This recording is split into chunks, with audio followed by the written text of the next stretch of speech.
assistance in the consummation of the magnum opus. The prayer that follows, written in a provincial German centuries ago by an adept now unknown, is representative. O holy and hallowed Trinity, thou undivided and triple unity, cause me to sink into the abyss of thy limitless eternal fire.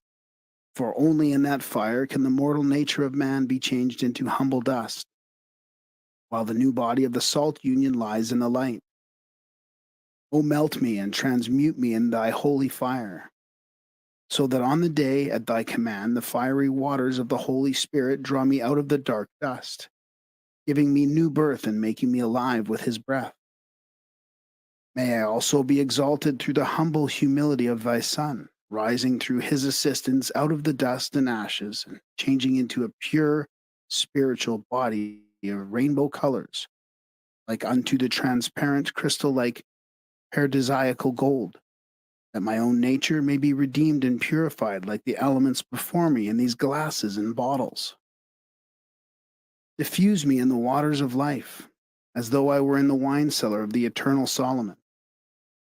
Here the fire of thy love will receive new fuel and will blaze forth so that no streams can extinguish it.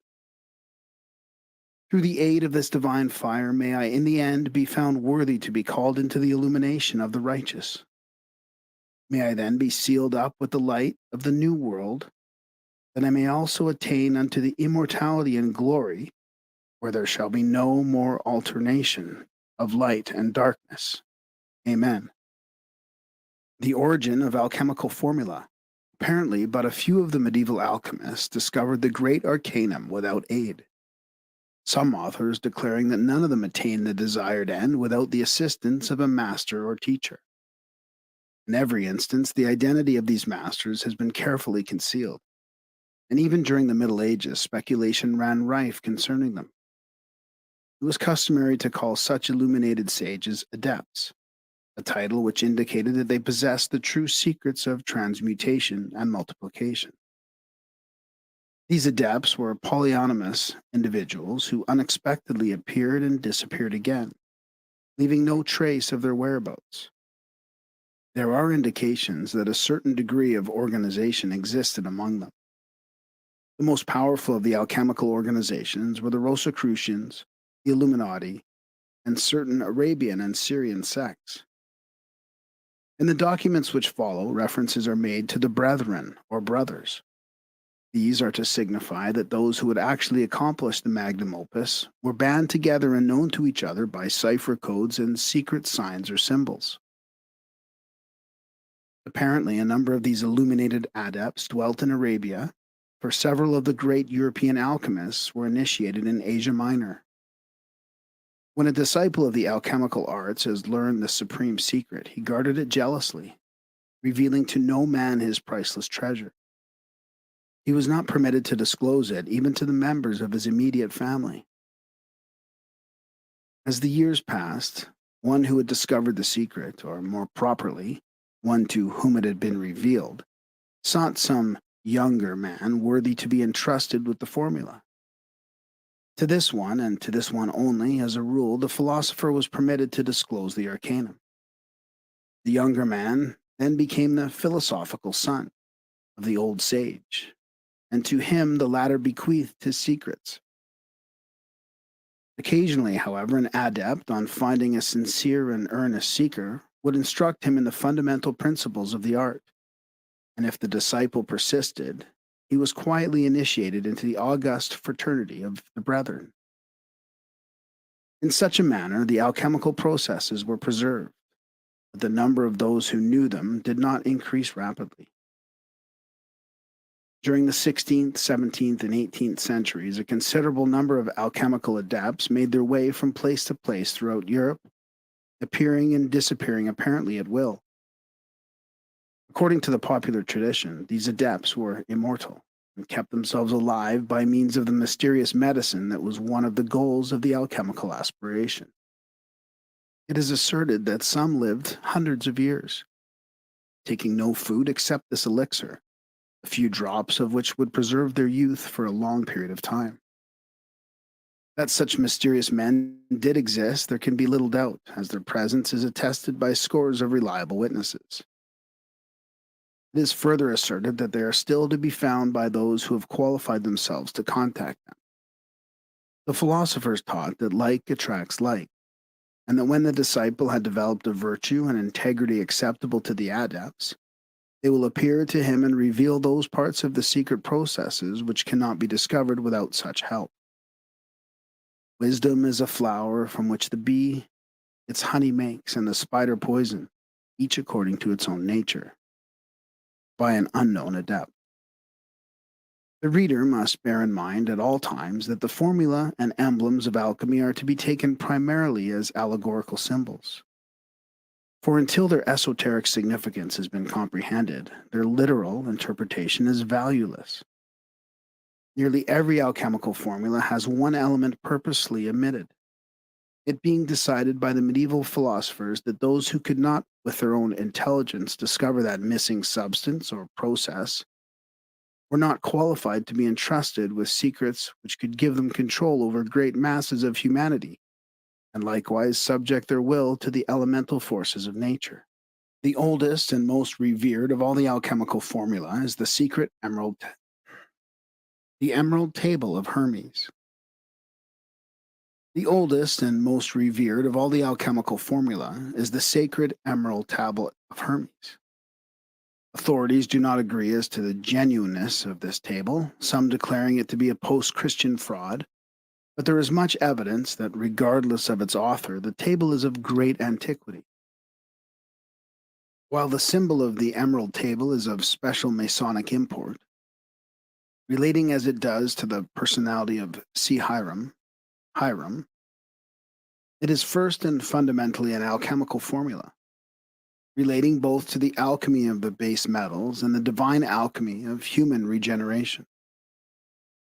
In Dr. Sigismund Backstrom's collection of alchemical manuscripts is a section devoted to the translations and interpretations of this remarkable tablet, which was known to the ancients as the Tabula Smaragdina. Dr. Backstrom was initiated into the Brotherhood of the Rose Cross on the island of Mauritius by one of those unknown adepts who, at the time, called himself Comte de Chazelle. Dr. Backstrom's translations and notes on the Emerald Tablet are, in part, as follows, the actual text being reproduced in capital letters. The Emerald Table, the most ancient monument of the Chaldeans concerning the lapis philosophorum, the stone of the philosophers. The Emerald Table furnishes the origin of the allegorical history of King Hiram, rather Chiram. The Chaldeans, Egyptians, and Hebrews in what concerns Chiram have taken their knowledge from one and the same fountain. Homerus, who relates this history in a different manner, followed that original, and Virgil followed Homerus, as Hesiodus took the subject for his theogony likewise from thence, which Ovidius took afterwards for a pattern for his metamorphosis. The knowledge of nature's secret operations constitutes the principal sense of all these ancient writings, but ignorance framed out of it, that external or veiled mythology in the lower class of people turned it into idolatry. The genuine translation from the original very ancient Chaldee is as follows. The secret works of Chiram, one in essence, but three in aspect. The first two large words mean the secret work. The second line in large letters reads, Chiram telet machesot, i.e., Chiram, the universal agent, one in essence, but three in aspect.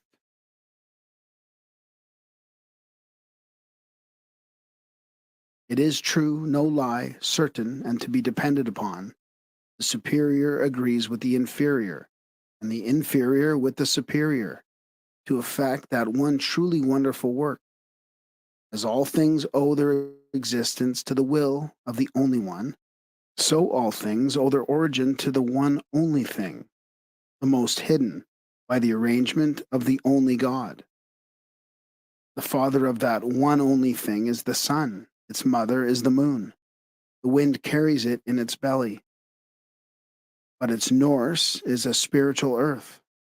That one only thing, after God, is the father of all things in the universe.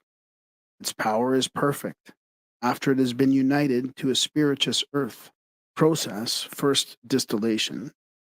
Separate that spirituous earth from the dense or crude by means of a gentle heat with much attention.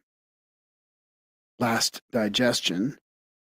In great measure, it ascends from the earth up to the heaven and descends again, newborn on the earth, and the superior and the inferior are increased in power. The Azoth ascends from the earth, from the bottom of the glass, and redescends in veins and drops into the earth, and by this continual circulation, the Azoth is more and more subtilized. Volatile's soul and carries the volatile's solar atoms along with it, and thereby becomes a solar Azoth, i.e., our third and genuine Sophic Mercury. And this circulation of the solar Azoth must continue until it seizes of itself. And the earth has sucked it all in, when its muse become the black, pitchy matter, the toad, the substances in the alchemical retort, and also the lower elements in the body of man, which denotes complete putrefaction or death of the compound. This thou wilt partake of the honors of the whole world. Without doubt, as the black, pitchy matter will and must of necessity become white and red, and the red, having been carried to perfection, medicinally and for metals, is then fully capable to preserve mentem sanum in corpore sano until the natural period of life, and promise us ample means, in infinitum multipliable, to be benevolent and charitable without any diminution of our inexhaustible resources. Therefore, well may it be called the glory, honors of the whole world, as truly the study and contemplation of the LP, lapis philosophorum, harmonizing with divine truths, elevates the mind to God our Creator and merciful Father, and if He should permit us to possess it practically, must eradicate the very principle of avarice, envy, and evil inclinations, and cause our hearts to melt in gratitude toward Him that has been so kind to us. Therefore, the philosophers say with great truth that the LP either finds a good man or makes one. And darkness will fly from thee. By invigorating the organs, the soul makes use for the communicating with exterior objects. The soul must acquire greater powers not only for conception, but also retention. And therefore, if we wish to obtain still more knowledge, the organs and secret springs of physical life being wonderfully strengthened and invigorated, the soul must acquire new powers for conceiving and retaining, especially if we pray to God for knowledge, and confirm our prayers by faith. All obscurity must vanish, of course.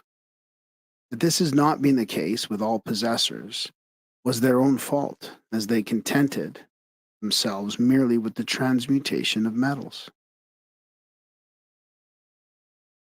This is the strength of all powers. This is a very strong figure to indicate that the LP positively does possess all the powers concealed in nature, not for destruction, but for exaltation and regeneration of matter in the three departments of nature. With this, thou wilt be able to overcome all things, and to transmute all what is fine and what is coarse. It will conquer every subtle thing, of course, as it refixes the most subtle oxygen into its own fiery nature, and that with more power, penetration, and virtue, in a tenfold ratio at every multiplication, and each time in a much shorter period, until its power becomes incalculable, which multiplied power also penetrates, overcomes every solid thing, such as unconquerable gold and silver, the otherwise unalterable mercury, crystals, and glass fluxes, to which it is able to give natural hardness and fixity, as Philetha does attest, and is proved by an artificial diamond, in my father's time in possession of Prince Liechtenstein in Vienna, valued at 500,000 ducats, fixed by the lapis, philosopher's stone. In this manner the world was created. The arrangements to follow the road are hidden. For this reason I am called Chiram Telet Mechatsot, one in essence, but three in aspect. In Trinity is hidden the wisdom of the whole world, i.e., in Chiram and its use. It is thought that Hermes was Moses or Zoroaster. Otherwise, Hermes signifies a serpent, and the serpent used to be an emblem of knowledge or wisdom. The serpent is met with everywhere amongst the hieroglyphics of the ancient Egyptians. So is the globe with wings, the sun and moon, dragons and griffins, whereby the Egyptians denoted their sublime knowledge of the lapis philosophorum. According to Sudas, the hints in the scriptures, and even Denon, where he speaks of the sanctuaries of the ancient Egyptian temples. It is ended now, what I have said concerning the effects of the sun. Finish of the tabula smardina. What I have said or taught of the solar work is now finished. The perfect seed, fit for multiplication. This I know is acknowledged to be the genuine tabula smardina hermetis. A letter from the brothers of R.C., Rose Cross. Although Eugenius Philalethes disclaimed membership of the Rosicrucian fraternity, it is believed that for a number of years he was the head of that order. In a little work called Lumen de Lumine, or A New Magical Light Discovered and Communicated to the World, published in London in 1651, Eugenius Philalethes gives a remarkable letter, presumably from the Rosicrucian order. Accompanying the letter is an emblematic figure setting forth in symbolic form the processes and formulae of the Philosopher's Stone. This epistle is an excellent example of the Rosicrucian system of combining abstract theological speculations with concrete chemical formula. With the aid of the material contained in various parts of this present book, the student would do well to set himself the task of solving the riddle contained in this hieroglyph. A letter from the brothers of R.C. concerning the invisible, magical mountain and the treasure therein contained. Every man naturally desires a superiority, to have treasures of gold and silver, intellect and soul, and to seem great in the eyes of the world. God indeed created all things for the use of man, that he might rule over them and acknowledge therein the singular goodness and omnipotence of God. Give him thanks for his benefits, honor him and praise him. But there is no man looks after these things, otherwise than by spending his days idly, they would enjoy them without any previous labor and danger. Neither do they look them out of that place where God hath treasured them up, who expects also that man should seek for them there, and to those that seek will he give them. But there is not any that labors for a possession in that place, and therefore these riches are not found. For the way to this place, and the place itself, hath been unknown for a long time, and it is hidden from the greatest part of the world. But notwithstanding it to be difficult and laborious to find out this way and place, yet the place should be sought after. But it is not the will of God to conceal anything from those that are his. And therefore, in this last age, before the final judgment comes, all these things shall be manifested to those that are worthy. As he himself, through obscurely, lest it should be manifested to the unworthy, hath spoken in a certain place. There is nothing covered that shall not be revealed, and hidden that shall not be known. We therefore, being moved by the Spirit of God, do declare the will of God to the world, which we have also already performed and published in several languages. But most men either revile or contemn that our manifesto, the Fama and Confessio Fraternitatis, or else waiving the Spirit of God, they expect the proposals therein from us, supposing we will straightway teach them how to make gold by art, or furnish them with ample treasures, whereby they may live pompously in the face of the world, swagger and make wars, turn usurers, gluttons, and drunkards, live unchastely, and defile their whole life with several other sins, all which things are contrary to the blessed will of God. These men should have learnt from those 10 virgins, whereof 5 that were foolish demanded oil for their lamps, from those 5 that were wise, how that the case is much otherwise.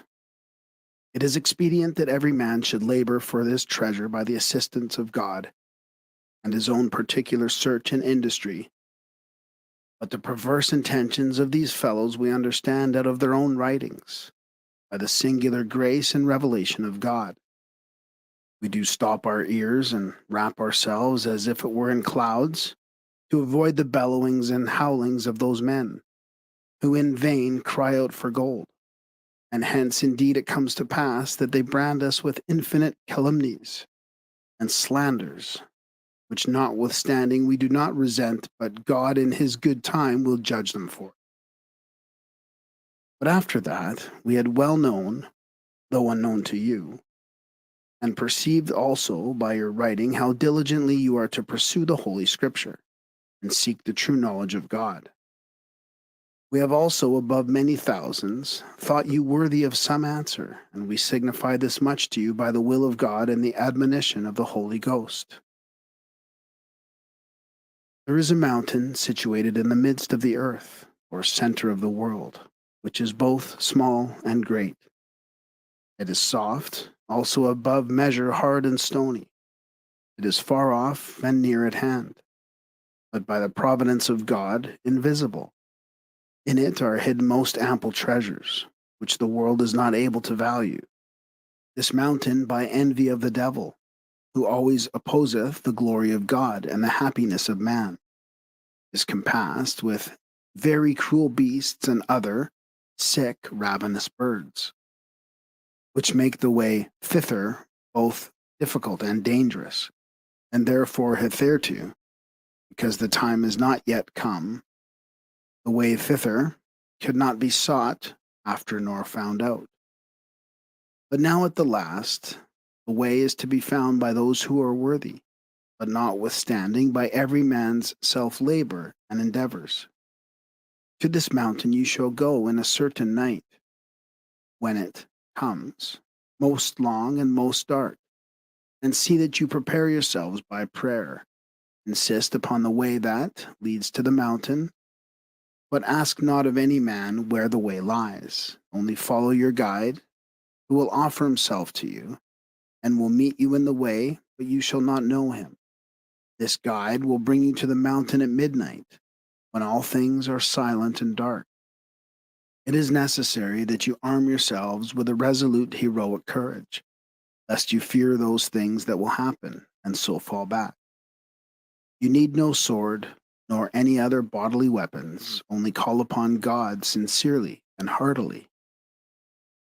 When you have discovered the mountain, the first miracle that will appear is this: a most vehement and very great wind that will shake the mountain and shatter the rocks to pieces.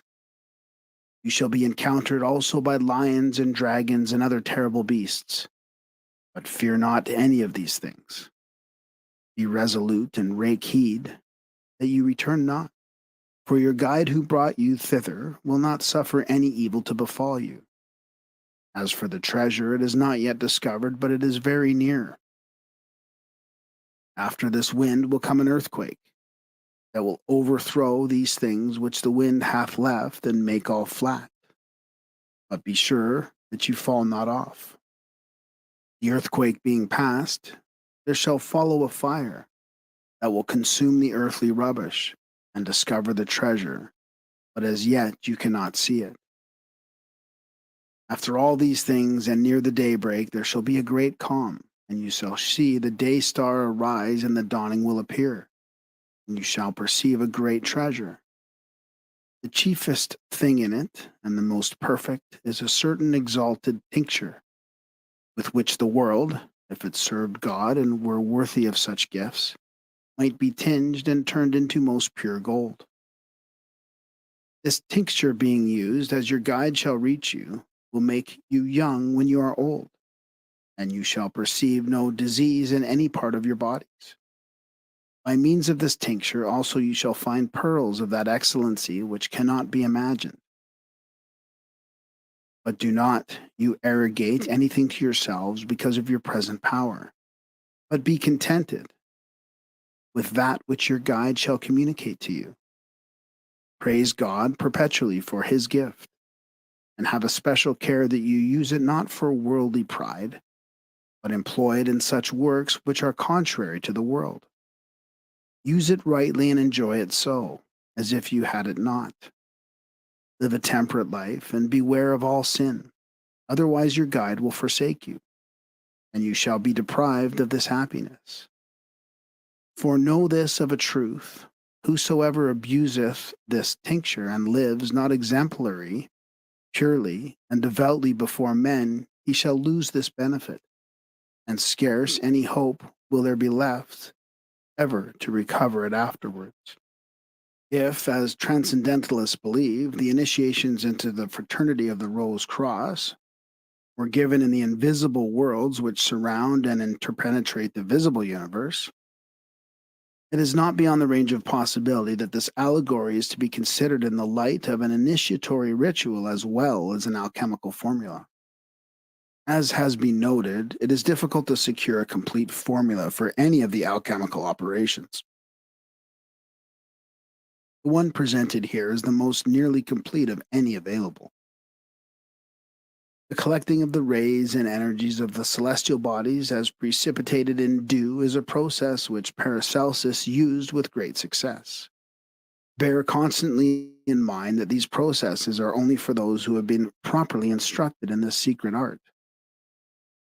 A true revelation of the manual operation for the universal medicine commonly called the Philosopher's Stone. By the celebrated philosopher of Leyden, as attested upon his deathbed with his own blood, Anno Domini 1662. To my loving cousin and son, the true Hermetic philosopher. Dear loving cousin and son, although I had resolved never to give in writing to any person the secret of the ancient sages, yet notwithstanding out of peculiar affection and love to you, I have taken it upon me, to which the nearness of our relation obliges me, and especially because this temporal life is short and art is very dark, and you may therefore not attain the wished for end. But my son, because so precious a jewel belongs not to swine, and also this so great a gift of God may be treated carefully and Christian-like, in consideration thereof I do so largely declare myself to thee. I conjure thee with hand and mouth sacredly. First, that most especially thou faithfully keep the same from all wicked, lustful, and criminal persons. Secondly, that thou exalt not thyself in any way. Thirdly, that thou seek to advance the honor of thy Creator of all things, and the good of thy neighbor. Preserve it sacredly, that thy Lord may not have cause to complain of thee at the last day. I have written here in this treatise such a part of the kingdom of heaven, just as I myself have worked this treasure and finished it with my fingers. Therefore I have subscribed all this work with my blood, lying on my deathbed in Leyden. The process. In the name of God, take the purest and cleanest salt, sea salt, so as it is made by the sun itself, such as is brought by shipping from Spain. I use that salt that came from St. Hubert. Let it be dried in a warm stove. Grind it in a stone mortar as fine as possible to a powder, that it may be so much easier dissolved and taken up by the dew water, which is thus to be had in the months of May or June. When the moon is at the full, observe when the dew falls with an east or southeast wind. Then you must have sticks about 1.5 feet high above the ground when driven in the earth. Upon 2 or 3 such sticks, lay some 4 square plates of glass, and as the dew falls, it easily fastens on the glass like a vapor.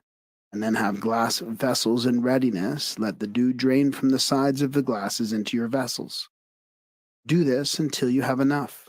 The full moon is a good season. Afterwards, it will be hard. The solar rays descending from the sun carry with them the solar sulfur, the divine fire. These rays are crystallized by contact with the lunar rays.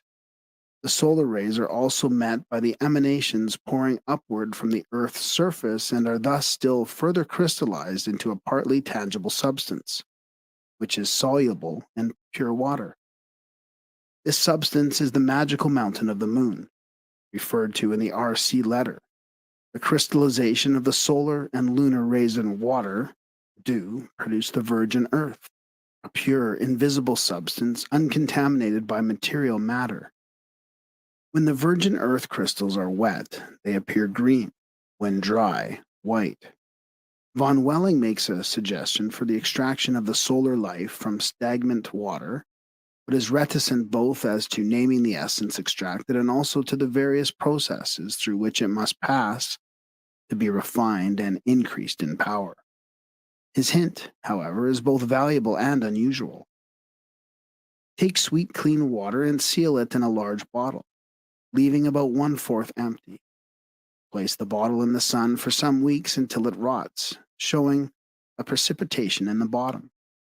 This precipitation, when properly manipulated by distillation, will produce a clear, fiery, burning oil, the constituents and use of which are only known to the wise.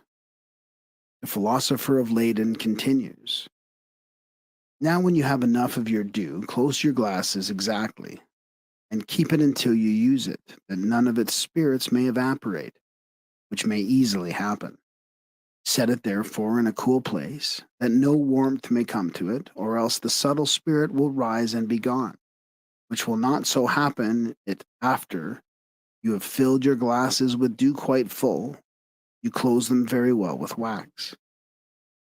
Now in the name of God, take this dew water as much as thou wilt, put it in a clean dissolving glass, and cast a little of your forementioned powdered salt in it to be dissolved, and continue to put it in till your dew water will dissolve no more, or till the salt lies in it for 4 days without being dissolved. Then it has enough. And unto your dew it is given the proper powder. Of this compounded water, take as much as thou wilt." I took about 1.5 pounds and put it in a round vial with a short neck. "Fill it without water and lute it with a good lute. Cover and stopple that fits it well, that the subtle and living spirit of the dew may not fume away. For if they should, the soul of the salt will never be stirred up, nor the work ever brought to a right end. Let the lute dry very well of itself, and set it in the furnace of Bm to putrefy. Make a slow fire and let it digest for 40 days or 50, and that the fume of the water can be continually round about it. And you will see your matter grow black, which is a token of its putrefaction. As soon as you have taken it out, have your dry furnace ready. Set your glass with the matter into an inner globe to coagulate. Give it a slow degree of fire, continue it equally for 12 or 15 days, and your matter will begin to coagulate and to fasten round about your glass like a gray salt, which as soon as you see, and before it be 2 days, slacken the fire that it may cool leisurely. Then have in readiness your putrefying furnace as before.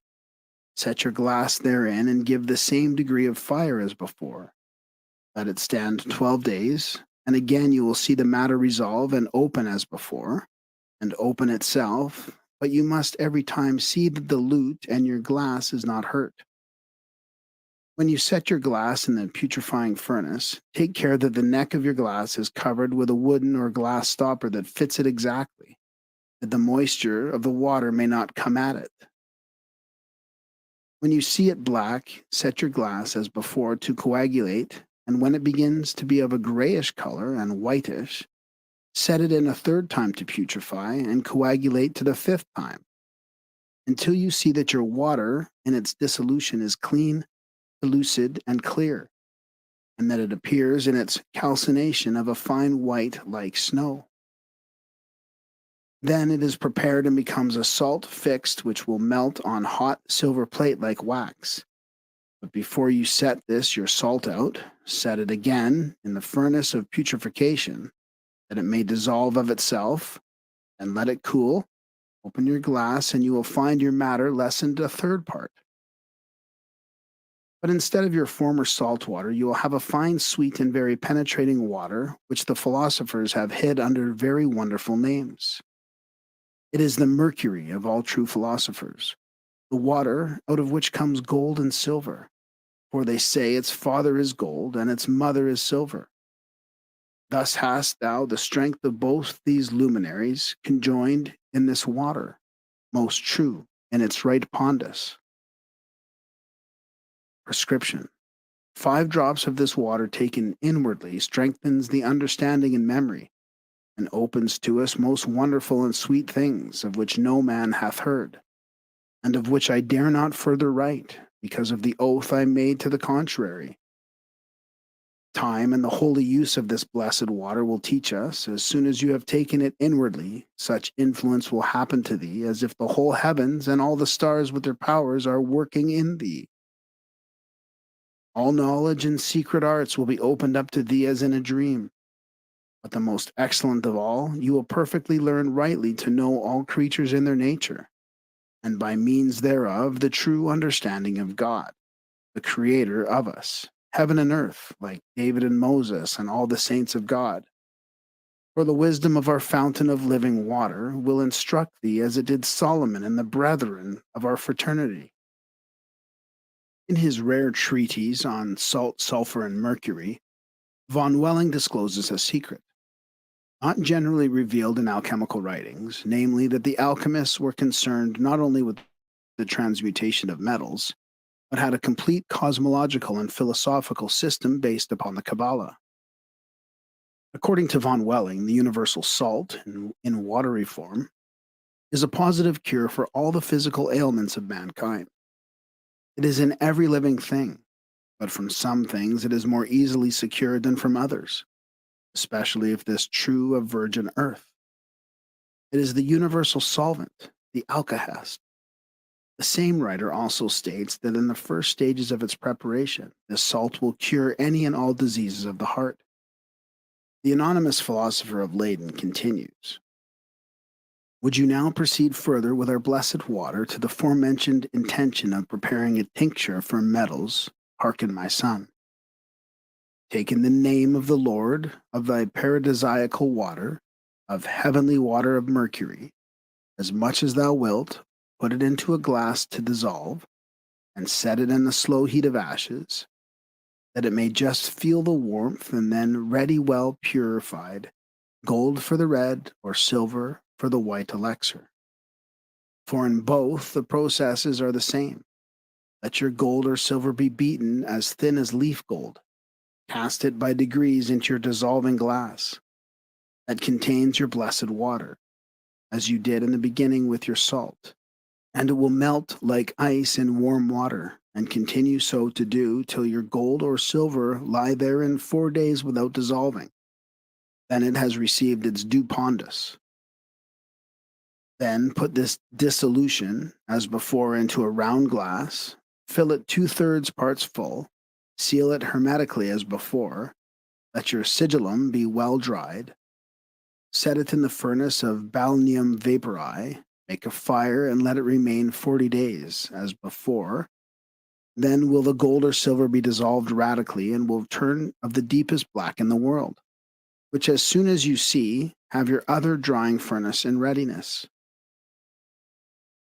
Continuing, philosophers say there is no true solution of the body without a preceding coagulation of the spirit, for they are interchangeably mixed in due proportion, whereby the body essence becomes of a spiritual penetrating nature. On the other hand, The incomprehensible spiritual essential virtue is also made corporeal by the fire, because there is made between them so near a relationship or friendship, like as the heavens operate to the very depth of earth and producing from thence all the treasures and riches of the whole world. Admirandum nature operationem in orthodoxes cognitam. With this powder, you may as follows project on metals. Take 5 parts of fine gold or silver according as you work, and melt it in a crucible.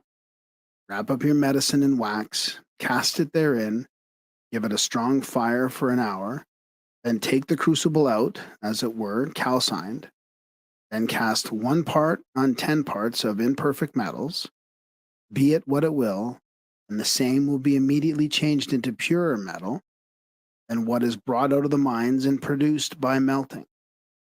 And when you augment it in strength and virtue by resolving and coagulating, the 5th time it will resolve itself in 3 days and be coagulated in 24 hours' time to an incredible and most highly pellucid stone or red shining burning coal. For the white work it will become like a white stream of lightning. Of this last coagulation take 1 part, cast it upon 5,000 of melted gold or silver as before. It changes the same into perfect medicine, 1 part whereof will tinge 100,000 parts of melted and perfect metals into the very finest gold or silver. So far I have brought, and further I would not come. For as I would set in the matter, to distill, 6 times in 12 hours, it subtilized so highly that the most part, like somewhat most wonderful to behold, passed through the glass, causing an impressionable odoriferous smell. So far I have brought, and further I would not come. For as I would set in the matter, to distill, 6 times in 12 hours, it subtilized so highly that the most part, like somewhat most wonderful to behold, passed through the glass, causing an inexpressible odoriferous smell. Take heed that it happens not to you. Many more wonders of this holy art might be added, namely how to prepare therewith all sorts of precious stones, and other most admirable things. But it would require too great a book to express the whole as it ought to be, especially as the art is endless and not to be apprehended with one view. And my purpose has been, loving cousin and son, devoutly to lead thee into the mysteries of nature and this holy science, and I have faithfully performed it. In conclusion, the letter states, Go thou to work as I have done before thee. Fear God, love thy neighbor from the bottom of thy soul sincerely. So will in the manual operation everything to thee, and when thou art at work therein many of our brethren will reveal themselves to thee, of our holy order privately. For I have on my part, by the eternal God, wrote the truth which I found out by prayer and searching into nature, which work I have seen with my eyes and with my hands extracted. Therefore also I have subscribed this testament with my own blood, the last day of my life on my deathbed. Actum Leyden, 27th March, 1662. The hermetic and alchemical figures of Claudius de Domenico, Celentano Vallis Novae. From a manuscript written and illuminated at Naples, AD 1606. No better way can be found of introducing to the royal art a seeker after the mysteries of symbolical philosophy than to place at his disposal an actual example of alchemical writing. The text of this manuscript is as enigmatic as are its diagrams, but to him who will meditate upon the profound significance of both, the deeper issues of mysticism in due time will be made clear. An unknown person, through whose hands this manuscript passed, wrote thus of it. Because of its drawings and illustrated expositions, the manuscript is of preeminent importance to the Rosicrucians and the contemporary order of Freemasons. The first and larger part of the illustrations deals with the Hermetic philosophy, explaining its teachings and doctrines. Interspersed among these are portraits of great teachers and satirical representations of bunglers and their mistaken views. The systematically arranged part shows with wonderful clearness the colored development of the alchemical processes from blue gold over black to white and rose. Throughout, it treats of the change in human beings and not of the making of gold. Ever upon the grade of black, the return into chaos from which new creations are possible, follows the grade of the neophytes, the new birth, which is often repeated with impressive lucidity. The black stage occurs as usual through fire. This unopened and unpublished manuscript belongs to the order of the most important precepts and documents of the Rosicrucians and Freemasons. A search through the museums and library collections of Germany has failed to reveal any item of even a similar character. In addition to the 26 leaves here reproduced, there are 10 bottles or retorts, each half filled with varicolored substances. These bottles can be so easily described that it is unnecessary to reproduce them. The first bottle, from the mouth of which issues a golden shrub with 3 blossoms, contains a bluish-gray liquid, the entire figure being called our quicksilver. Under the vessel is a verse containing the significant words. He will have white garments for black and then red. The second bottle, from the neck of which rise 4 golden flowers, also contains the bluish-gray substance termed quicksilver. Below the bottle is the admonition to make spirit of the body and grace of the gross, that the corporeal may become incorporeal. The third bottle is entirely black, save for a golden tree trunk having 6 lopped-off branches and terminating in 5 branches which end in knobs and protrude from the neck of the bottle. The state of the substance is termed blackness showing through the head of the raven. Under the bottle occurs the statement that the tincture of the philosophers is hidden in the air like the soul in the human body. The fourth bottle is of the deepest blackness and is called the head of the raven. Nothing rises from the neck of the vessel, for the earth, its contents, is described as submerged in chaos.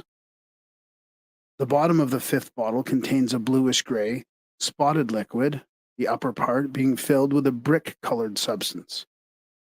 Above are the words, 6th raven's head.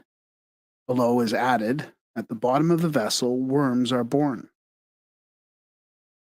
The lower half of the 6th bottle is of a bluish-gray, the upper half black, the entire figure being termed 7th raven's head. A child is seated beside the bottle, concerning whom it is written. This newly born black son is called elixir, and will be made perfectly white.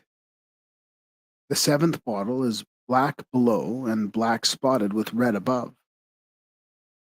The process is thus described. Black blacker than black, for many diverse colors will appear. Those black clouds will descend to the body whence they came, and the junction of body, soul, and spirit has been completed and turned to ashes. The 8th bottle is divided horizontally by a golden band, from which rises a golden stem ending in 5 leaves protruding from the neck of the bottle. The contents of the vessel are transparent, and it is written that black clouds are past and the great whiteness has been completed. The 9th bottle, from the neck of which rises a golden white rose, is also partly filled with a transparent liquid. The rose is made to say, "He who blanches me makes me red." The 10th and last bottle represents the consummation of the great work. The lower half of the vessel is filled with the blood-red elixir, and from the neck rises a red rose with many petals and of extreme beauty. After declaring all the planets to have been present at the consummation of the great work, the author of the document concludes, "I gave to this master, spirit, so much silver and gold that he can never be poor." In his dedication, the author and illustrator of the manuscript declares that he has set forth all the operations of the great work. He prays to the Holy Spirit that he may be included in the number of those who have pursued this most noble of the sciences, and that he may be set always in the path of righteousness. Exclusive of his own researches, the main sources of his information are said to be the writings of St. Thomas Aquinas, Raymond Lully, and Arnold of Villanova. To protect themselves from the persecution of despotic theology, the medieval alchemists couched their philosophy in Christian terminology. Although the great secrets of the art were derived largely from Egyptian or Arabian adepts, the Mohammedans were masters of the Hermetic secrets, and even the great Paracelsus secured from them the major part of his knowledge. In their manifestos, the Rosicrucians also disclosed the Arabian source of their secret doctrine. Hence, it should be borne in mind that the relating of the alchemical teachings to biblical symbolism was a gesture of expediency.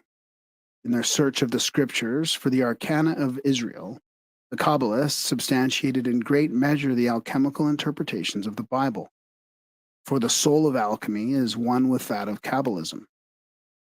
Both schools have a common end, being concerned with the mystery of human regeneration, despite apparent discrepancies in their symbolism. The publication of this manuscript places at the student's disposal the most profound secrets of the Hermetic art. At first, the task of decipherment may seem hopeless, and the superficially minded may be tempted to scoff at the possibility of real knowledge being perpetuated in such unconventional fashion. The scoffer will not realize that one of the purposes of the document is to awaken ridicule and thus preserve more effectually its arcana from the profane. A few sheets, such as those here reproduced, represent the life work of one who has consecrated himself to the task of tearing aside the veil of the world virgin.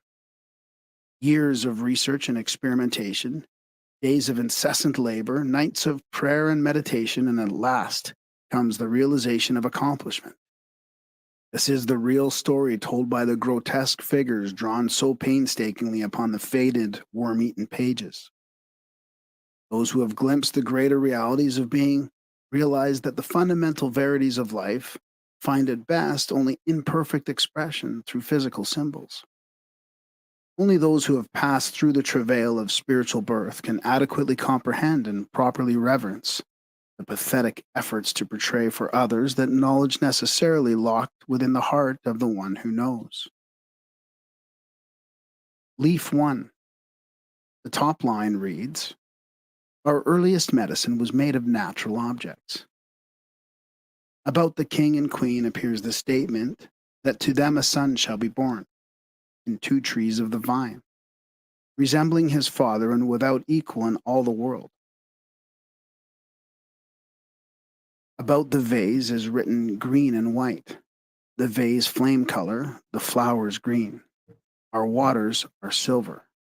The lines below read, "The material of the philosopher's stone is that thick, viscous water, which either heat or cold congeals.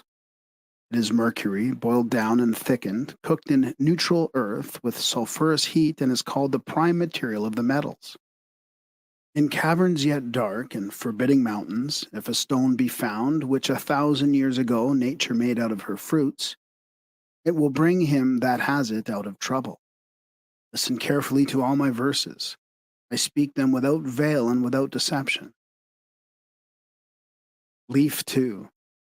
At the top is a quotation from St. Thomas Aquinas concerning the composition of the philosopher's stone, which is described as of the purest transparency. In it all the forms of the elements and their contrarieties were visible.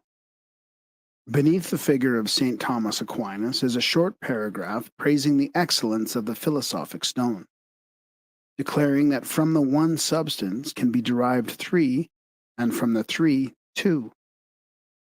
To the right of St. Thomas Aquinas is a likeness of Raymond Lully, seated in the door of his hermitage. Under his feet appears a quotation from the celebrated alchemist, beginning with the question, "What is the philosopher's stone?"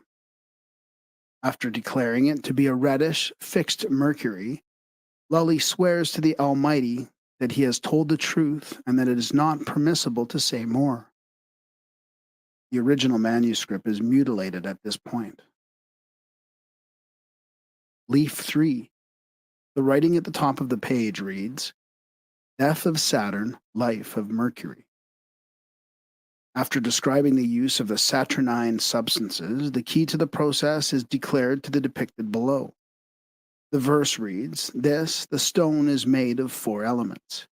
This is the truth in all nature. Take it in hand, bright and shining, with all diligence and great care, and then try to bind all securely together side by side, so the fire may cause alarm. Above the human figure is written, Saturn is almost dead.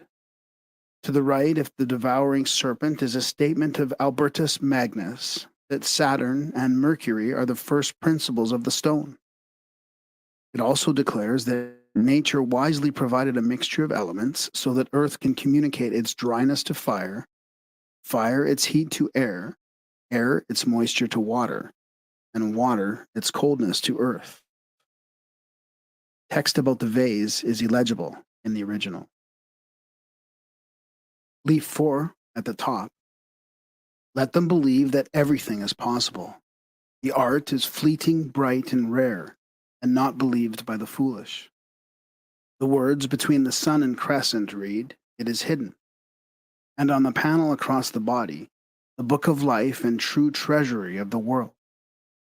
The panel to the left of the figure says, Moving almost all, and the soul of its body returns to the place from which it had fled, and ripens 7 months or 9, and the king crowned with his diadem appears.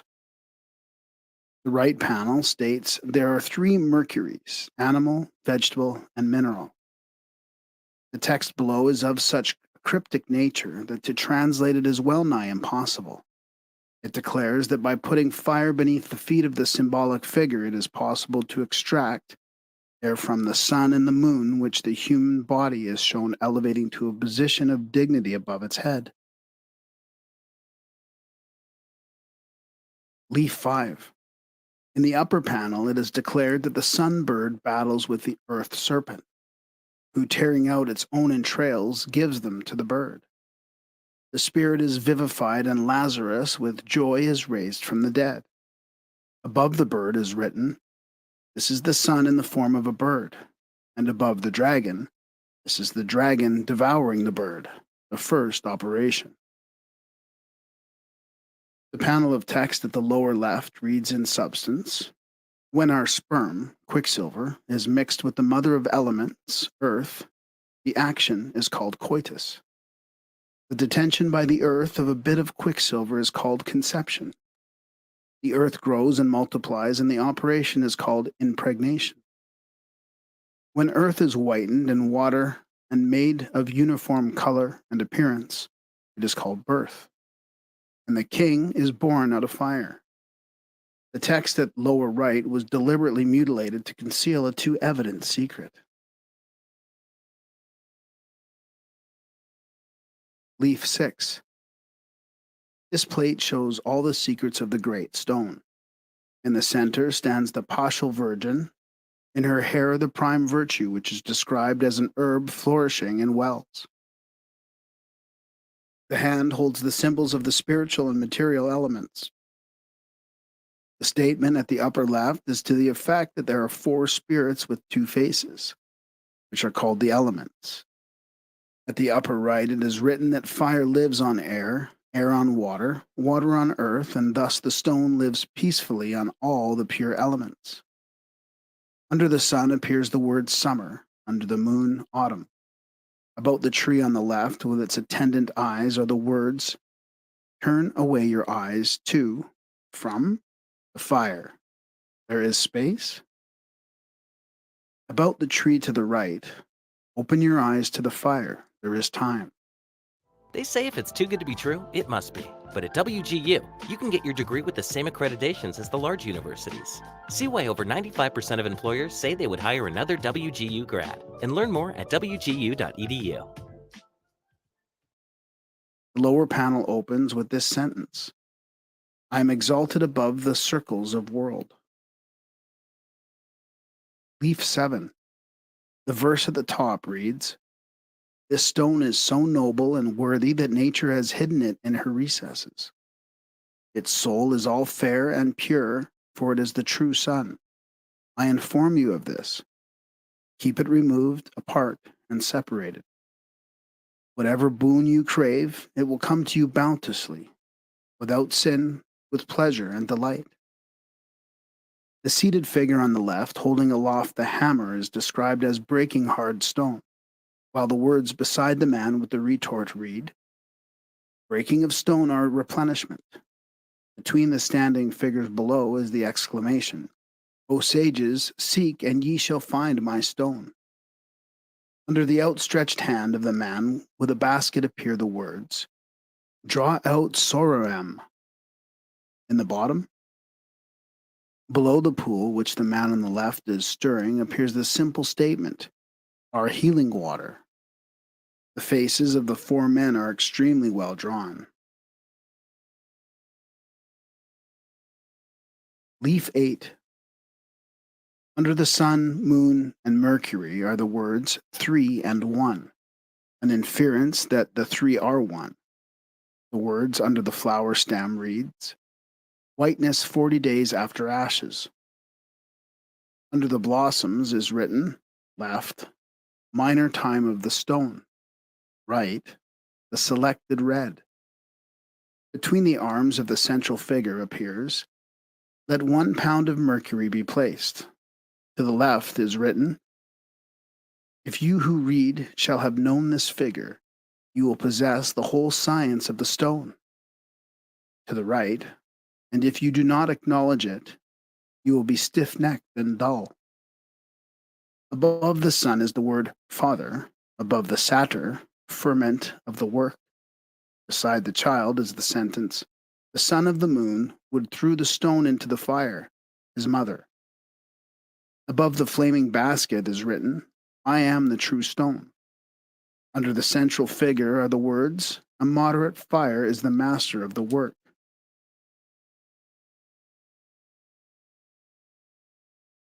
Leaf 9. In the upper left it is written that without the light of the moon, the sun does not heat the earth, and that into the moon the sun emits its fruits. In the upper right, the true herb of the philosophers is described, and it is declared that whoever believes in him, it shall be spiritually rich. The panel concludes thus, understand thoroughly what it is that the man has in either hand if you wish to be enlightened. The text to the left above the sun reads, entirely without the sun and moon, make die, dissolve, congeal, and like produces for itself like. The words to the right of the man holding the philosopher's herb declare sublimation to be the beginning, the middle, and the end of the great work. The last sentence reads, out of the sun and moon make a thing of equal parts, and by their union, God willing, let the philosopher's stone be made. Leaf 10. The 2 short lines of text at upper left read, some take a recent stone. The lines to the right of the symbol of Mars, iron, admonish the student to control his appetites and apply his mind to the accumulation of knowledge. No satisfactory translation can be found for the words under the outstretched arm of the man holding the upper part of the tree. The lower panel reads thus, after the stone has been well refined, it will appear to penetrate thoroughly. It should be put into its vessel with its water. Close it well with a little fire and await the wonders of nature. A large red oval filling the lower half of the leaf is evidently the egg or vessel of the sages. The tree is a symbol of the growth of the sacred metals. For the alchemists affirm that the metals are like plants and grow in the rocks, spreading their branches, veins, through the entrances. Leaf 11. The fount is described as that which from the 2 mercuries of the philosophers are extracted. At the upper left is described the white mercury, and at the right, the red mercury.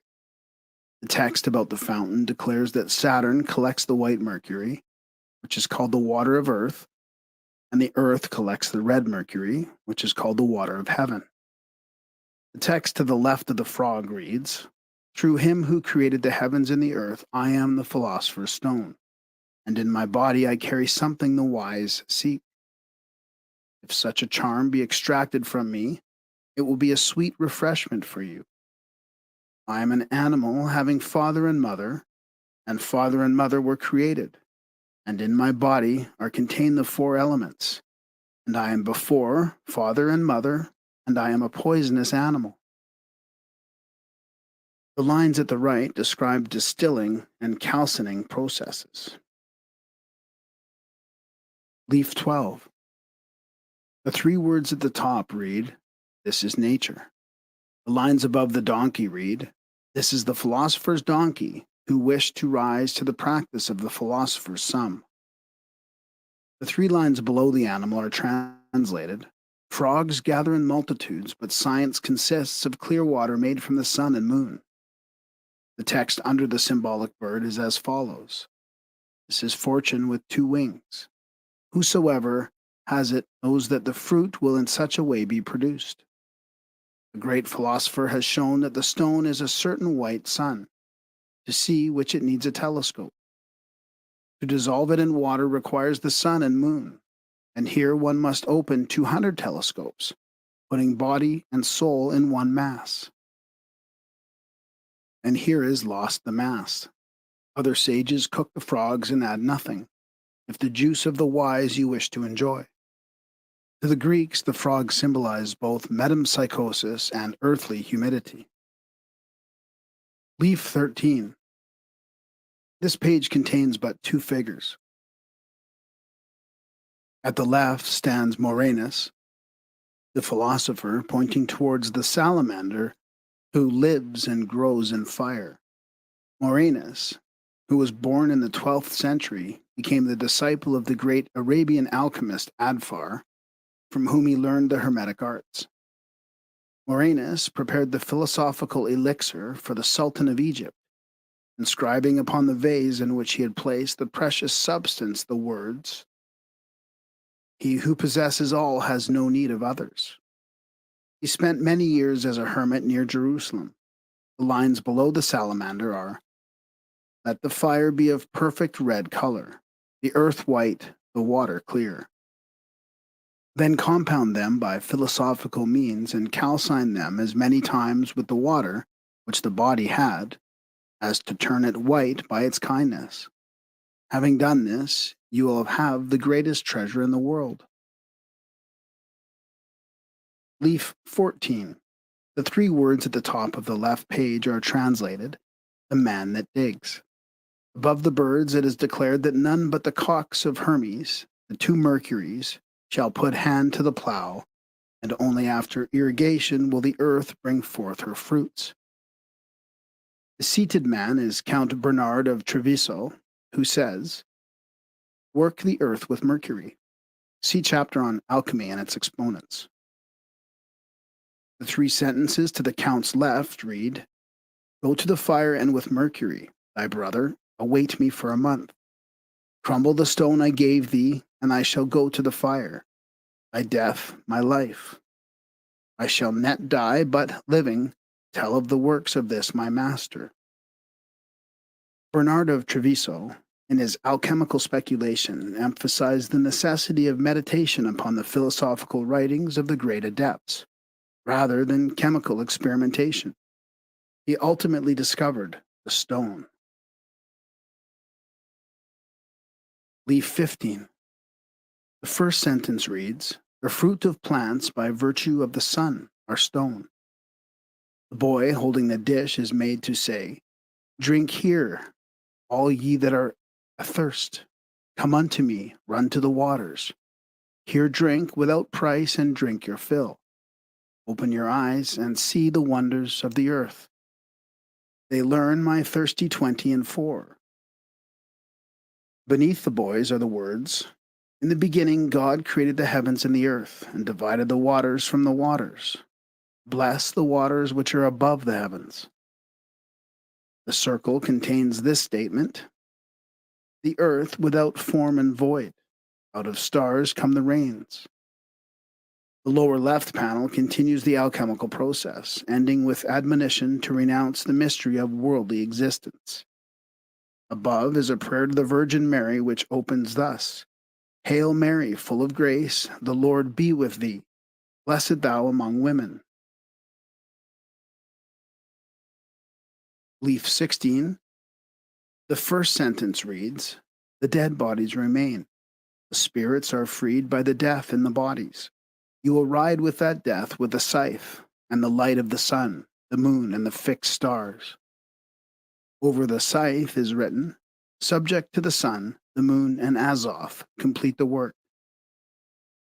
The forewords in the curve of the scythe blade say, Man's head, head of raven. The 3 lines to the right are interpreted thus: This figure is called Latin, for it looks black in a vessel, and is the beginning of corruption. The text below the latter states, This is the ladder of primitive matter, which when placed in a vessel turns black. It gradually changes to white by the scale, ladder of digestion, according to the degree of heat. Here, a ladder is used to signify the natural steps up which matter must ascend before it can attain to a truly spiritual state. Leaf 17. The verse at the top of the page reads, Not only must this material be fixed, but it must be allowed to enter into everything so that this material may well be completed and have infinite virtue. Then, by making it thick, it becomes at once all white. Sublimation from white, it becomes shining. Above the sun are the words, God and nature do nothing in vain. The man on the left is a medieval conception of Hermes, the great Egyptian philosopher. The one on the right is Christopher, the philosopher of Paris. Above the latter is written, If the stone is black, it is not useless. The words over the retort are, There is air, fire, water, and earth. Below is added, A dissolution of the body is the first step. The curious chemical apparatus must be considered purely symbolic in this work, and as its author himself says, is intended to give only a hint of the art. Leaf 18. At the left, holding a book, stands Aristotle, who is described as the most learned of all the Greeks. The tree, surmounted by the sun and moon, is accompanied by the words, When the stone is dead, that is changed to water, in this it will produce flowers. Beneath Aristotle and the prostrate human figure, from which rises the flowering tree, are these statements.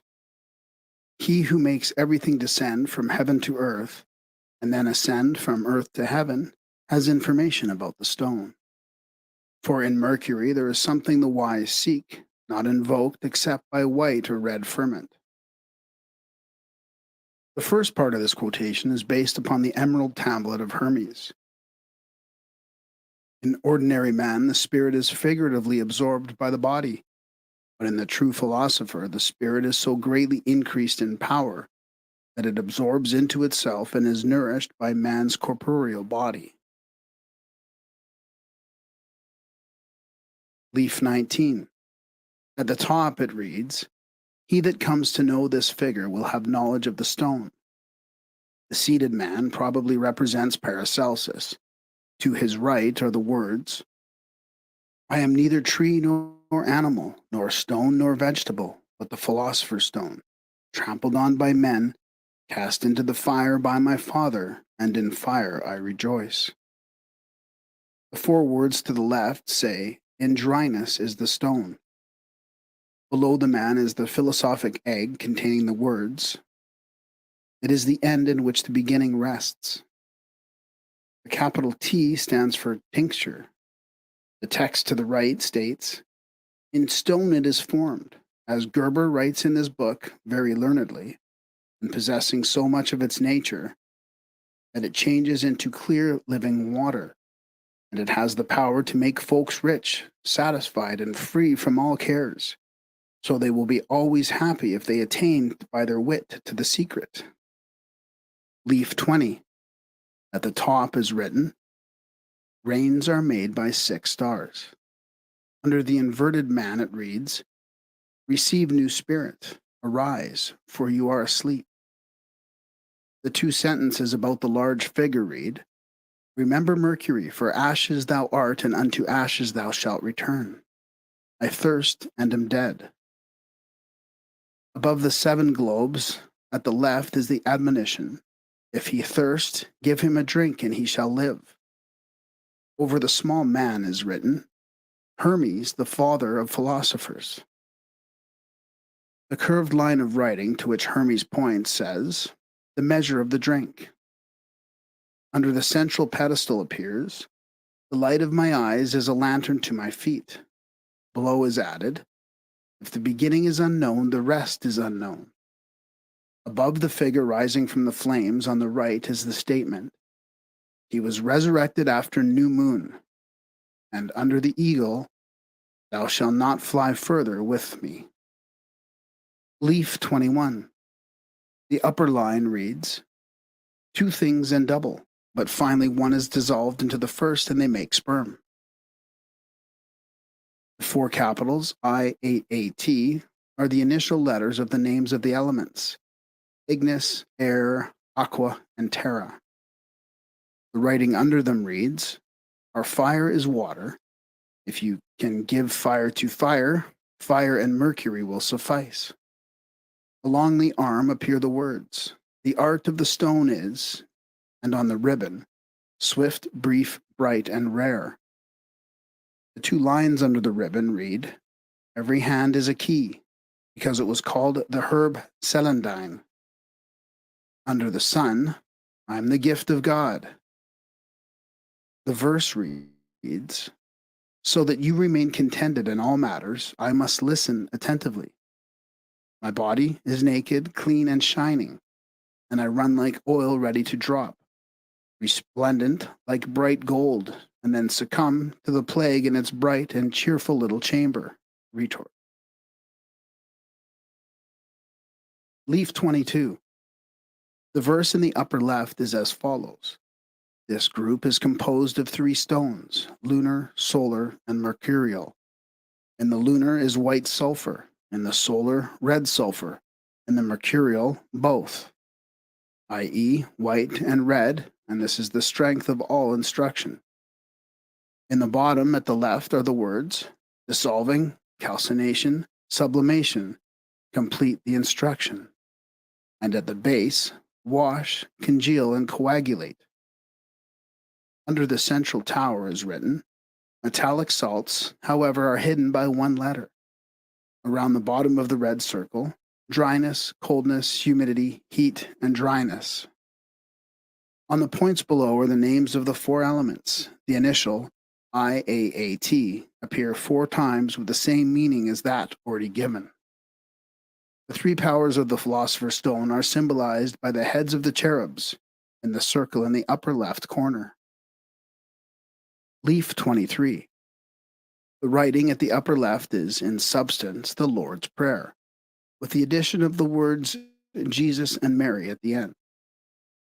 The inverted words in the banner read, "Ye can do nothing without me, for God has so promised, saying, so be it."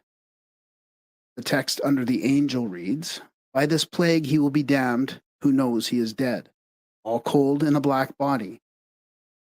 And let this be thy first comfort. Then he will burn into calcination. When I have reduced him with this door, know for certain that I shall be blessed if I shall know how to cultivate the garden." The main part of the leaf is devoted to an elaborate symbolic drawing of alchemical equipment, under which are the words, "The furnace of distillation, congealing, rectification, perfection, fixation, quintessence of the philosophers." By quintessence should be understood the fifth essence of the most wise. Leaf 24.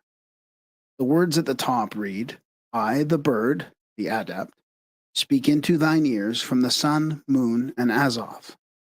The work is perfected with little labor. The panel to the left describes the nature of primordial matter and the drink of the philosophers. The text to the right reads, "This is my beloved Son, whom I saw and loved." If he be resurrected, he will remain at home, and in that house the spirit will be the soul of the body. From Mercury may be called the son of the sun and the moon. Under the child's figure is added, if he were not dead, I should not have been his mother. I bore him after death, before he was born in the world. Under my feet I have what was his, and out of me, and my son, and the foundation of my feet the philosopher's stone is made. At the lower left, the three constituents of the stone are shown elevated upon a pedestal to signify their dignity. Leaf 25. Above the figure of the queen are 3 lines stating, in substance, that in the beginning of the book it was written of her that from her maternal breasts she nourished the sun, and that he who was capable of converting her into primal matter possessed rare skill. Opposite the queen's head are the words, "In the highest mountains this water," and "I am the light of the philosophers." To the left of the queen is an admonition to strike the sons whom she bears. She calls herself the mother of the sun, the sister of the moon, and the servant and spouse of Mercury. On the right, she is made to exclaim, "I cannot be crowned unless these sons of mine become ashes." The sons are shown directly below. The verse under the queen continues the alchemical processes, describing the method in which the exudations from the substance should be preserved. Leaf 26. This page, which concludes that part of the Hermetic manuscript bearing the symbols of the secret work, contains a number of emblems not directly correlated. At the top is the head of the king, the most common of alchemical figures. To the right of the king is the alchemical vessel designated the Hermetic seal. Below is the head of a ferocious bird, here designated a griffin. To the left of the king is a headless figure elevating a sun or spiritual face. This figure is the world, which must be headless, since its spiritual and rational part is not material and consequently is invisible. Below is a circle unaccompanied by descriptive matter.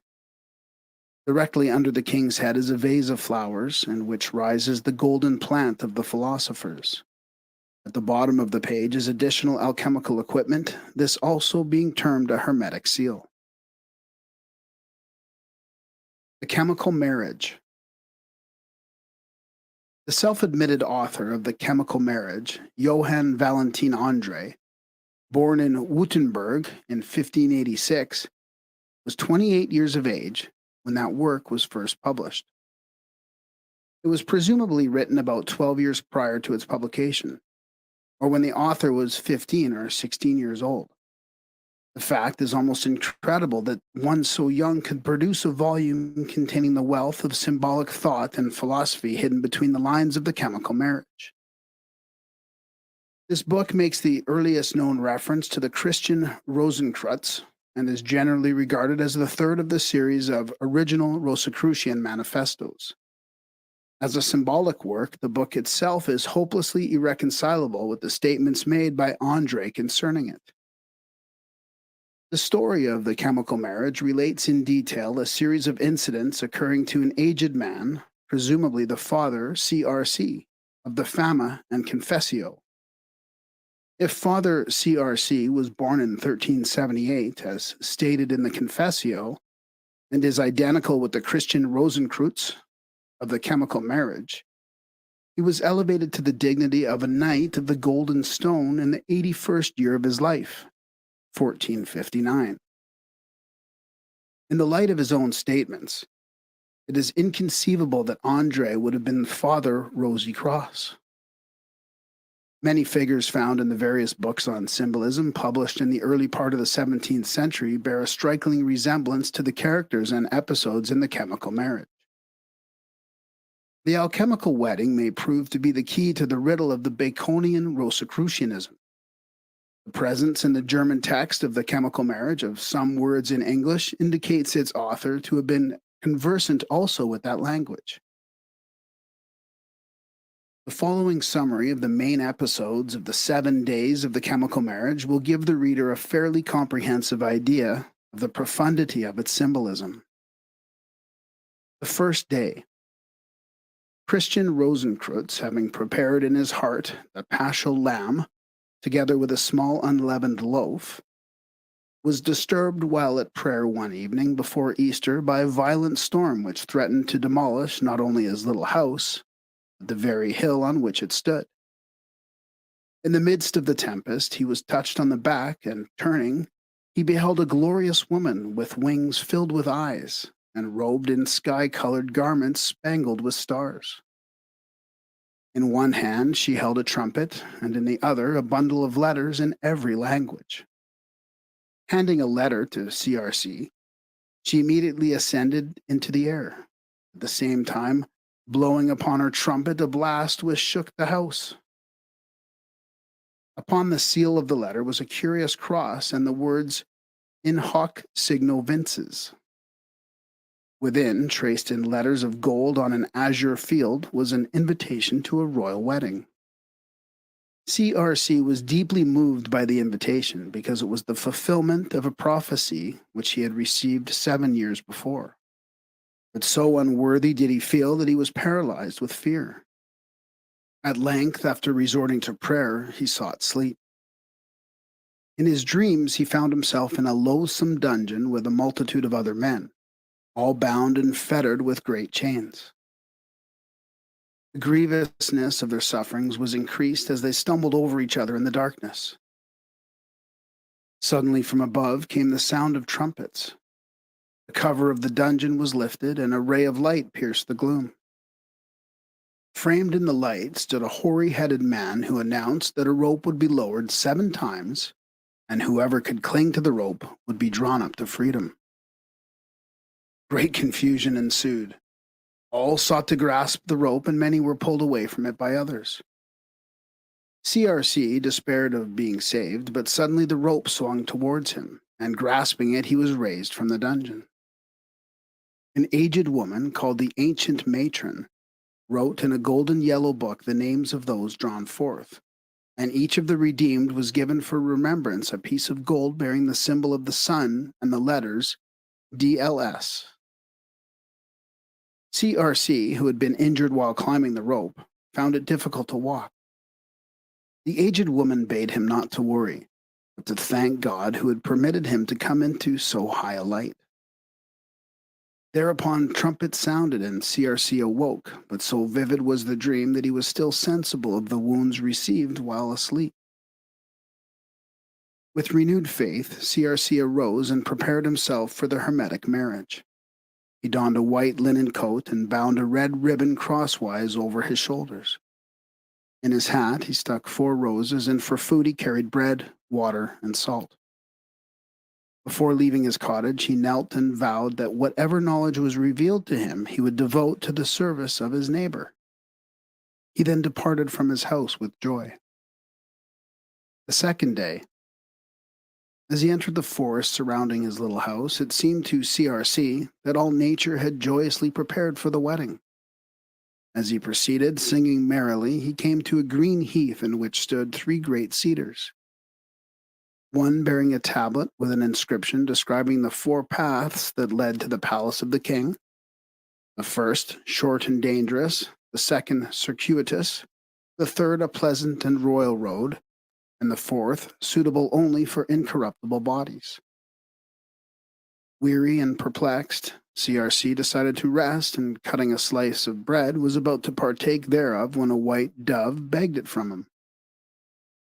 The dove was at once attacked by a raven, and in his efforts to separate the birds, CRC unknowingly ran a considerable distance along one of the 4 paths, that leading southward. A terrific wind prevented him from retracing his steps.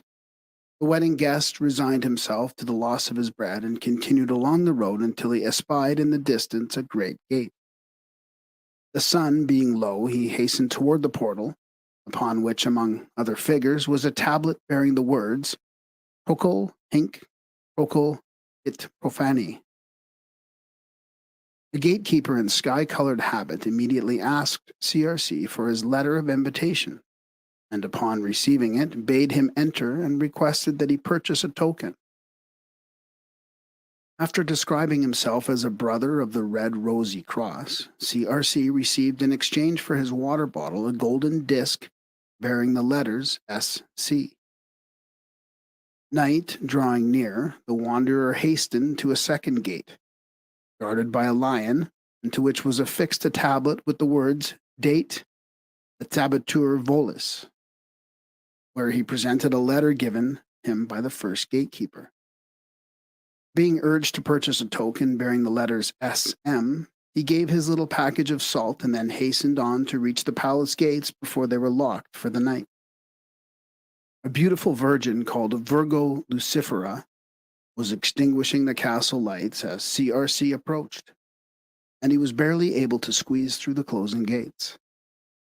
As they closed, they caught part of his cloak, which he was forced to leave behind.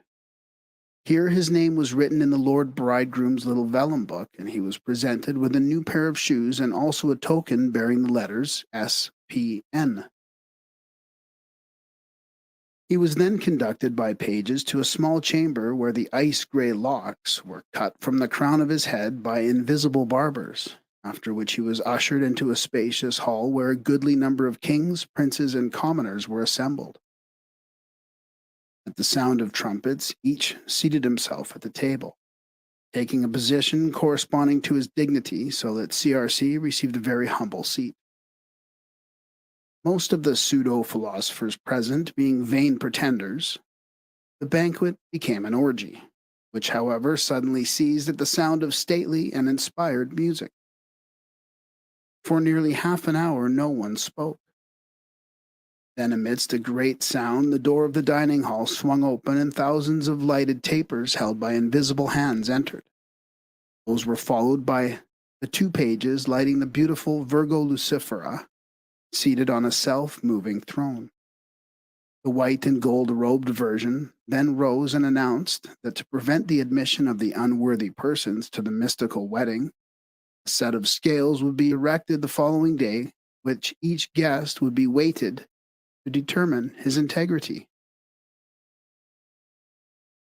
Those unwilling to undergo this ordeal, she stated, should remain in the dining hall. She then withdrew, but many of the tapers stayed to accompany their guests to their quarters for the night. Most of those present were presumptuous enough to believe that they could be safely weighed, but 9, including CRC, felt their shortcomings so deeply that they feared the outcome and remained in the hall, while the others were led away to their sleeping chambers. These 9 were bound with ropes and left alone in darkness. CRC then dreamed that he saw many men suspended over the earth by threads, and among them flew an aged man who, cutting here and there a thread, caused many to fall to earth. Those who, in arrogance, had soared to lofty heights, accordingly fell a greater distance and sustained more serious injury than the more humble ones, who, falling but a short distance, often landed without mishap. Considering this dream to be of a good omen, CRC related it to a companion, continuing in discourse with him until dawn. The third day. Soon after dawn, the trumpet sounded, and the Virgo Lucifera, arrayed in red velvet, girded with a white sash and crowned with a laurel wreath, entered accompanied by 200 men in red and white livery. She intimated to CRC and his 8 companions that they might fare better than the other, self-satisfied guests. Golden scales were then hung in the midst of the hall, and near them were placed 7 weights, 1 good-sized, 4 small, and 2 very large. The men in livery, each carrying a naked sword and a strong rope, were divided into 7 groups, and from each group was chosen a captain, who was given charge of one of the weights. Having remounted her high throne, Virgo Lucifera ordered the ceremony to begin.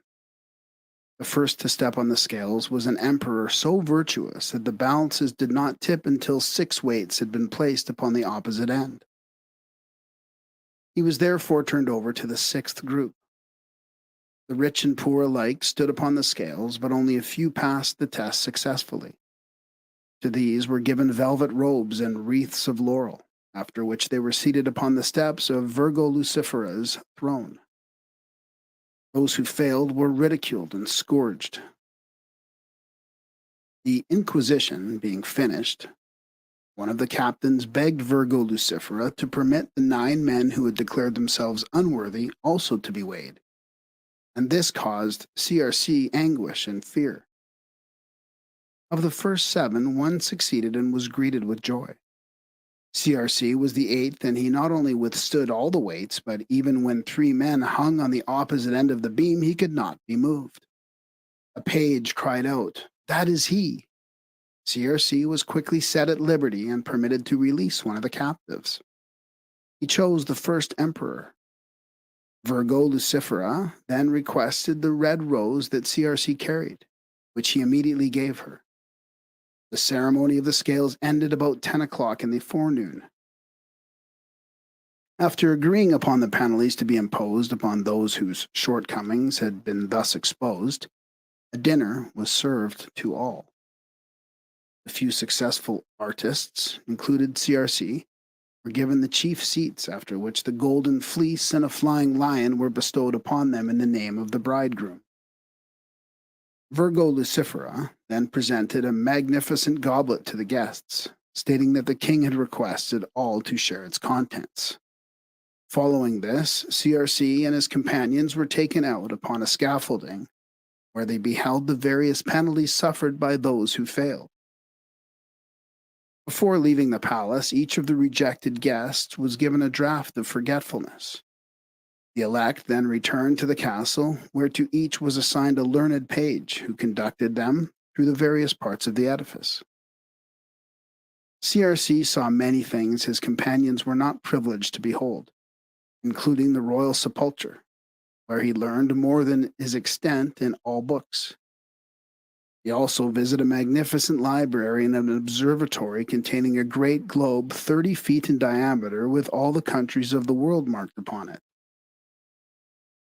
At supper, the various guests propounded enigmas, and CRC solved the riddle which Virgo Lucifera asked concerning her own identity. Then entered the dining hall 2 youths and 6 virgins beautifully robed, followed by a 7th virgin wearing a coronet. The latter was called the Duchess, and was mistaken for the Hermetic bride. The Duchess told CRC that he had received more than the others, therefore should make a greater return. The Duchess then asked each of the virgins to pick up one of the 7 weights which still remained in the great room. To Virgo Lucifera was given the heaviest weight, which was hung in the queen's chamber during the singing of a hymn. In the 2nd chamber, the first virgin hung her weight during a similar ceremony. Thus they proceeded from room to room until the weights had been disposed of. The Duchess then presented her hand to CRC and his companions, and, followed by her virgins, withdrew. Pages then conducted the guests to their sleeping chambers. The one assigned CRC was hung with rare tapestries and with beautiful paintings. The 4th day.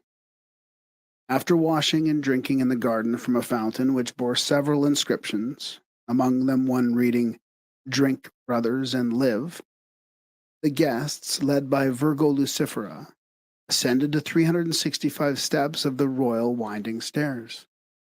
The guests were given wreaths of laurel, and, a curtain being raised, found themselves in the presence of the king and queen. CRC was awestruck by the glory of the throne room, and especially by the magnificence of the queen's robes, which were so dazzling that he could not gaze upon them. Each guest was presented to the king by one of the virgins, and after this ceremony, the Virgo Lucifera made a short speech in which she recited the achievements of the honest artists and begged that each be questioned as to whether she had properly fulfilled her duty. Old Atlas then stepped forward and, in the name of the royal majesties, greeted the intrepid band of philosophers and assured Virgo Lucifera that she should receive a royal reward. The length of the throne room was 5 times its width. To the west was a great porch in which stood 3 thrones, the central one elevated. On each throne sat 2 persons. On the first, an ancient king with a young consort. On the third, a black king with a veiled matron beside him. and on the central throne 2 young persons over whose heads hung a large and costly crown, about which hovered a little Cupid who shot his arrows first at the 2 lovers and then about the hall. Before the queen, a book bound in black velvet lay on a small altar, on which were golden decorations. Beside this were a burning candle, a celestial globe, a small striking watch, a little crystal pipe from which ran a stream of clear blood-red liquor, and a skull with a white serpent crawling in and out of the orbits. After their presentations, the guests retired down the winding stairs to the great hall. Later, the Virgo Lucifera announced that a comedy was to be performed for the benefit of the 6 royal guests in a building called the House of the Sun. CRC and his companions formed part of the royal procession, which after a considerable walk arrived at the theater. The play was in 7 acts, and after its happy ending, all returned through the garden up the winding stairs to the throne room. CRC noticed the young king was very sad, and that at the banquet following he often sent meat to the white serpent in the skull.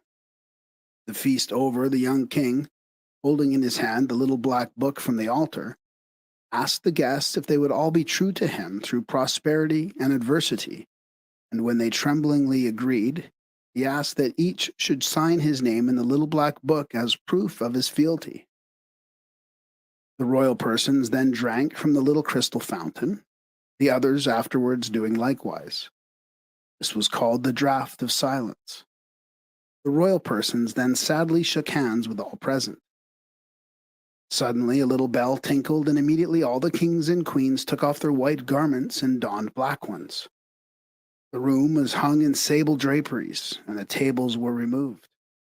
The eyes of the royal persons were bound with 6 black taffeta scarfs, and 6 coffins were placed in the center of the room. An executioner, a Moor, robed in black and bearing an axe, entered and beheaded, in turn, each of the 6 royal persons. The blood of each was caught in a golden goblet, which was placed in the coffins with the body. The executioner was also decapitated and his head placed in a small chest. The Virgo Lucifera, after assuring CRC and his companions that all should be well if they were faithful and true, ordered the pages to conduct them to their rooms for the night while she remained to watch with the dead. About midnight, CRC awakened suddenly and, looking from his window, beheld 7 ships sailing upon a lake. Above each hovered a flame. These he believed to be the spirits of the beheaded. When the ships reached shore, the Virgo Lucifera met them, and on each of the 6 vessels was placed a covered coffin. As soon as the coffins had been thus disposed of, the lights were extinguished and the flames passed back over the lake, so that there remained but 1 light for a watch in each ship. After beholding this strange ceremony, CRC returned to his bed and slept till morning. The 5th day, rising at daybreak and entreating his page to show him other treasures of the palace, CRC was conducted down many steps to a great iron door bearing a curious inscription, which he carefully copied. Passing through, he found himself in the royal treasury, the light in which came entirely from some huge carbuncles. In the center stood the triangular sepulchre of Lady Venus. Lifting a copper door in the pavement, the page ushered CRC into a crypt where stood a great bed upon which, when his guide had raised the coverlets, CRC beheld the body of Venus. Led by his page, CRC then rejoined his companions, saying nothing to them of his experience. Virgo Lucifera, robed in black velvet and accompanied by her virgins, then led the guests out into the courtyard where stood 6 coffins, each with 8 pallbearers. CRC was the only one of the group of artists who suspected the royal bodies were no longer in these coffins. The coffins were lowered into graves and great stones rolled over them. The Virgo Lucifera then made a short oration in which she exhorted each to assist in restoring the royal persons to life, declaring that they should journey with her to the Tower of Olympus, where the medicines necessary to the resurrection of the 6 royal persons could be alone found. CRC and his companions followed Virgo Lucifera to the seashore, where all embarked on 7 ships disposed according to a certain strange order. As these ships sailed across the lake and through a narrow channel into the open sea, they were attended by sirens, nymphs, and sea goddesses, who, in honor of the wedding, presented a great and beautiful pearl to the royal couple. When the ships came in sight of the Tower of Olympus, Virgo Lucifera ordered the discharge of a cannon to signal their approach.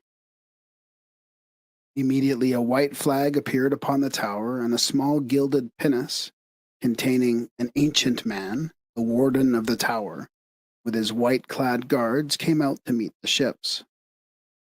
The Tower of Olympus stood upon an island which was exactly square and surrounded by a great wall. Entering the gate, the group was led to the bottom of the central tower, which contained an excellent laboratory where the guests were fain to beat and wash plants and precious stones and all sorts of things, extract their juice and essence, and put these latter into glasses. Virgo Lucifera set the artists to work so arduously that they felt they were mere drudges. When the day's work was finished, each was assigned a mattress on the stone floor. Being unable to sleep, CRC wandered about contemplating the stars. Chancing upon a flight of steps leading to the top of the wall, he climbed up and looked out upon the sea. Remaining here for some time, about midnight he beheld 7 flames which, passing over the sea towards him, gathered themselves on the top of the spire of the central tower. Simultaneously, the winds arose, the sea became tempestuous, and the moon was covered with clouds.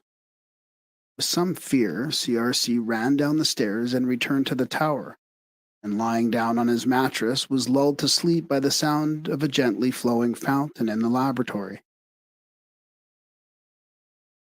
The 6th day.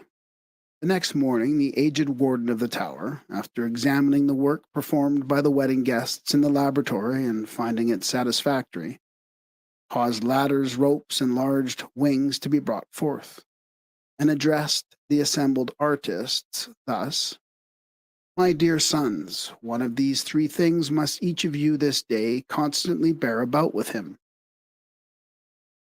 Lots were cast, and to CRC, much to his chagrin, fell a heavy ladder. Those who secured wings had them fastened to their backs so cunningly that it was impossible to detect that they were artificial. The aged warden then locked the artists in the lower room of the tower, but in a short time a round hole was uncovered in the ceiling, and Virgo Lucifera invited all to ascend. Those with wings flew at once through the opening. Those with ropes had many difficulties, while CRC with his ladder made reasonable speed. On the 2nd floor, the wedding guests, musicians, and Virgo Lucifera gathered around a fountain-like contrivance containing the bodies of the 6 royal persons. Virgo Lucifera then placed the Moor's head in a kettle-like receptacle in the upper part of the fountain, and poured upon it the substances prepared on the previous day in the laboratory. The virgins placed lamps beneath. These substances, when they boiled, passed out through holes in the sides of the kettle, and falling upon the bodies in the fountain below, dissolved them. The 6 royal bodies having been reduced thus to a liquid state, a tap was opened in the lower end of the fountain, and the fluid drained into an immense golden globe, which, when filled, was of great weight. All but the wedding guests then retired, and shortly a hole in the ceiling opened as before, and the guests ascended pell-mell to the 3rd floor. Here the globe was suspended by a strong chain. The walls of the apartment were of glass, and mirrors were so arranged that the sun's rays were concentrated upon the central globe, thus causing it to become very hot. Later, the sun's rays were deflected and the globe permitted to cool, after which it was cut open with a diamond, revealing a beautiful white egg. Carrying this with her, Virgo Lucifera departed. The guests, having ascended through another trapdoor, found themselves upon the 4th floor. where stood a square kettle filled with silver and warmed by a gentle fire. The great white egg was placed upon the warm sand to mature. In a short time it cracked, and there emerged an ugly, ill-tempered bird, which was fed with the blood of the beheaded royal persons diluted with prepared water. At each feeding its feathers changed color. From black they turned to white, and at last they become vari-colored, the disposition of the bird improving the while. Dinner was then served, after which Virgo Lucifera departed with the bird.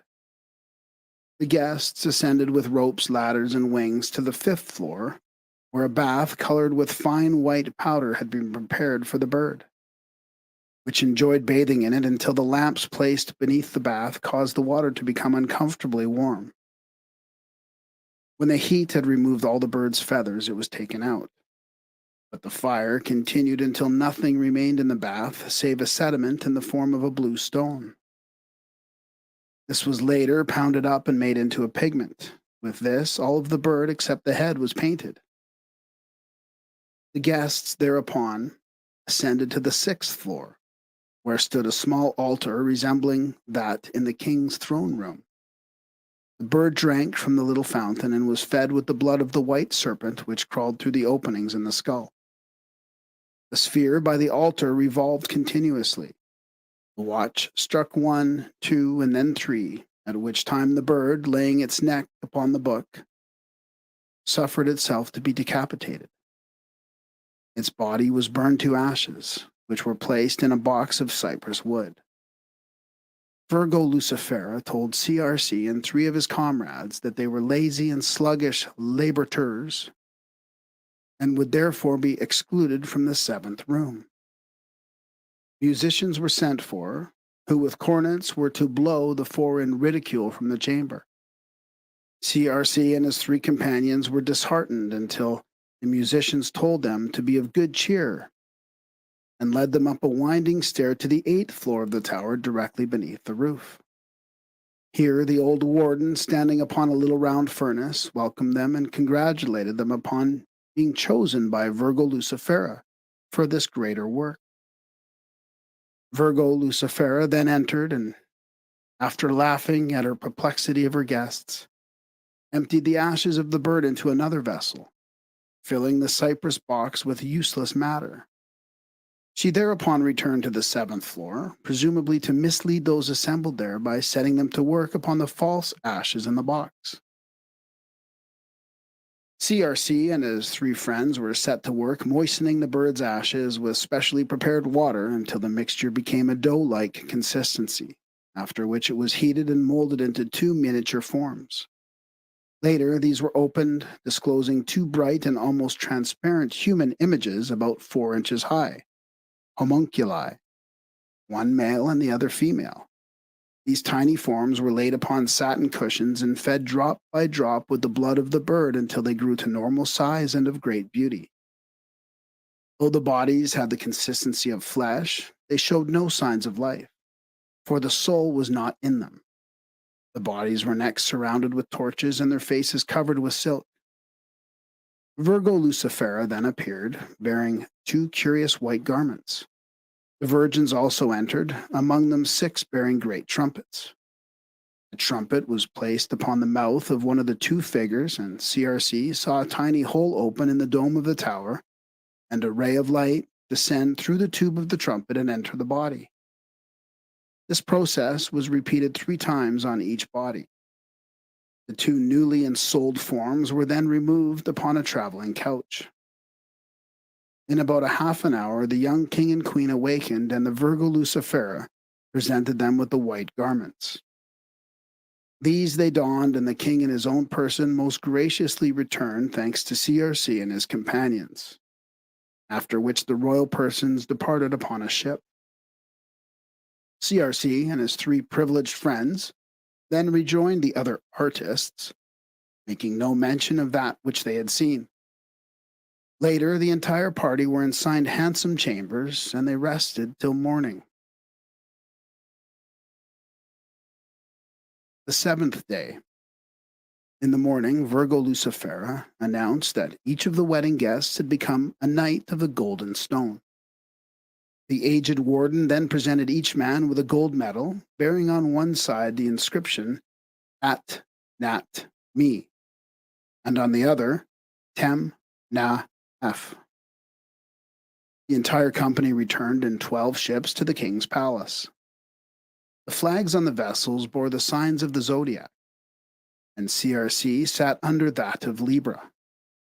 As they entered the lake, many ships met them, and the king and queen, together with their lords, ladies, and virgins, rode forth on a golden barge to greet the returning guests. Atlas then made a short oration in the king's behalf, also asking for the royal presence. In reply, the aged warden delivered to Cupid, who hovered about the royal pair, a small, curious-shaped casket. CRC and the old lord, each bearing a snow-white ensign with a red cross on it, rode in the carriage with the king. At the first gate stood the porter with blue clothes, who, upon seeing CRC, begged him to intercede with the king to release him from that post of servitude. The king replied that the porter was a famous astrologer who was forced to keep the gate as a punishment for the crime of having gazed upon Lady Venus reposing on her couch.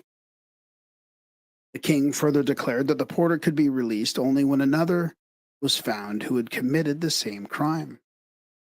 Upon hearing this, CRC's heart sank, for he realized himself to be the culprit, but he remained silent at that time. The newly created Knights of the Golden Stone were obliged to subscribe to 5 articles drawn up by His Royal Highness. 1. That they would ascribe their order only to God and His handmaid, nature. 2. That they should abominate all uncleanness and vice. 3. That they should always be ready to assist the worthy and needy. 4. That they should not use their knowledge and power for the attainment of worldly dignity. 5. That they should not desire to live longer than God had decreed. They were then duly installed as knights, which ceremony was ratified in a little chapel where CRC hung up his golden fleece and his hat for an eternal memorial, and here he inscribed the following: Summa Scientia Nihil Sire, France, Christianus Rosenkreuz, Equus Ori Lapidus, Anno 1459. After the ceremony, CRC admitted that he was the one who had beheld Venus, and consequently must become the porter of the gate. The king embraced him fondly, and he was assigned to a great room containing 3 beds, one for himself, one for the aged lord of the tower, and the third for old Atlas. The chemical marriage here comes to an abrupt end, leaving the impression that CRC was to assume his duties as porter on the following morning. The book ends in the middle of a sentence with a note in italics, presumably by the editor. Under the symbolism of an alchemical marriage, medieval philosophers concealed the secret system of spiritual culture whereby they hoped to coordinate the disjecta membra of both the human and social organisms. Society, they maintained, was a threefold structure and had its analogy in the triune constitution of man. For as man consists of spirit, mind, and body, so society is made up of the church, the state, and the populace. The bigotry of the church, the tyranny of the state, and the fury of the mob are the 3 murderous agencies of society which seek to destroy truth as recounted in the Masonic legend of Hiram Abiff. The first 6 days of the chemical marriage set forth the processes of philosophical creation through which every organism must pass. The 3 kings are the threefold spirit of man and their consorts, the corresponding vehicles of their expression in the lower world. The executioner is the mind, the higher part of which, symbolized by the head, is necessary to the achievement of the philosophical labor. Thus, the parts of man, by the alchemists symbolized as the planets and elements, when blended together according to a certain divine formula, result in the creation of two philosophic babes, which, fed upon the blood of the alchemical bird, become rulers of the world. From an ethical standpoint, the young king and queen resurrected at the summit of the tower and ensouled by the divine life represents the forces of the intelligence and love which must ultimately guide society. Intelligence and love are the two great ethical luminaries of the world and correspond to enlightened spirit and regenerated body. The bridegroom is reality, and the bride, the regenerated being who attains perfection by becoming one with reality through a cosmic marriage wherein the mortal part attains immortality by being united with its own immortal source. In the Hermetic marriage, divine and human consciousness are united in holy wedlock, and he in whom this sacred ceremony takes place is designated as Knight of the Golden Stone. He thereby becomes a divine philosophic diamond composed of the quintessence of his own sevenfold constitution. Such is the true interpretation of the mystical process of becoming a bride of the Lamb. The Lamb of God is signified by the golden fleece that Jason was forced to win before he could assume his kingship. The flying lion is illumined will, an absolute prerequisite to the achievement of the great work. The episode of weighing the souls of men has its parallel in the ceremony described in the Egyptian Book of the Dead. The walled city entered by CRC represents the sanctuary of wisdom wherein dwell the real rulers of the world, the initiated philosophers. Like the ancient mysteries after which it was patterned, the Order of the Rose Cross possessed a secret ritual which was lived by the candidate for a prescribed number of years before he was eligible to the inner degrees of the society. The various floors of the Tower of Olympus represent the orbits of the planets. The ascent of the philosophers from one floor to another also parallels certain rituals of the Eleusinian mysteries and the rites of Mithras, wherein the candidate ascended the 7 rungs of a ladder or climbed the 7 steps of a pyramid in order to signify release from the influences of the planetary governors. Man becomes master of the 7 spheres only when he transmutes the impulses received from them. He who masters the 7 worlds and is reunited with the divine source of his own nature consummates the Hermetic marriage. Bacon, Shakespeare, and the Rosicrucians. The present consideration of the Bacon-Shakespeare-Rosicrucian controversy is undertaken not for the vain purpose of digging up dead men's bones, but rather in the hope that a critical analysis will aid in the rediscovery of that knowledge lost to the world since the oracles were silenced. It was W.F.C. Wigston who called the Bard of Avon Phantom Captain Shakespeare, the Rosicrucian Mask. This constitutes one of the most significant statements relating to the Bacon-Shakespeare controversy. It is quite evident that William Shakespeare could not, unaided, have produced the immortal writings bearing his name. He did not possess the necessary literary culture, for the town of Stratford where he was reared contained no school capable of imparting the higher forms of learning reflected in the writings ascribed to him. His parents were illiterate, and in his early life he evinced a total disregard for study. There are in existence but 6 known examples of Shakespeare's handwriting. All are signatures, and 3 of them are in his will. The scrawling, uncertain method of their execution stamps Shakespeare as unfamiliar with the use of a pen. And it is obvious either that he copied a signature prepared for him or that his hand was guided while he wrote. No autograph manuscripts of the Shakespearean plays or sonnets have been discovered, nor is there even a tradition concerning them other than the fantastic and impossible statement appearing in the foreword of the Great Folio. A well-stocked library would be an essential part of the equipment of an author whose literary productions demonstrate him to be familiar with the literature of all ages. Yet there is no record that Shakespeare even possessed a library, nor does he even make many mention of books in his will.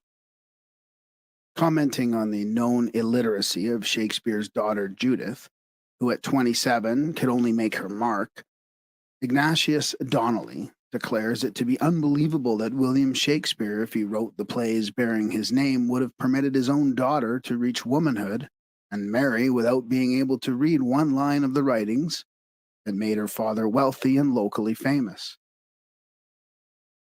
The query also had been raised: where did William Shakespeare secure his knowledge of modern French, Italian, Spanish, and Danish, to say nothing of classical Latin and Greek? For in spite of the rare discrimination with which Latin is used by the author of Shakespearean plays, Ben Jonson, who knew Shakespeare intimately, declared that the Stratford actor understood small Latin and less Greek. Is it not also more than strange that no record exists of William Shakespeare having ever played a leading role in the famous dramas he is supposed to have written, or in others produced by the company of which he was a member?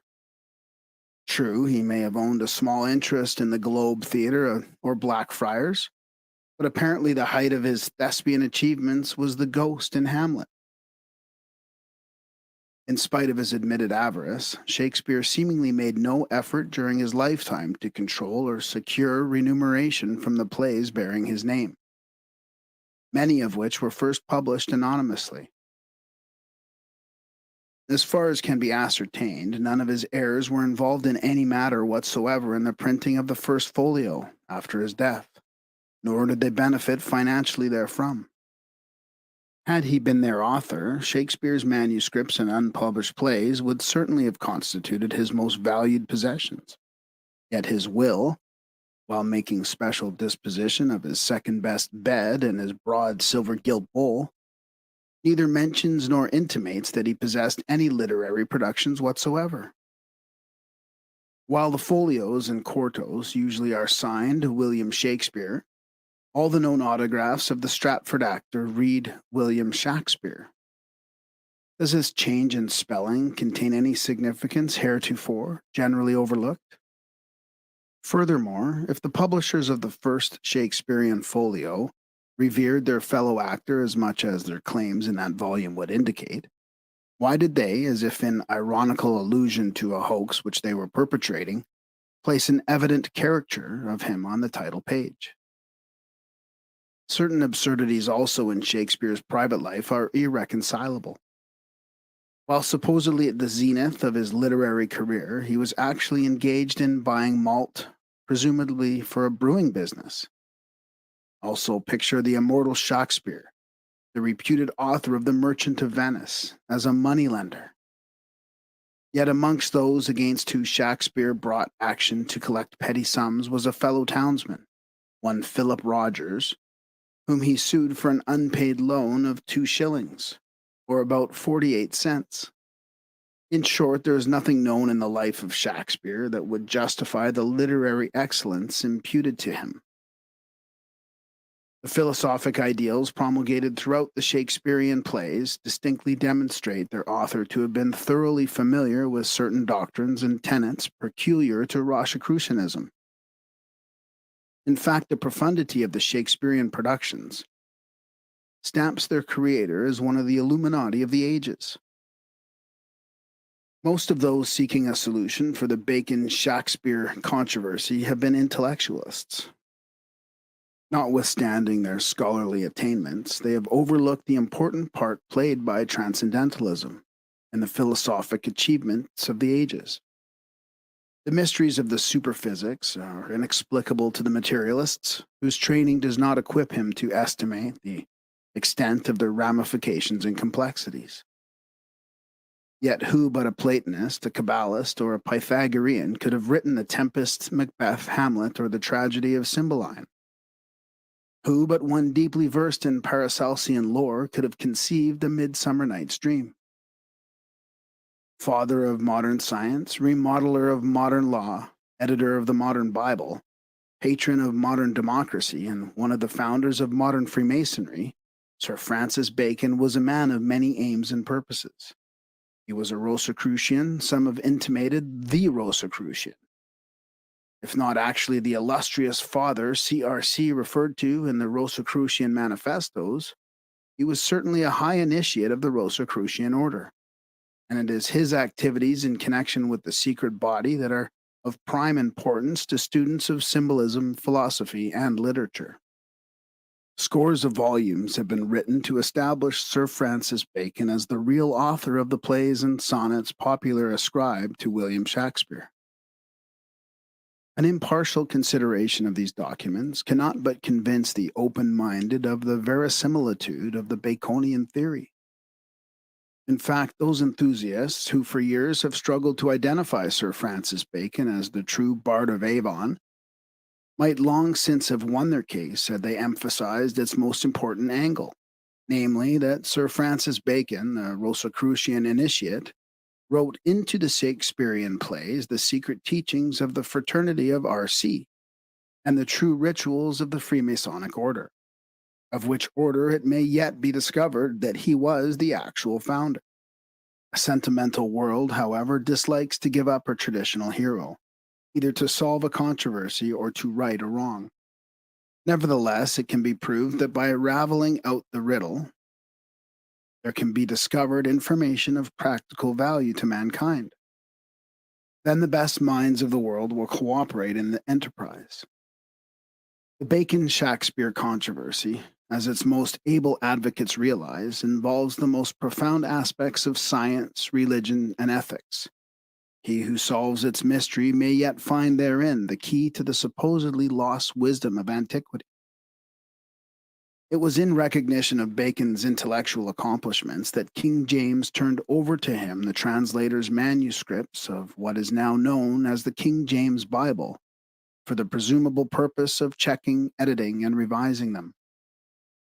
The documents remained in his hands for nearly a year, but no information is to be had concerning what occurred in that time.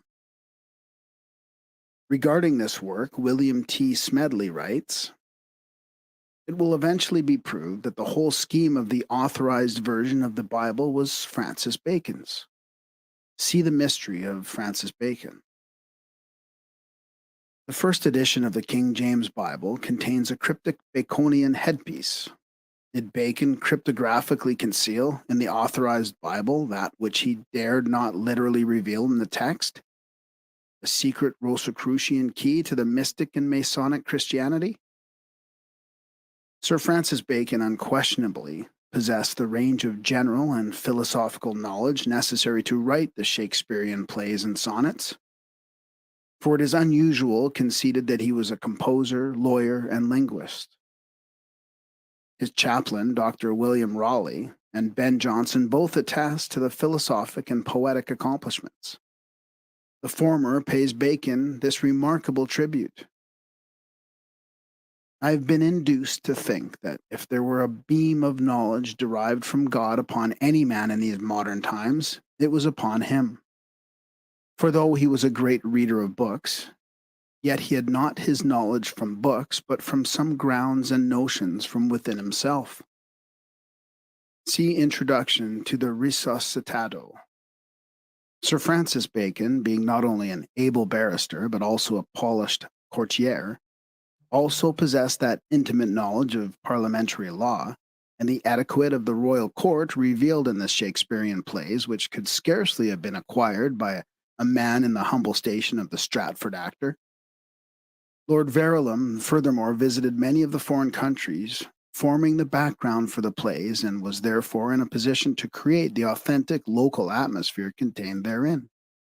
But there is no record of William Shakespeare ever having traveled outside of England. The magnificent library amassed by Sir Francis Bacon contained the very volumes necessary to supply the quotations and anecdotes incorporated into the Shakespearean plays. Many of the plays, in fact, were taken from plots and earlier writings of which there were no English translation at the time. Because of his scholastic acquirements, Lord Verulam could have read the original books. It is most likely that William Shakespeare could have done so. Abundant cryptographic proof exists that Bacon was concerned in the production of the Shakespearean plays. Sir Francis Bacon's cipher number was 33. In the first part of King Henry IV, the word Francis appears 33 times upon one page. To attain this end, obviously awkward sentences were acquired, as anon Francis, no Francis, but tomorrow Francis, or Francis on Thursday, or indeed Francis when thou wilt, but Francis. Throughout the Shakespearean folios and quartos occur scores of acrostic signatures. The simplest form of the acrostic is that whereby a name, in these instances Bacon's, was hidden in the first few letters of lines. The Tempest, Act 1, Scene 2, appears a striking example of the Baconian acrostic. Begun to tell me what I am, but stopped, and left me to a bootless inquisition, concluding, stay, not yet. The first letters of the first and second lines together with the first three letters of the third line form the word Bacon. Similar acrostics appear frequently in Bacon's acknowledged writings. The tenor of the Shakespearean dramas politically is in harmony with the recognized viewpoints of Sir Francis Bacon, whose enemies are frequently caricatured in the plays. Likewise, their religious, philosophic, and educational undercurrents all reflect his personal opinions. Not only do these marked similarities of style and terminology exist in Bacon's writings and the Shakespearean plays, but there are also certain historical and philosophical inaccuracies common to both, such as identical misquotations from Aristotle. Evidently realizing that futurity would unveil his full genius, Lord Verulam, in his will, bequeathed his soul to God above by the oblations of his Savior, his body to be buried obscurely, his name and memory to men's charitable speeches, to foreign nations, to succeeding ages, and to his own countrymen after some time had elapsed. That portion appearing in italics Bacon deleted from his will, apparently fearing that he had said too much. That Sir Francis Bacon's subterfuge was known to a limited few during his lifetime is quite evident. Accordingly, stray hints regarding the true author of the Shakespearean plays may be found in many 17th century volumes. On page 33, Bacon's cipher number, of the 1609 edition of Robert Cowdrey's Treasure or Storehouse of Similes, appears the following significant allusion. Like as men would laugh at a poor man, if having precious garments, lent him to act and play the part of some honorable personage upon a stage. When the play were at an end, he should keep them as his own, and brag up and down in them. Repeated references to the word hog in the presence of cryptographic statements on page 33 of various contemporary writings demonstrate that the keys to Bacon's ciphers were his own name, words playing upon it, or its numerical equivalent. Notable examples are the famous statement of Mistress Quickly in the Merry Wives of Windsor. Hang hog is Latin for bacon, I warrant you. The title pages of the Countess of Pembroke's Arcadia, and Edmund Spenser's Fairy Queen, and the emblems appearing in the works of Alciatus and Wither. Furthermore, the word honorificabilitudinatatis, appearing in the fifth act of Love's Labor Lost, is a Rosicrucian signature, as its numerical equivalent, 287, indicates.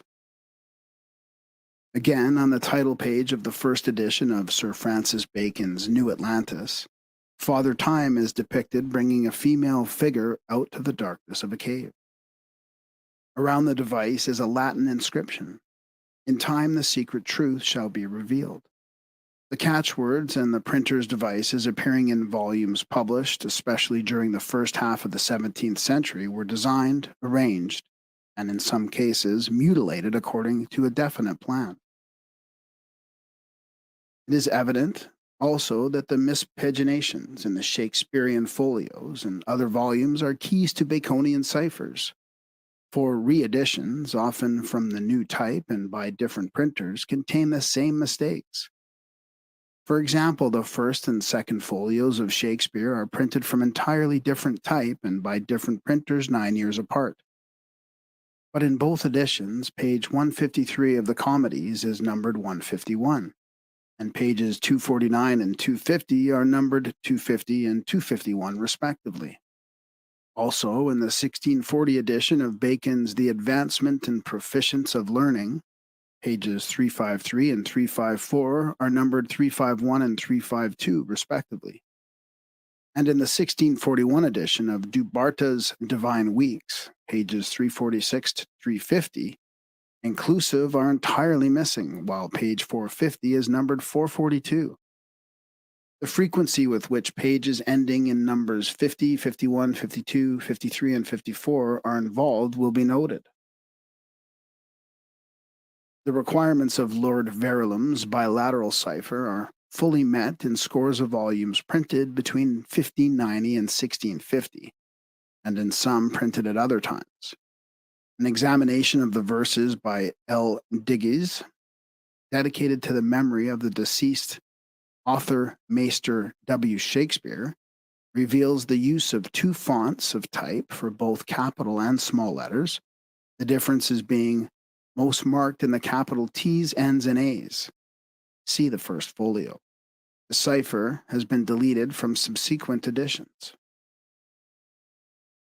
The presence of hidden material in the text is often indicated by needless involvement of words. On the 16th unnumbered page of the 1641 edition of Du Barta's Divine Weeks is a boar surmounting a pyramidal text.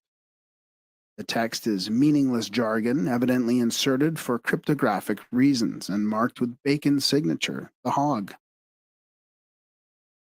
The year following publication of the first folio of Shakespeare's plays in 1623, there were printed in Lüneburg a remarkable volume on cryptography, avowedly by Gustavus Silenus. It is considered extremely probable that this volume constitutes the cryptographic key to the great Shakespearean folio. Peculiar symbolical head and tail pieces also mark the presence of cryptograms. While such ornaments are found in many early printed books, certain emblems are peculiar to volumes containing Baconian Rosicrucian ciphers. The light and dark shaded A is an interesting example. Bearing in mind the frequent recurrence in Baconian symbolism of the light and dark shaded A and the hog, the following statement by Bacon in his interpretation of nature is highly significant. If the sow with her snout should happen to imprint the letter A upon the ground, wouldst thou therefore imagine that she could write out a whole tragedy as one letter? The Rosicrucians and other secret societies of the 17th century used watermarks as mediums for the conveyance of cryptographic references, and books presumably containing Baconian ciphers are usually printed upon paper bearing Rosicrucian or Masonic watermarks. Often there are several symbols in one book, such as the rose cross, urns, bunches of grapes, and others. At hand is a document which may prove a remarkable key to a cipher beginning in the tragedy of Cymbeline. So far as known, it has never been published and is applicable only to the 1623 folio of the Shakespearean plays. The cipher is a line and word count involving punctuation, especially the long and short exclamation points and the straight and slanting interrogation points. The code was discovered by Henry William Birse in 1900, and after it has been thoroughly checked and its exact nature will be made public. No reasonable doubt remains that the Masonic order is the direct outgrowth of the secret societies of the Middle Ages. Nor can it be denied that Freemasonry is permeated by the symbolism and mysticism of the ancient and medieval worlds. Sir Francis Bacon knew the true secret of Masonic origin, and there is a reason to suspect that he concealed this knowledge in cipher and cryptogram. Bacon is not to be regarded solely as a man, but rather as the focal point between an invisible institution and a world which was never able to distinguish between the messenger and the message which he promulgated. This secret society, having rediscovered the lost wisdom of the ages and fearing that the knowledge might be lost again, perpetuated it in two ways. One, by an organization, Freemasonry, to the initiates of which it revealed its wisdom in the form of symbols. Two, by embodying its arcana in the literature of the day by means of cunningly contrived ciphers and enigmas. Evidence points to the existence of a group of wise and illustrious fraters who assumed the responsibility of publishing and preserving for future generations the choicest of the secret books of the ancients, together with certain other documents which they themselves had prepared. That future members of their fraternity might not only identify these volumes, but also immediately note the significant passages, words, chapters, or sections therein, they created a symbolic alphabet of hieroglyphic designs. By means of a certain key and order, the discerning few were thus enabled to find that wisdom by which a man is raised to an illumined life. The tremendous import of the Baconian mystery is daily becoming more apparent. Sir Francis Bacon was a link in that great chain of minds which has perpetuated the secret doctrine of antiquity from its beginning. This secret doctrine is concealed in his cryptic writings. The search for this divine wisdom is the only legitimate motive for the effort to decode his cryptograms.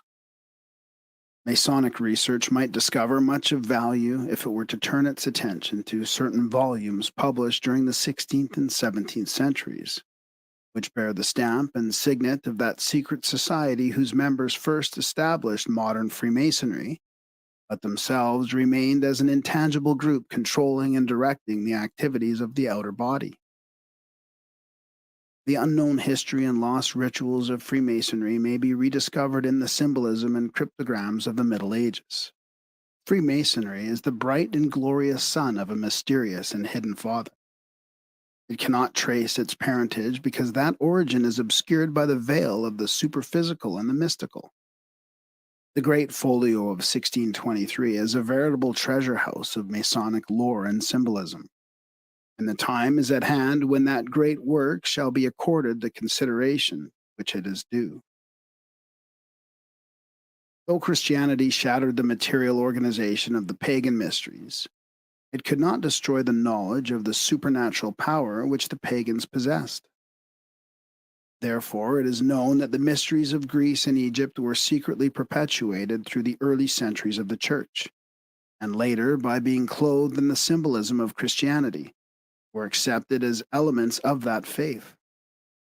Sir Francis Bacon was one of those who had been entrusted with the perpetuation and dissemination of the arcana of the superphysical originally in the possession of the pagan hierophants, and to attain that end either formulated the fraternity of RC or was admitted into an organization already existing under that name and becoming one of its principal representatives. For some reason not apparent to the uninitiated, there has been a continued and consistent effort to prevent the unraveling of the Baconian scheme.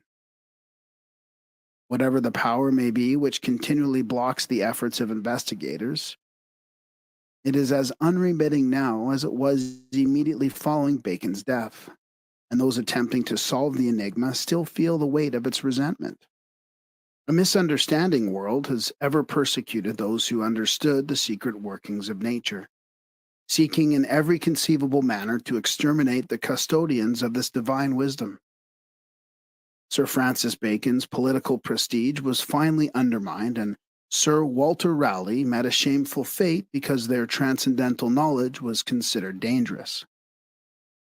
The forging of Shakespeare's handwriting, the foisting of fraudulent portraits and death masks upon a gullible public, the fabrication of spurious biographies, the mutilation of books and documents, the destruction or rendering illegible of tablets and inscriptions containing cryptographic messages, have all compounded the difficulties attendant upon the solution of the Bacon-Shakespeare-Rosicrucian riddle.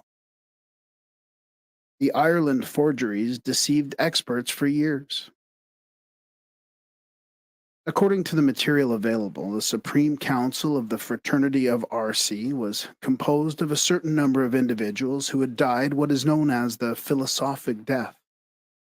When the time came for an initiate to enter upon his labors for the order, he conveniently died under somewhat mysterious circumstances. In reality, he changed his name and place of residence, and a box of rocks or a body secured for the purpose was buried in his stead. It is believed that this happened in the case of Sir Francis Bacon, who, like all servants of the mysteries, renounced all personal credit and permitted others to be considered as the authors of the documents which he wrote or inspired.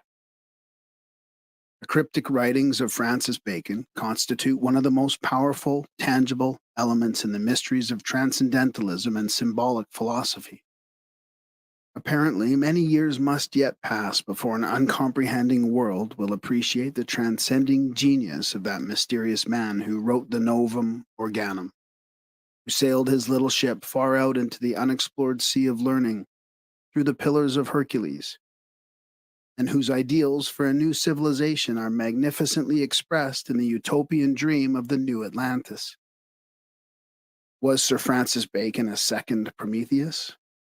Did his great love for the people of the world and his pity for their ignorance cause him to bring the divine fire from heaven concealed within the contents of a printed page?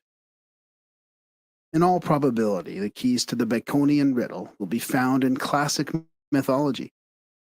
He who understands the secret of the seven-rayed god will comprehend the method employed by Bacon to accomplish his monumental labor. Aliases were assumed by him in accordance with the attributes and order of the members of the planetary system. One of the least known but most important keys to the Baconian enigma is the third, or 1637 edition, published in Paris, of Les Images au tableau de plate, peintures de deux Philostrates, Sophists, Greeks, et la statue de Callistrate, by Blaise de Vigenère. This title page of this volume, which, as the name of the author when properly deciphered indicates, was written by or under the direction of Bacon or his secret society, is one mass important Masonic or Rosicrucian symbol. On page 486 appears a plate entitled Hercules Pharaoh, showing a gigantic figure shaking a spear, the ground before him strewn with curious emblems. In one of his curious works, Alfred Freund attempts to explain the Baconian symbolism in the Philostrates. Bacon he reveals as the philosophical Hercules, whom time will establish as the true spear shaker. The cryptogram as a factor in symbolic philosophy. No treatise which deals with symbolism would be complete without a section devoted to the consideration of cryptograms. The use of ciphers has long been recognized as indispensable in military and diplomatic circles. But the modern world has overlooked the important role played by cryptography in literature and philosophy. If the art of deciphering cryptograms could be made popular, it would result in the discovery of much hitherto unsuspected wisdom possessed by both ancient and medieval philosophers. It would prove that many apparent verbose and rambling authors were wordy for the sake of concealing words. Ciphers are hidden in the most subtle manner. They may be concealed in the watermark on the paper, which a book is printed. They may be bound into the covers of ancient books. They may be hidden under imperfect pagination. They may be extracted from the first letters of words or the first words of sentences.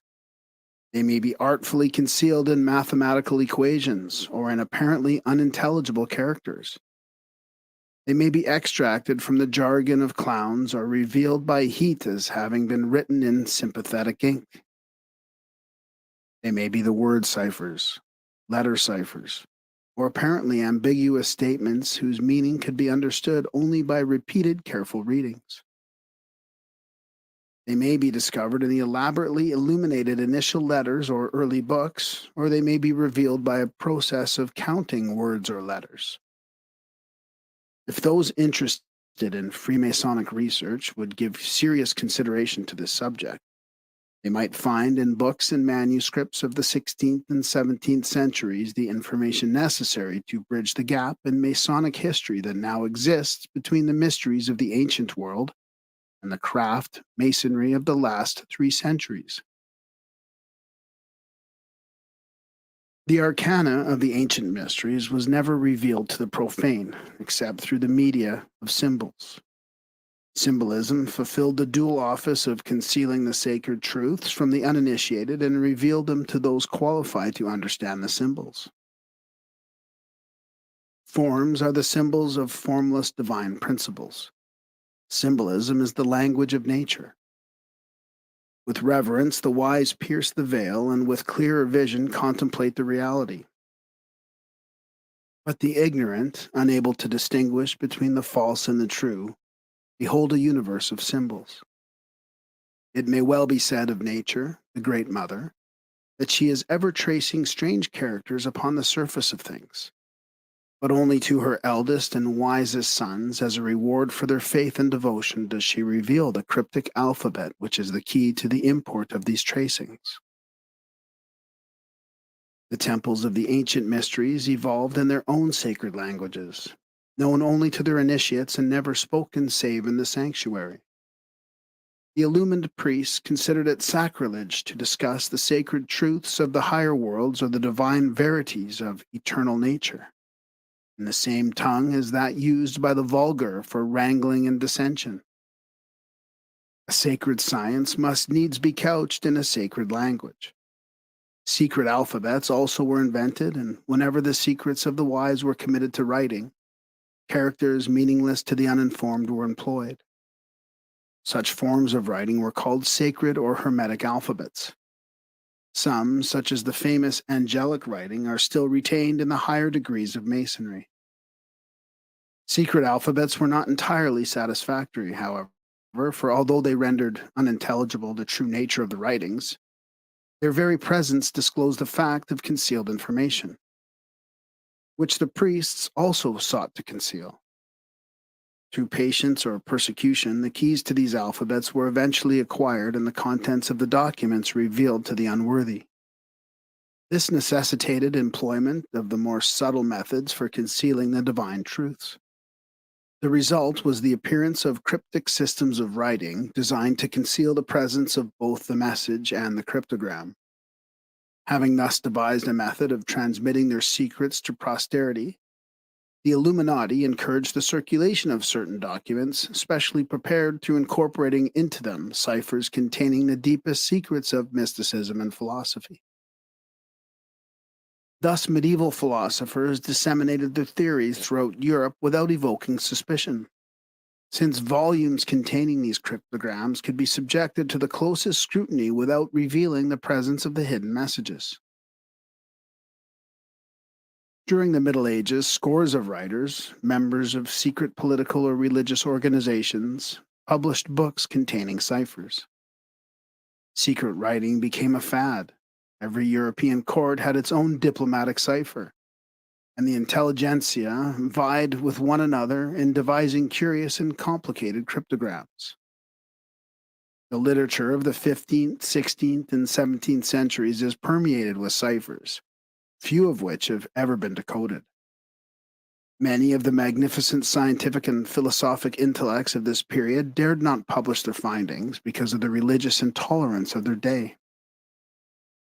In order to preserve the fruitage of their intellectual labors for mankind, these pioneers of progress concealed their discoveries in ciphers, trusting that future generations, more kindly than their own, would discover and appreciate their learning. Many churchmen, it is interesting to note, used cryptograms, fearing excommunication or at worst fate should their scientific researches be suspected. Only recently an intricate cipher of Roger Bacon's has been unraveled, revealing the fact that this early scientist was well versed in the cellular theory. Lecturing before the American Philosophical Society, Dr. William Romaine Newbold, who translated the cipher manuscript of the friar, declared, There are drawings which so accurately portray the actual appearance of certain objects that it is difficult to resist the inference that Bacon had seen them with the microscope. These are the spermatozoa, the body cells, and the seminiferous, the ova, the tubes with their nuclei distinctly indicated. There are 9 large drawings, of which one at least bears considerable resemblance to a certain stage of development of a fertilized cell. See Review of Reviews, July 1921. Had Roger Bacon failed to conceal this discovery under a complicated cipher, he would have been persecuted as a heretic and would probably have met the fate of other early liberal thinkers. In spite of the rapid progress made by science in the last 250 years, it still remains ignorant concerning many of the original discoveries made by medieval investigators. The only record of these important findings is that contained in the cryptograms of the volumes which they published. While many authors have written on the subject of cryptography, the books most valuable to students of philosophy and religion are Polygraphia and Stenographia by Trithemius, abbot of Spanheim, Mercury, or the Secret and Swift Messenger, by John Wilkins, Bishop of Chester, Oedipus Egyptiacus and other works by Athanasius Kircher, Society of Jesus and Cryptomentices by Gustavus Silenius. To illustrate the basic differences in their construction and use, the various forms of ciphers are here grouped under 7 general headings. Number 1, the literal cipher. The most famous of all literal cryptograms is the famous bilateral cipher described by Sir Francis Bacon in his De Augmentis Scientiarum. Lord Bacon originated the system while still a young man residing in Paris.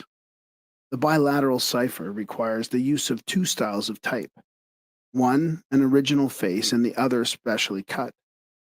The differences between the 2 fonts are in many cases so minute that it requires a powerful magnifying glass to detect them. Originally, the cipher messages were concealed only in the italicized words, sentences, or paragraphs, because the italic letters, being more ornate than the Roman letters, offered greater opportunity for concealing the slight but necessary variations. Sometimes the letters vary a trifle in size, at other times in thickness or in their ornamental flourishes. Later, Lord Bacon is believed to have had 2 Roman alphabets specially prepared in which the differences were so trivial that it is almost impossible for experts to distinguish them. A careful inspection of the 4 first Shakespeare folios discloses the use throughout the volumes of several styles of type differing in minute but distinguishable details. It is possible that all the Shakespeare folios contain ciphers running through the text. These ciphers may have been added to the original plays, which are much longer in the folios than the original quartos, full scenes having been added in some instances. The bilateral cipher was not confined to the writings of Bacon and Shakespeare, but appeared in many books published during Lord Bacon's lifetime and for nearly a century after his death. In referring to the bilateral cipher, Lord Bacon terms it omnia per omnia. The cipher may run through an entire book and be placed therein at the time of printing without the knowledge of the original author, for it does not necessitate the changing of either words or punctuation. It is possible that this cipher was inserted for political purposes into many documents and volumes published during the 17th century. It is well known that ciphers were used for the same reason as early as the Council of Nicaea. The Baconian bilateral cipher is difficult to use today, owing to the present exact standardized of type and the fact that so few books are now handset. Accompanying this chapter are facsimiles of Lord Bacon's bilateral alphabet as it appeared in the 1640 English translation of De Augmentis Scientiarum. There are 4 alphabets, 2 for the capital and 2 for the small letters.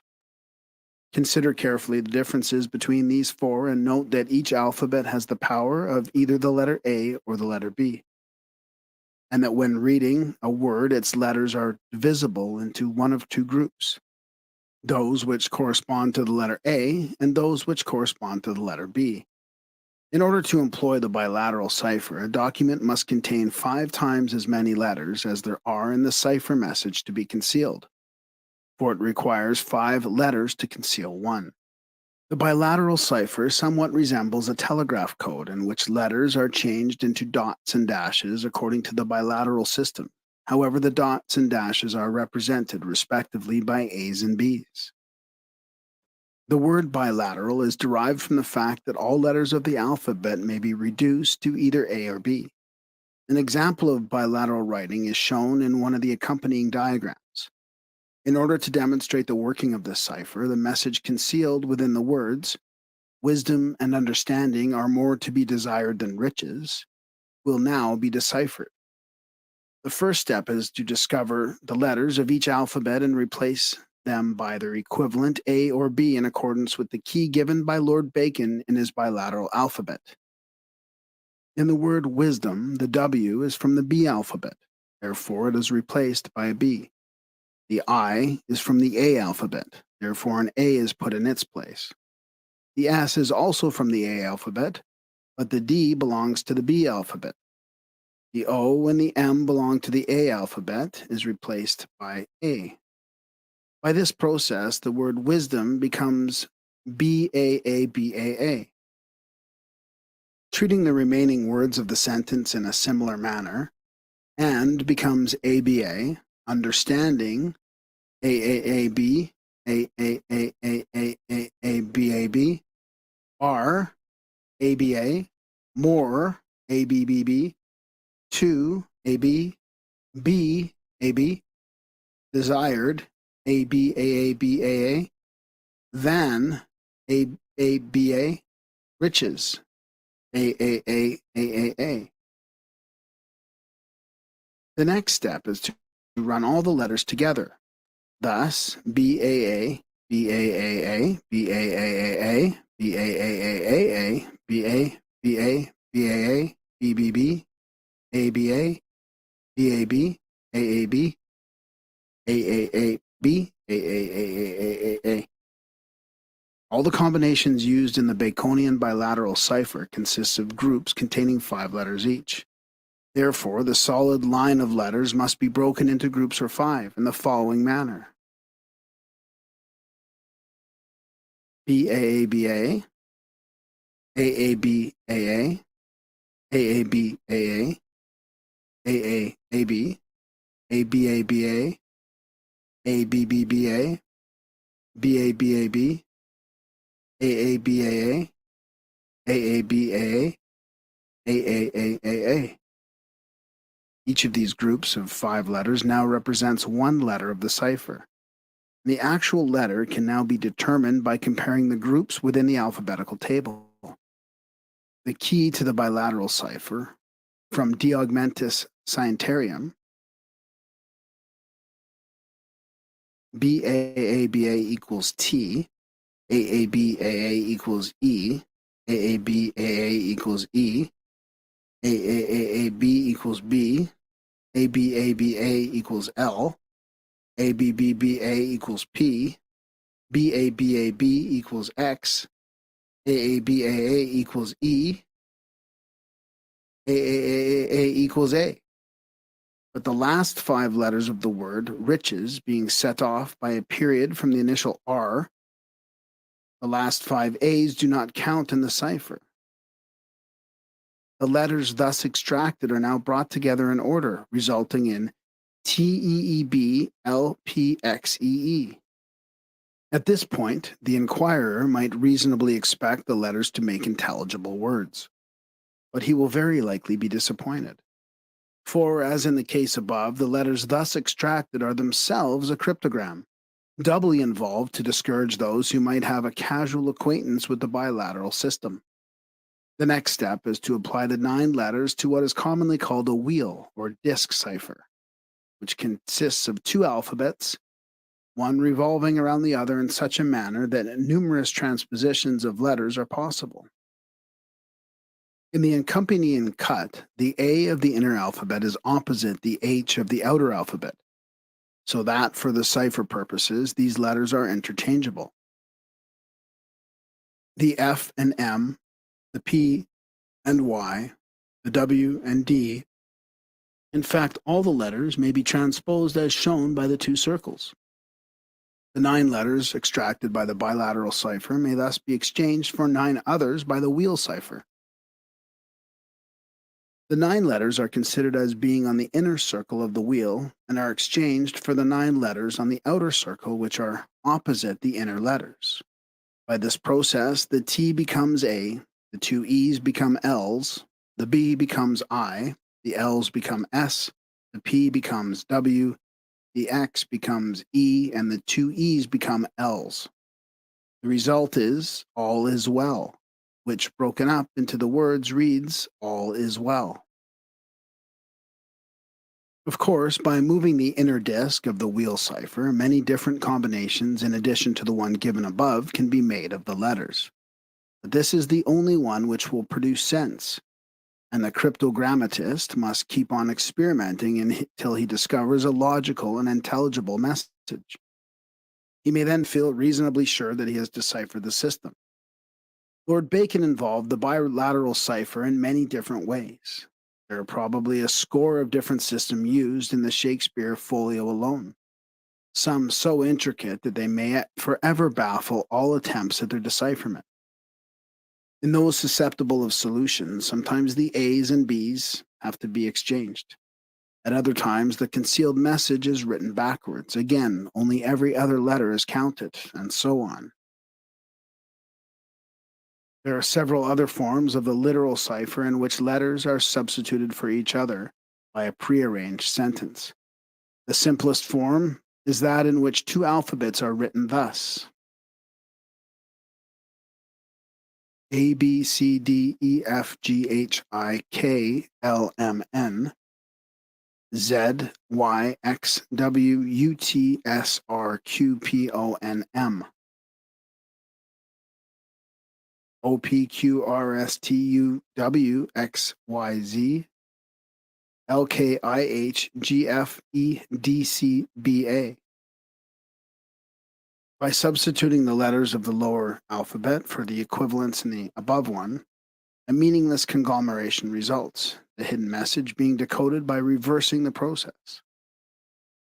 There is also a form of the literal cipher in which the actual cryptogram is written in the body of the document, but unimportant words are inserted between important ones according to a prearranged order. The literal cipher also includes what are called acrostic signatures, that is, words written down the column by the use of the first letter of each line, and also more complicated acrostics in which the important letters are scattered through entire paragraphs or chapters. The 2 accompanying alchemical cryptograms illustrate another form of the cipher involving the first letter of each word. Every cryptogram based on the arrangement or combination of letters of the alphabet is called a literal cipher. 2. The pictorial cipher. Any picture or drawing with other than its obvious meaning may be considered a pictorial cryptogram. Instances of pictorial cipher are frequently found in Egyptian symbolism and early religious art. The diagrams of alchemists and Hermetic philosophers are invariably pictorial ciphers. In addition to the simple pictorial cipher, there is a more technical form in which words or letters are concealed by the number of stones in a wall, by the spread of birds' wings in flight, by ripples of the surface of the water, or by the length and order of lines used in shading. Such cryptograms are not obvious and must be decoded with the aid of an arbitrary measuring scale, the length of the lines determining the letter or word concealed.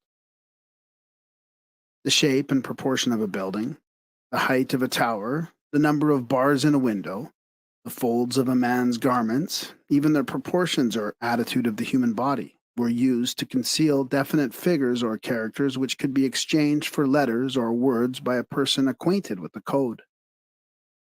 Initial letters of names were secreted in architectural arches and spans. A notable example of this practice is found on the title page of Montague's Essays, third edition, where an initial B is formed by two arches and an F by a broken arch. Pictorial cryptograms are sometimes accompanied by the key necessary for their decipherment. A figure may point toward the starting point of the cipher or carry in its hand some implement disclosing the system of measurement used.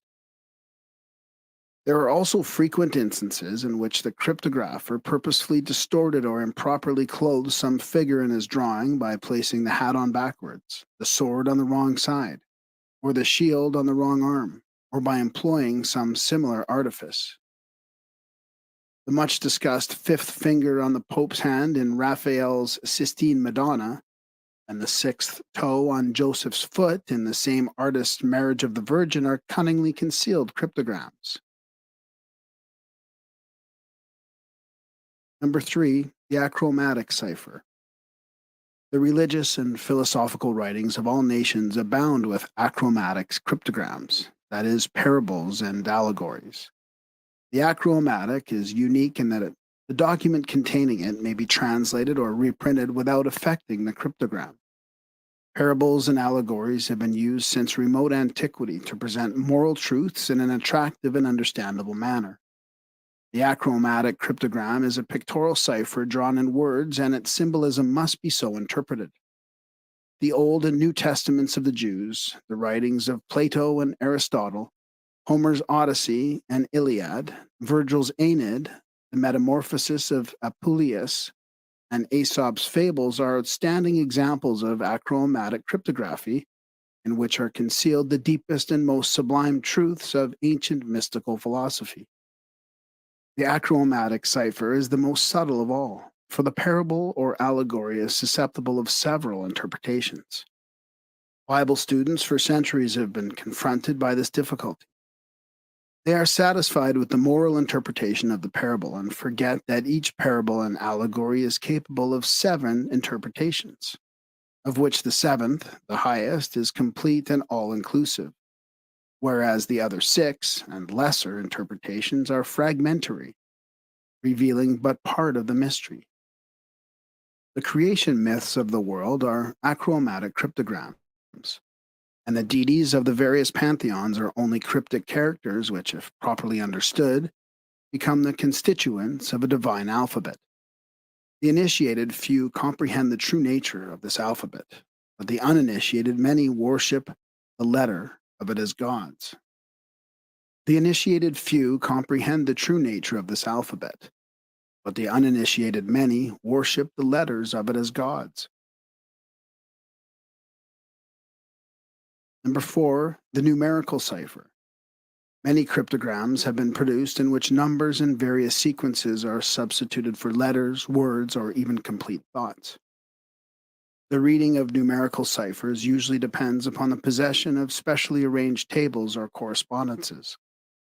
The numerical cryptograms of the Old Testament are so complicated that only a few scholars versed in rabbinical lore have ever sought to unravel their mysteries.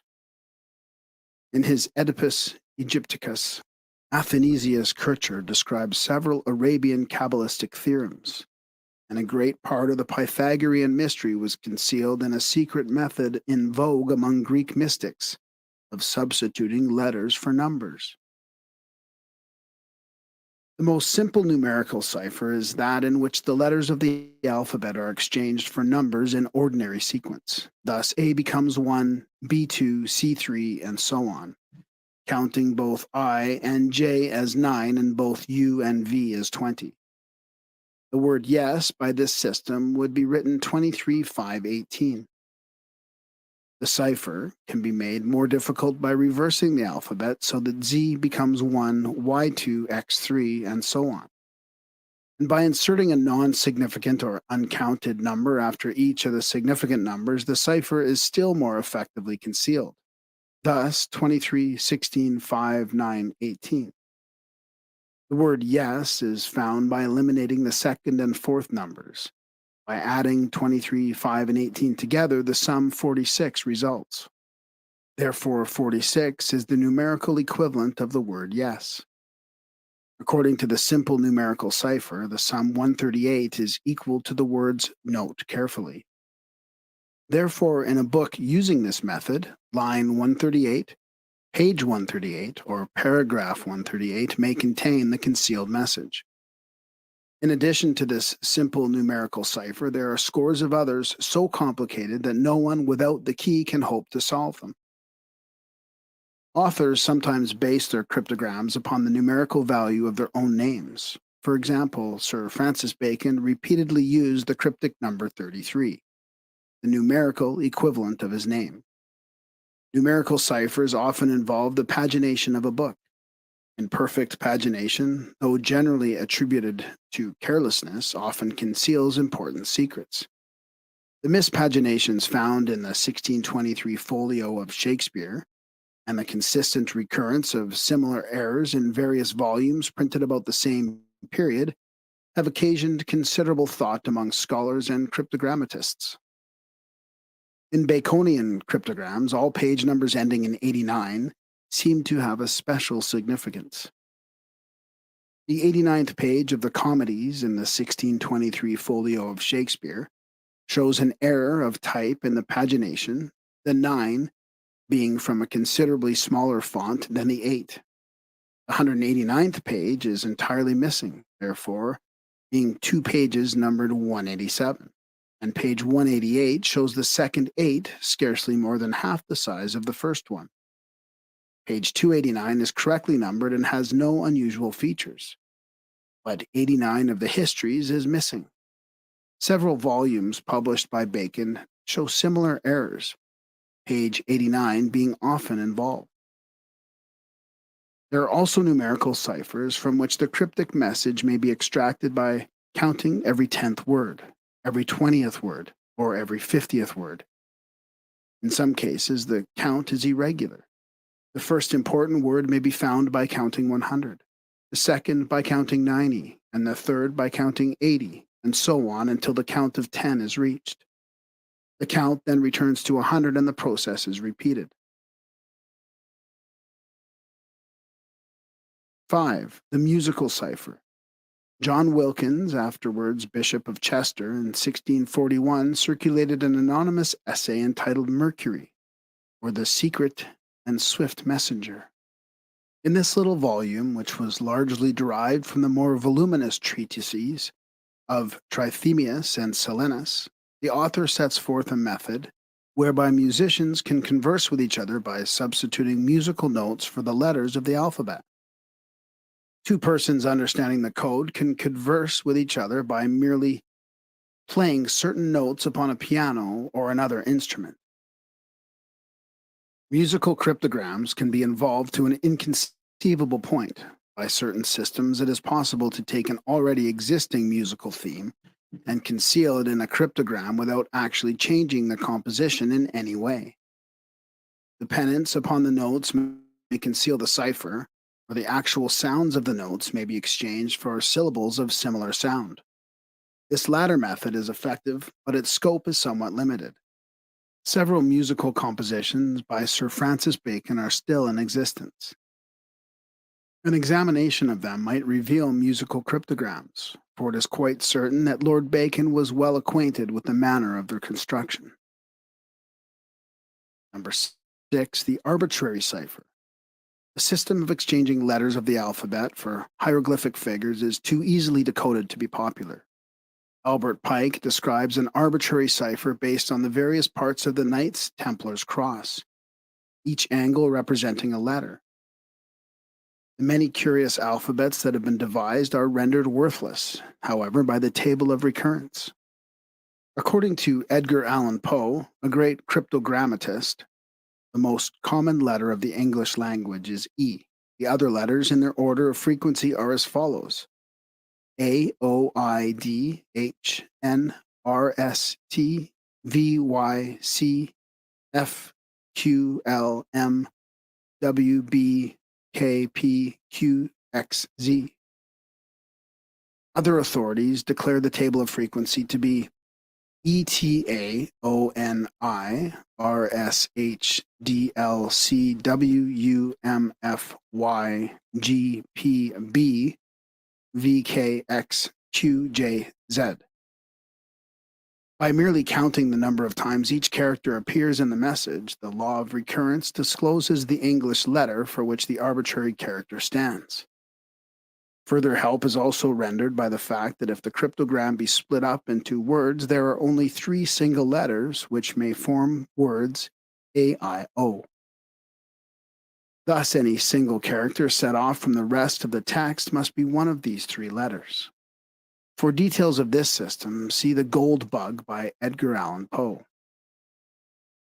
To render more difficult the decoding of arbitrary ciphers, however, the characters are seldom broken up into words.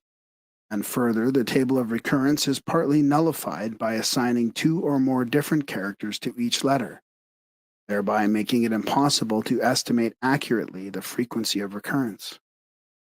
Therefore, the greater the number of arbitrary characters used to represent any single letter of the alphabet, the more difficult it is to decipher an arbitrary cryptogram. The secret alphabets of the ancients are comparatively easy to decode, the only requisites being a table of frequency, a knowledge of the language in which the cryptogram was originally written, a modern amount of patience, and a little ingenuity. Number 7, the code cipher. The most modern form of cryptogram is the code system.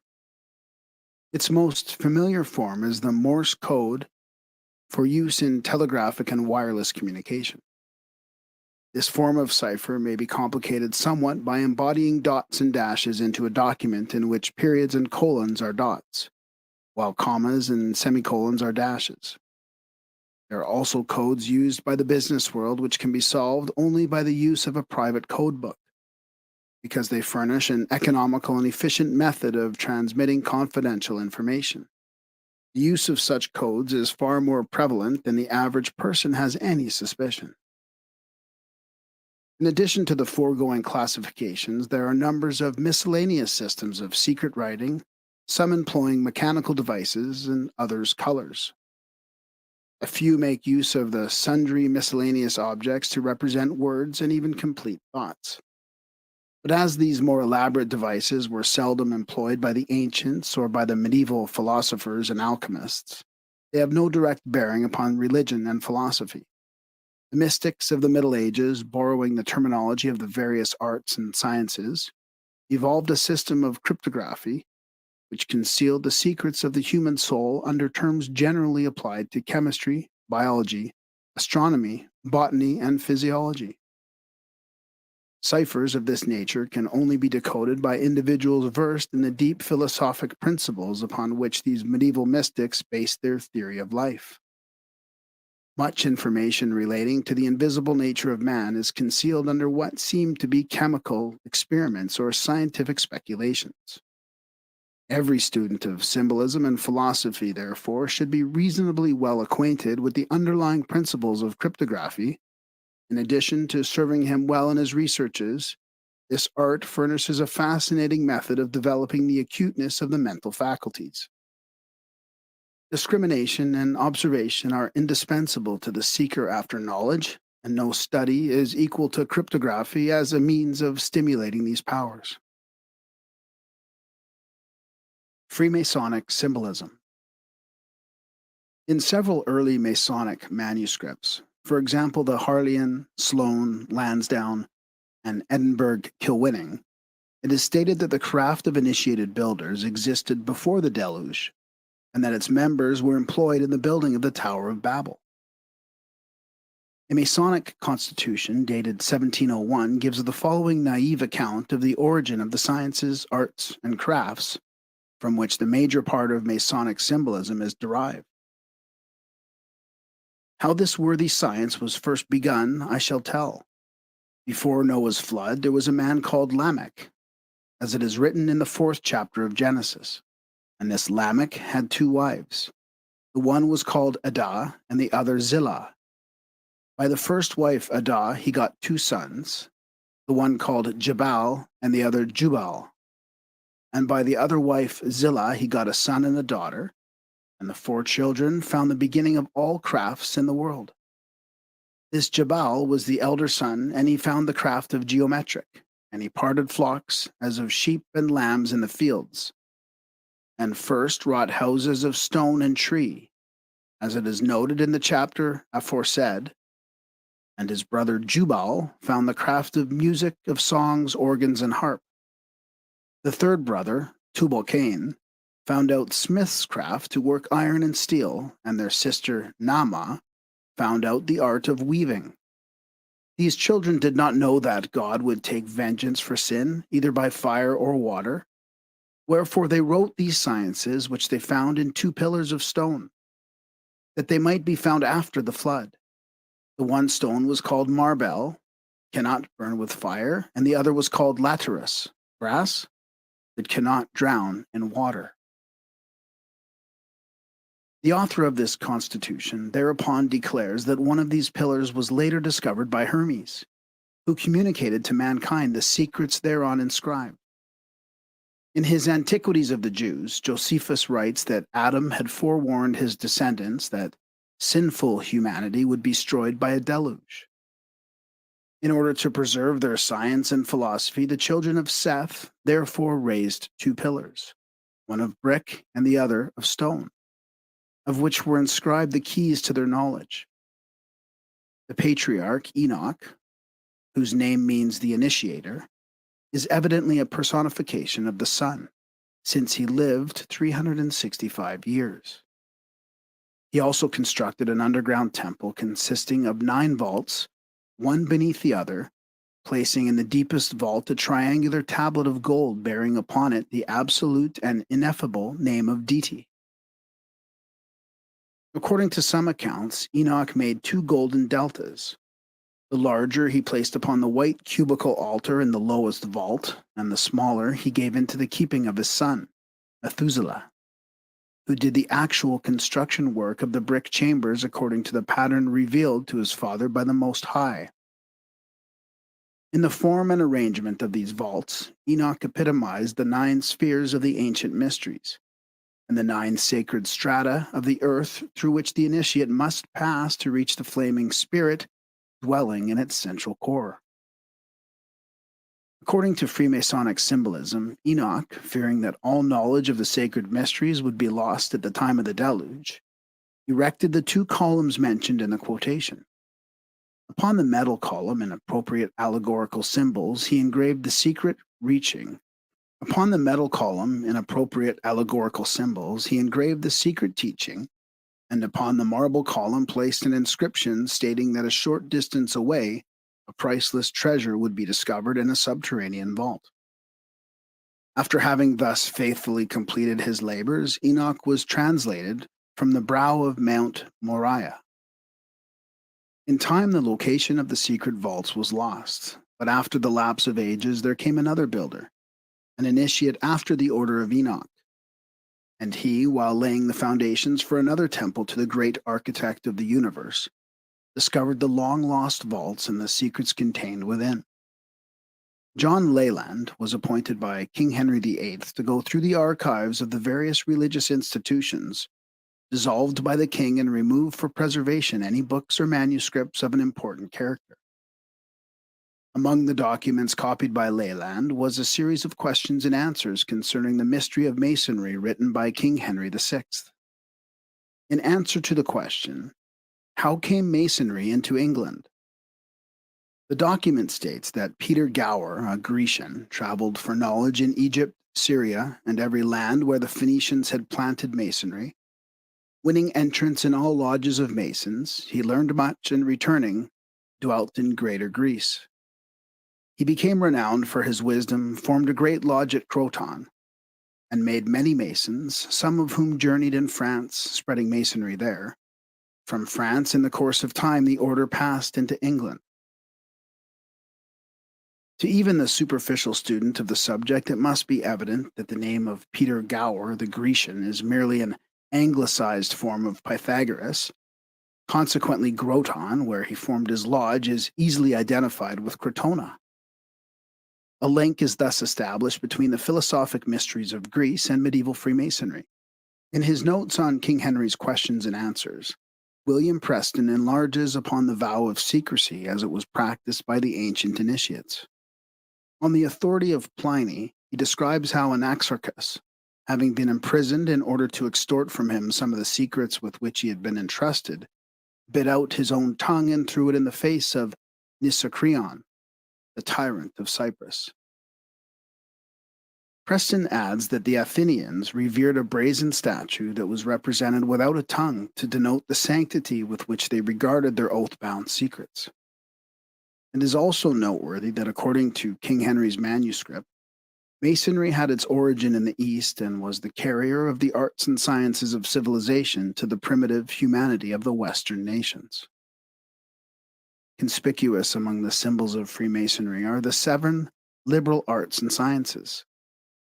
By grammar, man is taught to express in noble and adequate language his innermost thoughts and ideals. By rhetoric, he is enabled to conceal his ideals under the protecting cover of ambiguous language and figures of speech. By logic, he is trained in the organization of the intellectual faculties with which he has been endowed.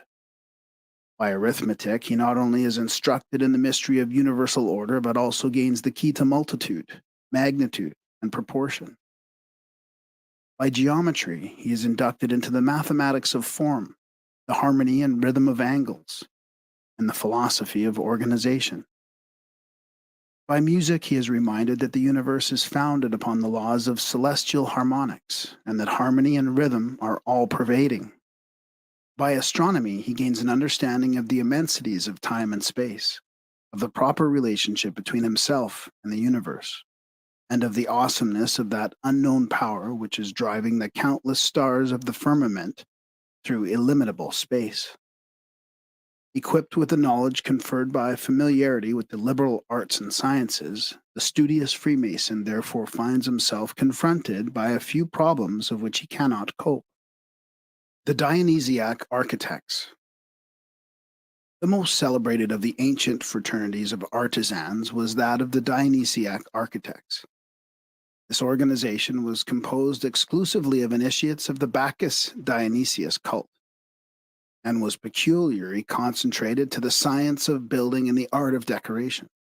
Acclaimed as being the custodians of a secret and sacred knowledge of architectonics, its members were entrusted with the design and erection of public buildings and monuments. The superlative excellence of their handiwork elevated the members of the guild to a position of surpassing dignity. They were regarded as the master craftsmen of the earth. Because of the first dances held in honor of Dionysos, he was considered the founder and patron of the theater. And the Dionysians specialized in the construction of buildings adapted for the presentation of dramatic performances. In the circular or semicircular orchestra, they invariably erected an altar to Aeschylus, the famous Greek poet, that while appearing in one of his own plays, he was suspected by a mob of angry spectators of revealing one of the most profound secrets of the mysteries and was forced to seek refuge at the altar of Dionysos. So carefully did the Dionysiac architects safeguard the secrets of their craft that only fragmentary records exist of their esoteric teachings. John A. Weiss thus sums up the meager data available concerning the order. They made their appearance certainly not later than 1000 BC, and appear to have enjoyed particular privileges and immunities. They also possessed secret means of recognition, and were bound together by special ties only known to themselves. The richer of this fraternity were bound to provide for their poorer brethren. They were divided into communities, governed by a master and wardens, and called euvolkai, connected houses. They held a grand festival annually, and were held in high esteem. Their ceremonials were regarded as sacred. It has been claimed that Solomon, at the instance of Hiram, king of Tyre, they were also employed at the construction of the temple of Diana at Ephesus. They had means of intercommunication all over the then known world. And from them, doubtless, sprang the guilds of the traveling masons known in the Middle Ages. See the obelisk and Freemasonry. The fraternity of the Dionysiac architects spread throughout all of Asia Minor, even reaching Egypt and India. They established themselves in nearly all the countries bordering the Mediterranean, and with the rise of the Roman Empire, found their way into Central Europe and even into England. The most stately and enduring buildings in Constantinople, Rhodes, Athens, and Rome were erected by these inspired craftsmen. One of the most illustrious of their number was Vitruvius, the great architect, renowned as the author of De Architectura Libra Decim. In the various sections of his book, Vitruvius gives several hints as to the philosophy underlying the Dionysiac concept of the principle of symmetry, applied to the science of architecture, as derived from a consideration of the proportions established by nature between the parts and members of the human body. The following extract from Vitruvius on the subject of symmetry is representative. The design of a temple depends on symmetry, the principles of which must be most carefully observed by the architect. They are due to proportion. Proportion is a correspondence among the measures of the members of an entire work, and of the whole to a certain part selected as standard. From this results the principles of symmetry. Without symmetry and proportion, there can be no principles in the design of any temple. That is, if there is no precise relation between its members, as in the case of those of a well-shaped man. For the human body is so designed by nature that the face, from the chin to the top of the forehead, and the lowest roots of the hair, is a tenth part of the whole height. The open hand from the wrist to the top of the middle finger is just the same. The head from the chin to the crown is an eighth, and with the neck and shoulder from the top of the breast to the lowest roots of the hair is a sixth. From the middle of the breast to the summit of the crown is a fourth. If we take the height of the face itself, the distance from the bottom of the chin to the underside of the nostrils, and from that point to a line between the eyebrows is the same. From there to the lowest roots of the hair is also a third, comprising the forehead. The length of the foot is 1/6 of the height of the body. Of the forearm, 1/4. And the breadth of the breast is also 1/4. The other members, too, have their own symmetrical proportions, and it was by employing them that the famous painters and sculptors of antiquity attained to great and endless renown. The edifices raised by the Dionysiac builders were indeed sermons in stone. Though unable to comprehend fully the cosmic principles thus embodied in these masterpieces of human ingenuity,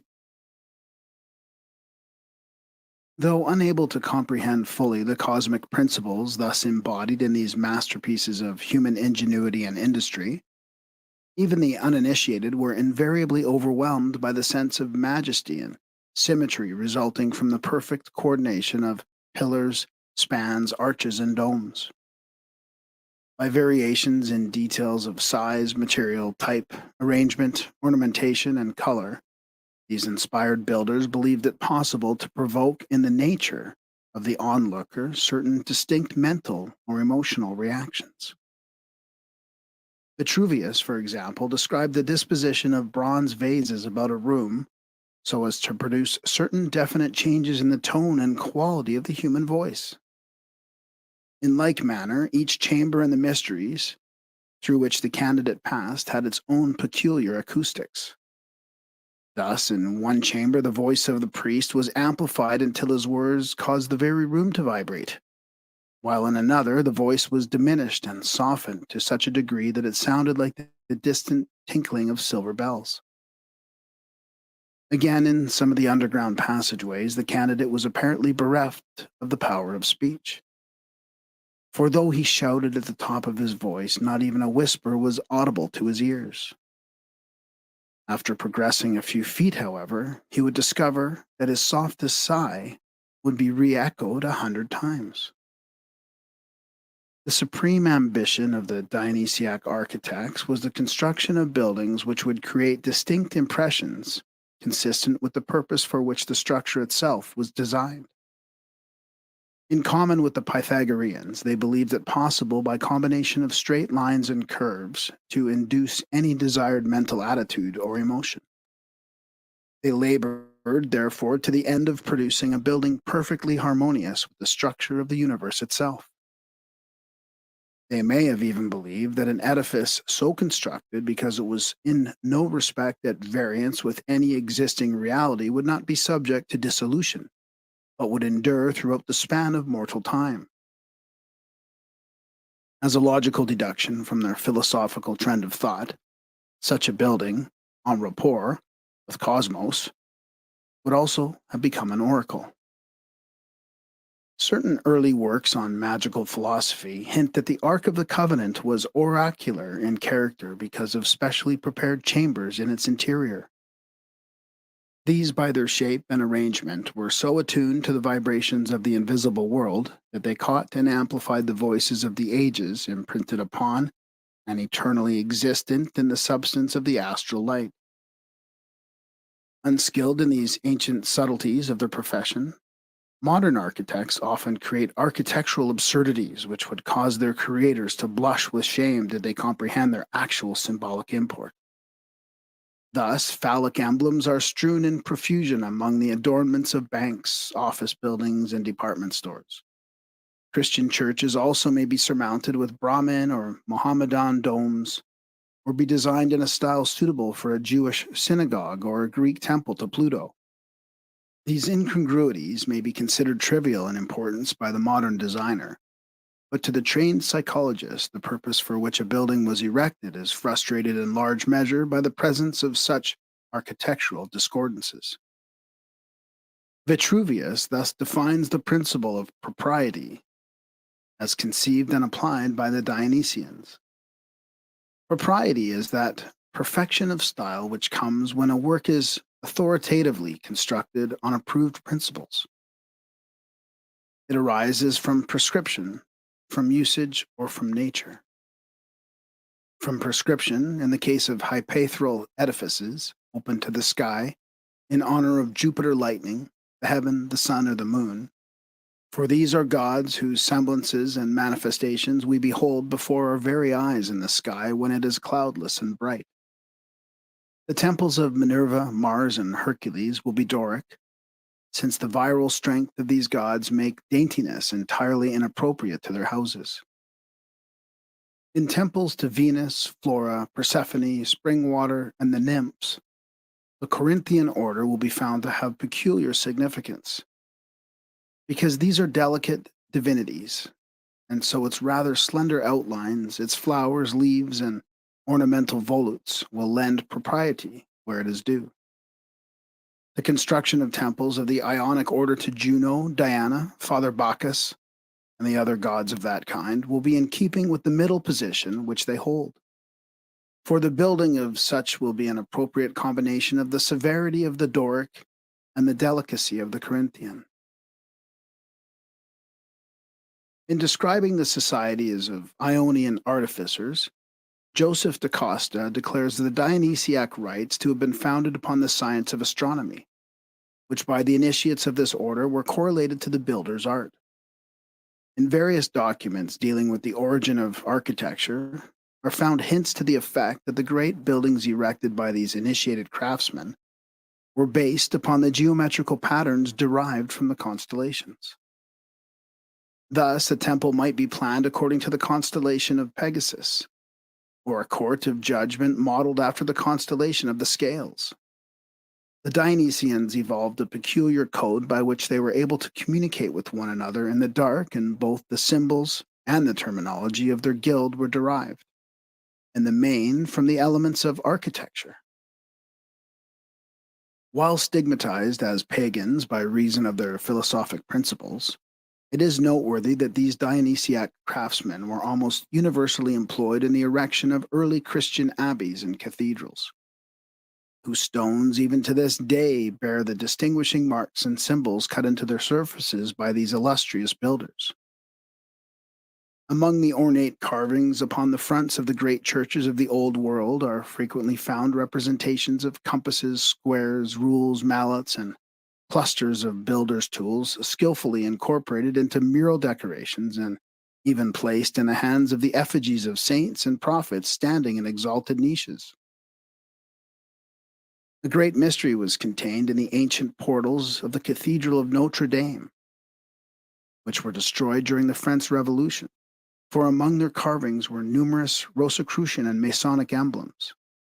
And according to the records preserved by alchemists who studied their bas reliefs, the secret processes for metallic transmutation were set forth in their grotesque yet most significant figures. The checkerboard floor upon which the modern Freemasonic Lodge stands is the old tracing board of the Dionysiac architects. And while the modern organization is no longer limited to workmen's guilds, it still preserves in its symbols the metaphysical doctrines of the ancient society of which it is presumably the outgrowth. The investigator of the origin of Freemasonic symbols, who desires to trace the development of the order through the ages, will find a practical suggestion in the following statement of Charles W. Heckethorn. But considering that Freemasonry is a tree, the roots of which spread through so many soils, it follows that traces thereof must be found in its fruit, that its language and ritual should retain much of the various sects and institutions it has passed through before arriving at their present state. And in Masonry we meet with Indian, Egyptian, Jewish, and Christian ideas, terms therefrom the supreme ambition of their craft and symbols. See the secret societies of all ages and countries. The Roman collegia of skilled architects were apparently a subdivision of the greater Ionian body, their principles and organization being practically identical with the older Ionian institution. It has been suspected that the Dionysians also profoundly influenced early Islamic culture, for part of their symbolism found its way into the mysteries of the dervishes. At one time, the Dionysians referred to themselves as sons of Solomon, and one of the most important of their symbols was the seal of Solomon, two interlaced triangles. This motif is frequently seen in the conspicuous parts of the Mohammedan mosques. The Knights Templar, who were suspected of anything and everything, are believed to have contacted these Dionysiac artificers and to have introduced many of their symbols and doctrines into medieval Europe. But Freemasonry most of all owes to the Dionysiac cult the great mass of its symbols and rituals which are related to the science of architecture. From these ancient and illustrious artisans, it also received the legacy of the unfinished temple of civilization, that vast, invisible structure upon which these initiated builders have labored continuously since the inception of the fraternity. This mighty edifice, which has fallen and been rebuilt time after time, but whose foundations remain unmoved, is the true everlasting house of which the temple on the brow of Mount Moriah was but an impermanent symbol. Aside from the operative aspect of their order, the Dionysiac architects had a speculative philosophic code. Human society they considered as rough and untrued ashlar, but lately chiseled from the quarry of elemental nature. This crude block was the true object upon which these skilled craftsmen labored, polishing it, squaring it, and with the aid of fine carvings, transforming it into a miracle of beauty. While mystics released their souls from the bondage of matter by meditation and philosophers found their keenest joy in the profundities of thought, these master workmen achieved liberation from the wheel of life and death by learning to swing their hammers with the same rhythm that moves the swirling forces of cosmos. They venerated the deity under the guise of a great architect and master craftsman who was ever gouging rough ashlars from the fields of space and truing them into universes. The Dionysians affirmed constructiveness to be the supreme expression of the soul, and attuning themselves with that ever-visible constructive natural process going on around them, believed immortality could be achieved by thus becoming a part of the creative agencies of nature. Solomon, the personification of universal wisdom. The name Solomon may be divided into three syllables: Sol, On, symbolizing light, glory, and truth collectively and respectively. The Temple of Solomon is therefore, first of all, the house of everlasting light, its earthly symbol being the temple of stone on the brow of Mount Moriah. According to the mystery teachings, there are three temples of Solomon, as there are three grand masters, three witnesses, and three tabernacles of the Transfiguration. The first temple is the grand house of the universe, in the midst of which sits the sun, soul, upon his golden throne. The 12 signs of the zodiac, as fellow craftsmen, gather around their shining lord. Three lights, the stellar, the solar, and the lunar, illuminate this cosmic temple. Accompanied by his retinue of planets, moons, and asteroids, this divine king, Sol Laman, whose glory no earthly monarch shall ever equal, passes in stately pomp down the avenues of space.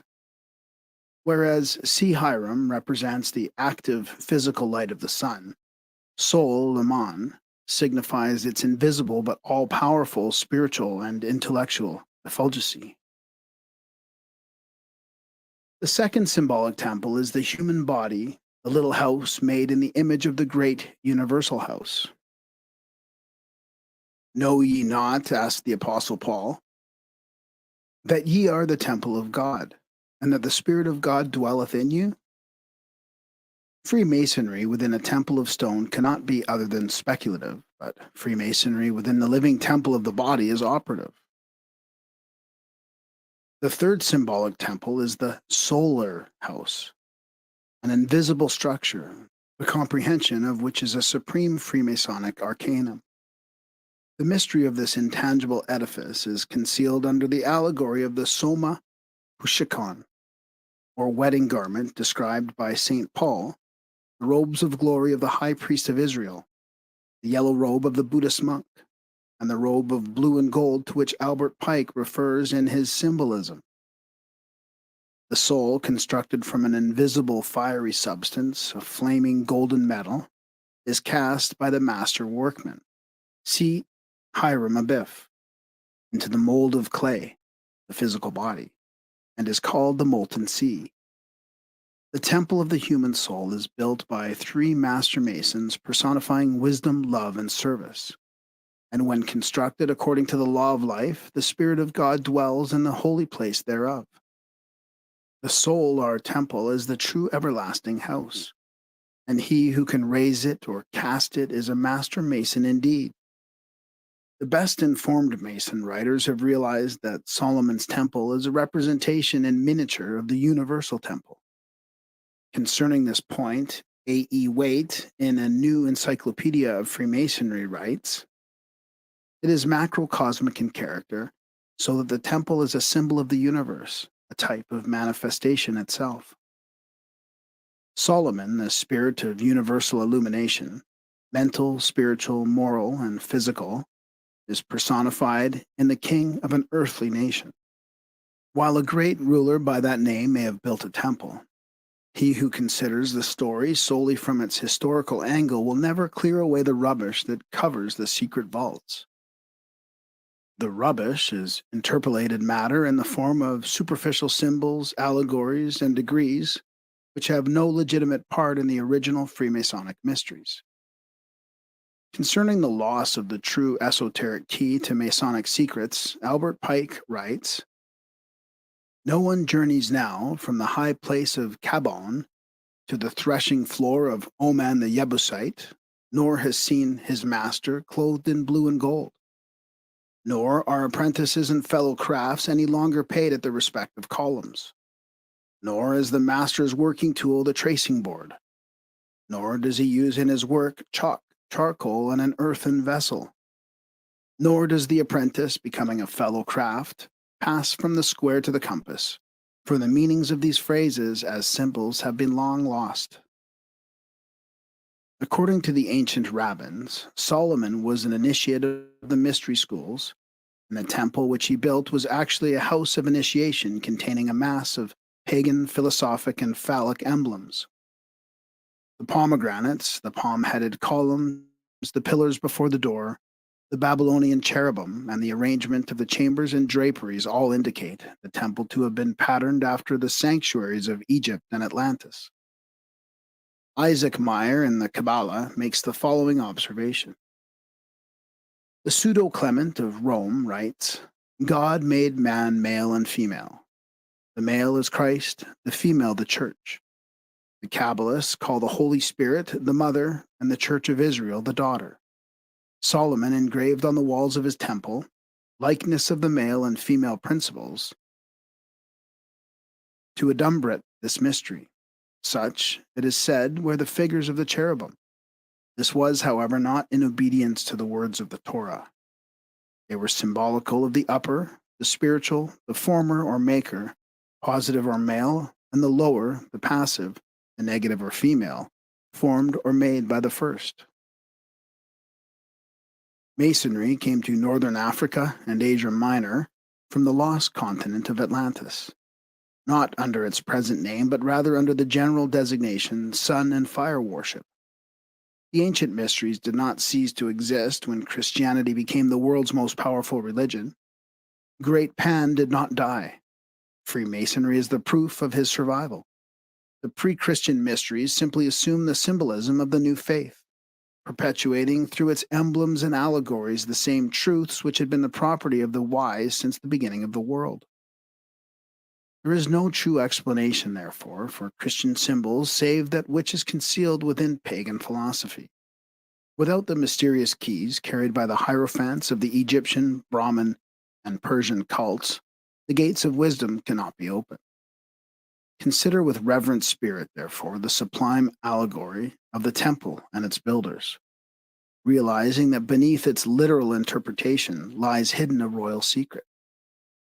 According to the Talmudic legends, Solomon understood the mysteries of the Kabbalah. He was also an alchemist and a necromancer, being able to control the demons, and from them and other inhabitants of the invisible worlds he secured much of his wisdom.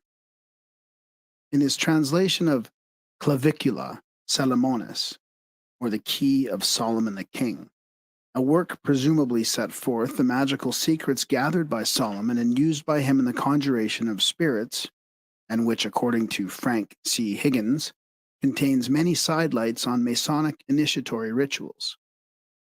S. L. McGregor Mathers recognizes the probability that King Solomon was a magician in the fullest sense of that word. I see no reason to doubt, he affirms, the tradition which assigns the authorship of the key to King Solomon, for among others Josephus, the Jewish historian, especially mentions the magical works attributed to that monarch. This is confirmed by many Eastern traditions, and his magical skill is frequently mentioned in the Arabian Nights. Concerning Solomon's supernatural powers, Josephus writes in his 8th book of the Antiquities of the Jews, Now the sagacity and wisdom which God has bestowed upon Solomon was so great that he exceeded the ancients, in so much that he was no way inferior to the Egyptians, who are said to have been beyond all men in understanding. God also enabled him to learn the skill which expelled demons, which is a science useful and sanative to him. He composed such incantations also by which distempers are alleviated, and he left behind him the manner of using exorcisms by which they drive away demons, so that they never return, and this method of cure is of great force unto this day. The medieval alchemists were convinced that King Solomon understood the secret processes of Hermes, by which means of which it was possible to multiply metals. Dr. Backstrom writes that the universal spirit, C. Hiram, assisted King Solomon to build his temple. Because Solomon, being wise in the wisdom of alchemy, knew how to control his incorporeal essence and setting it to work for him, caused the invisible universe to supply him with vast amounts of gold and silver, which most people believe were mined by natural methods. The mysteries of the Islamic faith are now in keeping of the dervishes, men who, renouncing worldliness, have withstood the test of 1,001 days of temptation. Jalaluddin, the great Persian Sufic poet and philosopher, is accredited with having found the order of Mevlevi, or the dancing dervishes, whose movements exoterically signify the motions of the celestial bodies. and esoterically result in the establishment of a rhythm which stimulates the centers of spiritual consciousness within the dancer's body. According to the mystical canon, there are always on earth a certain number of holy men who are admitted to intimate communion with the deity. The one who occupies the highest position among the contemporaries is called the axis, or pole, of his time. Subordinate to the cube are two holy beings who bear the title the Faithful Ones, and are assigned places on his right and left respectively. Below these is a quartet of intermediate ones, and on successively lower planes are 5 lights and 7 very good. The next rank is filled by 40 absent ones, also termed martyrs. When an axis quits this earthly existence, he is succeeded by the faithful one who has occupied the place at his right hand. For to these holy men, who also bear the collective titles of Lords of Souls and Directors, is committed a spiritual supremacy over mankind, far exceeding the temporal authority of earthly rulers. See Mysticism and Magic in Turkey by L. M. J. Garnett. The Axis is a mysterious individual who, unknown and unsuspected, mingles with mankind and who, according to tradition, has his favorite seat upon the roof of the Kaaba. J. P. Brown in The Dervishes gives a description of these master souls. Freemasonry's priceless heritage. The sanctum sanctorum of Freemasonry is ornamented with the Gnostic jewels of 1,000 ages. Its rituals ring with the divinely inspired words of seers and sages. 100 religious have brought their gifts of wisdom to its altar. Arts and sciences unnumbered have contributed to its symbolism. Freemasonry is a worldwide university teaching the liberal arts and sciences of the soul to all who will hearken to its words. Its chairs are seats of learning, and its pillars uphold an arc of universal education. Its trestle boards are inscribed with the eternal verities of all ages, and upon those who comprehend its sacred depths has dawned the realization that within the Freemasonic mysteries lie hidden the lost, long arcana, sought by all peoples since the genesis of the human reason. The philosophic power of Freemasonry lies in its symbols, its priceless heritage from the mystery schools of antiquity. In a letter to Robert Freck Gould, Albert Pike writes, "It began to shape itself to my intellectual vision into something more imposing and majestic, solemnly mysterious and grand. It seemed to me like the pyramids in their loneliness, in whose yet undiscovered chambers may be hidden, for the enlightenment of coming generations, the sacred books of the Egyptians, so long lost to the world, like the Sphinx half buried in the desert. In its symbolism, which and its spirit of brotherhood are its essence, Freemasonry is more ancient than any of the world's living religions. It has symbols and doctrines which, older than himself, Zarathustra inculcated, and seemed to me a spectacle sublime yet pitiful, the ancient faith of our ancestors holding out to the world its symbols, once so eloquent, and mutely and in vain asking for an interpreter. And so I came at last to see that the true greatness and majesty of Freemasonry consist in its proprietorship of these and its other symbols, and that its symbolism is its soul. Though the temples of Thebes and Karnak be now but majestic heaps of broken and time-battered stone, the spirit of Egyptian philosophy still marches triumphant through the centuries. Though the rock-hewn sanctuaries of the ancient Brahmins are now deserted and their carvings crumble into dust, still the wisdom of the Vedas endures. Though the oracles be silenced and the house of the mysteries be now but rows of ghostly columns, still shines the spiritual glory of Hellas with luster undiminished. Though Zoroaster, Hermes, Pythagoras, Plato, and Aristotle are now but dim memories in a world once rocked by the transcendency of their intellectual genius, still in the mystic temple of Freemasonry these god-men live again in their words and symbols, and the candidate, passing through the initiations, feels himself face to face with these illumined hierophants of days long past. Mystic Christianity. The true story of the life of Jesus of Nazareth has never been unfolded to the world, either in the accepted Gospels or in the Apocrypha, although a few stray hints may be found in some of the commentaries written by the ante Nicene Fathers. The facts concerning his identity and mission are among the priceless mysteries preserved to this day in the secret vaults beneath the houses of the brethren.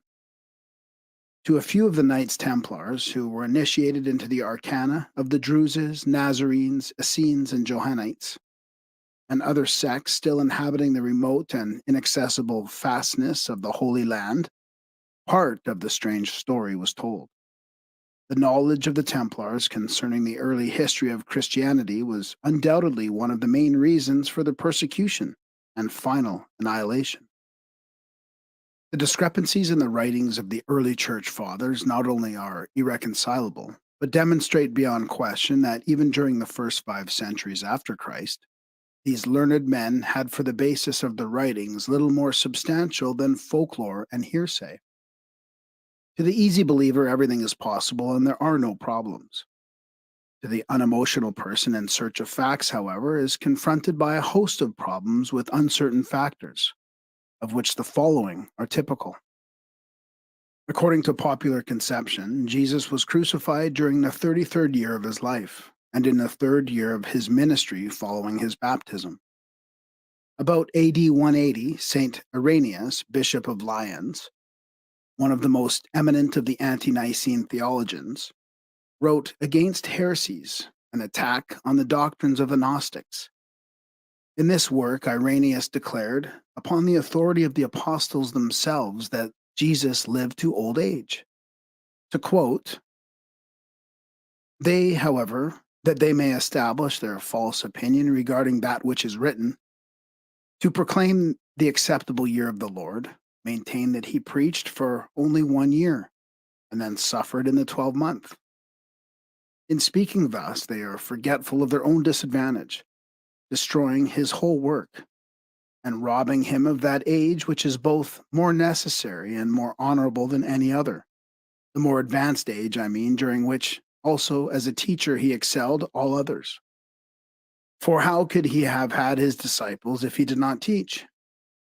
And how could he have taught unless he had reached the age of a master? For when he became to be baptized, he had not yet completed his 30th year, but was beginning to be about 30 years of age. For thus Luke, who has mentioned his years, has expressed it. Now Jesus was, as it were, beginning to be 30 years old, when he became to receive baptism, and according to these men, he preached only 1 year reckoning from his baptism. On completing his 30th year, he suffered, being in fact still a young man, and who had by no means attained to advanced age. Now that the first stage of early life embraces 30 years, and that this extends onward to the 40th year, everyone will admit, but from the 40th and 50th year, a man begins to decline towards old age, which our Lord possessed while he still fulfilled the office of a teacher. Even as the gospel and all other elders testify, those who were conversant in Asia with John, the disciple of the Lord, affirming that John conveyed to them that information. And he remained among them up to the time of Trajan. Some of them, moreover, saw not only John, but the other apostles also, and heard the very same account from them, and bear testimony as to the validity of the statement. Whom then should we rather believe? Whether such men as these, as Ptolemaeus, who never saw the apostles, and who never even in his dreams attained to the slightest trace of an apostle? Commenting on the foregoing passage, Godfrey Higgins remarks that it has fortunately escaped the hands of those destroyers who have attempted to render the gospel narratives consistent by deleting all such statements. He also notes that the doctrine of the crucifixion was a vexata quaestio among Christians even during the 2nd century. The evidence of Irenaeus, he says, cannot be touched. On every principle of sound criticism and of the doctrine of probabilities, it is unimpeachable. It should further be noted that Irenaeus prepared this statement to contradict another, apparently current in his time, to the effect that the ministry of Jesus lasted but 1 year. Of all the early fathers, Irenaeus, writing within 80 years after the death of St. John the Evangelist, should have reasonably accurate information. If the disciples themselves related that Jesus lived to advanced age in the body, why has the mysterious number 33 been arbitrarily chosen to symbolize the duration of his life? Were the incidents in the life of Jesus purposely altered so that his actions could fit more closely into the pattern established by the numerous savior gods who preceded him? That these analogies were recognized and used as leverage in converting the Greeks and Romans is evident from a perusal of the writings of Justin Martyr, another 2nd century authority. In his Apology, Justin addresses the pagans thus: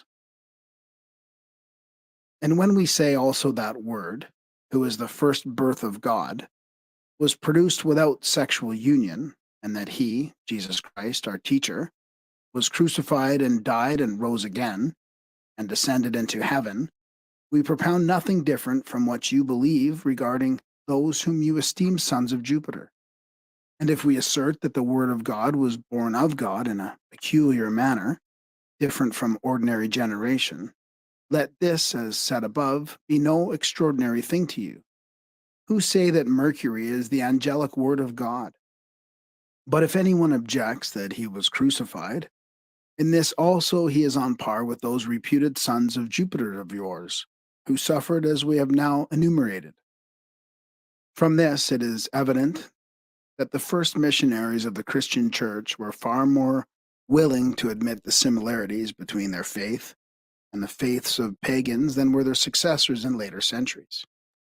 In an effort to solve some of the problems arising from any attempt to chronicle accurately the life of Jesus, it has been suggested that there may have lived in Syria at the time 2 or more religious teachers bearing the name Jesus, Jehoshua, or Joshua, and that the lives of these men may have been confused in the gospel stories. In his Secret Sects of Syria and the Lebanon, Bernard H. Springett, a Masonic author, quotes from an early book, the name of which he was not at liberty to disclose because of its connection with the ritual of a sect. The last part of his quotation is germane to the subject at hand. But Jehovah prospered the seed of the Essenians in holiness and love for many generations. Then came the chief of the angels, according to the commandment of God, to raise up an heir to the voice of Jehovah. And in 4 generations more an heir was born, and named Joshua, and he was the child of Joseph and Mara, devout worshippers of Jehovah, who stood aloof from all other people save the Essenians. And this Joshua in Nazareth reestablished Jehovah and restored many of the lost rites and ceremonies. In the 36th year of his age, he was stoned to death in Jerusalem. Within the last century, several books have been published to supplement the meager descriptions in the Gospels of Jesus and his ministry. In some instances, these narratives claim to be founded upon early manuscripts recently discovered, and others upon direct spiritual revelation. Some of these writings are highly plausible, while others are incredible. There are persistent rumors that Jesus visited and studied in both Greece and India, and that a coin struck in his honor in India during the 1st century has been discovered.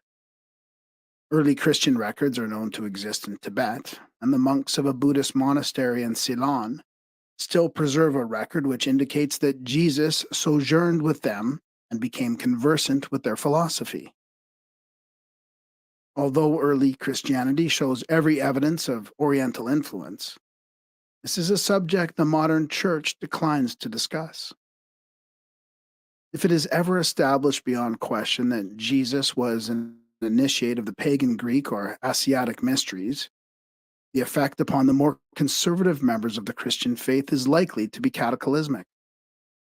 If Jesus was God incarnate, as the solemn councils of the church discovered, Why is he referred to in the New Testament as called of God and high prime after the order of Melchizedek?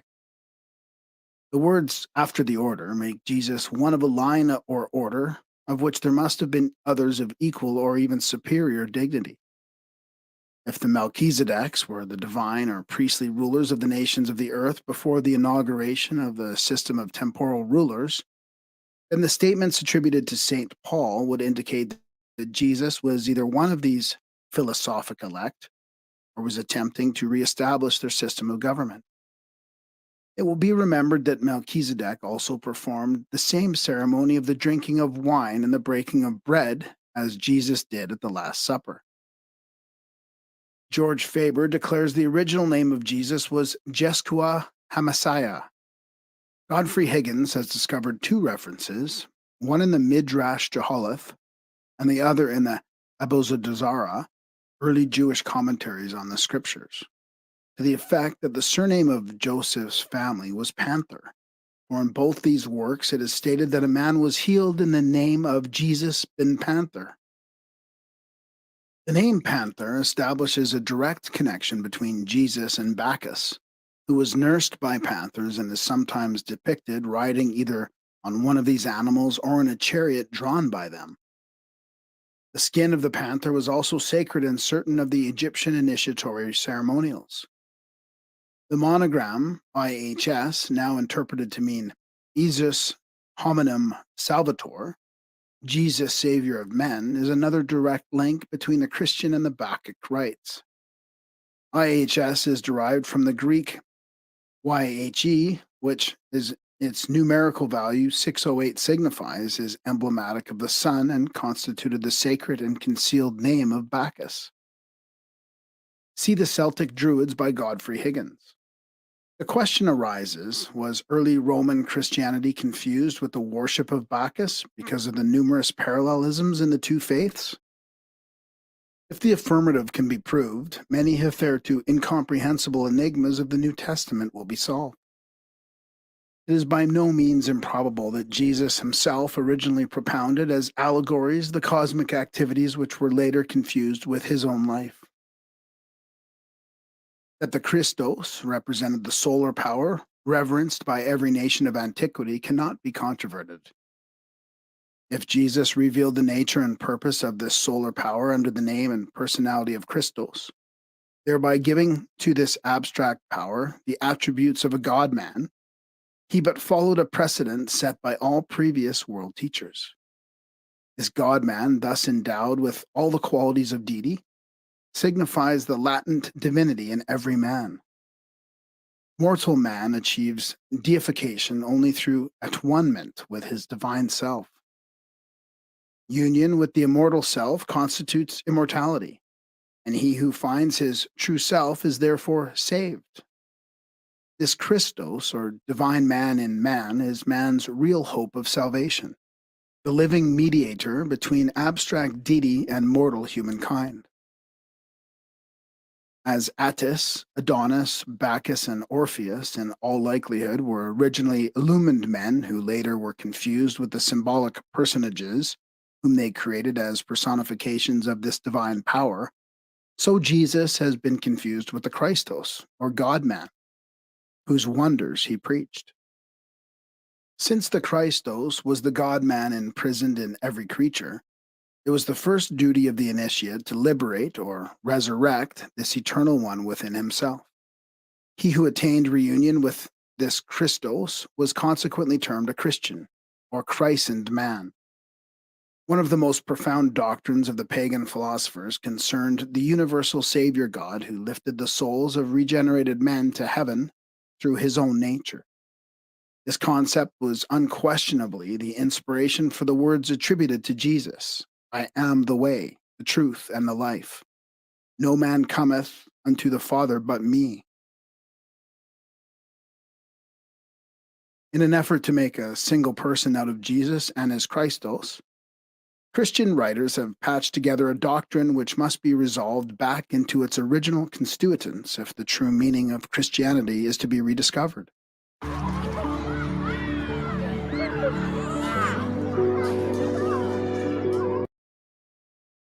In the gospel narratives, the Christos represents the perfect man who, having passed through the various stages of the world mystery, symbolized by the 33 years, ascends to the heavens sphere where he is reunited with the eternal Father.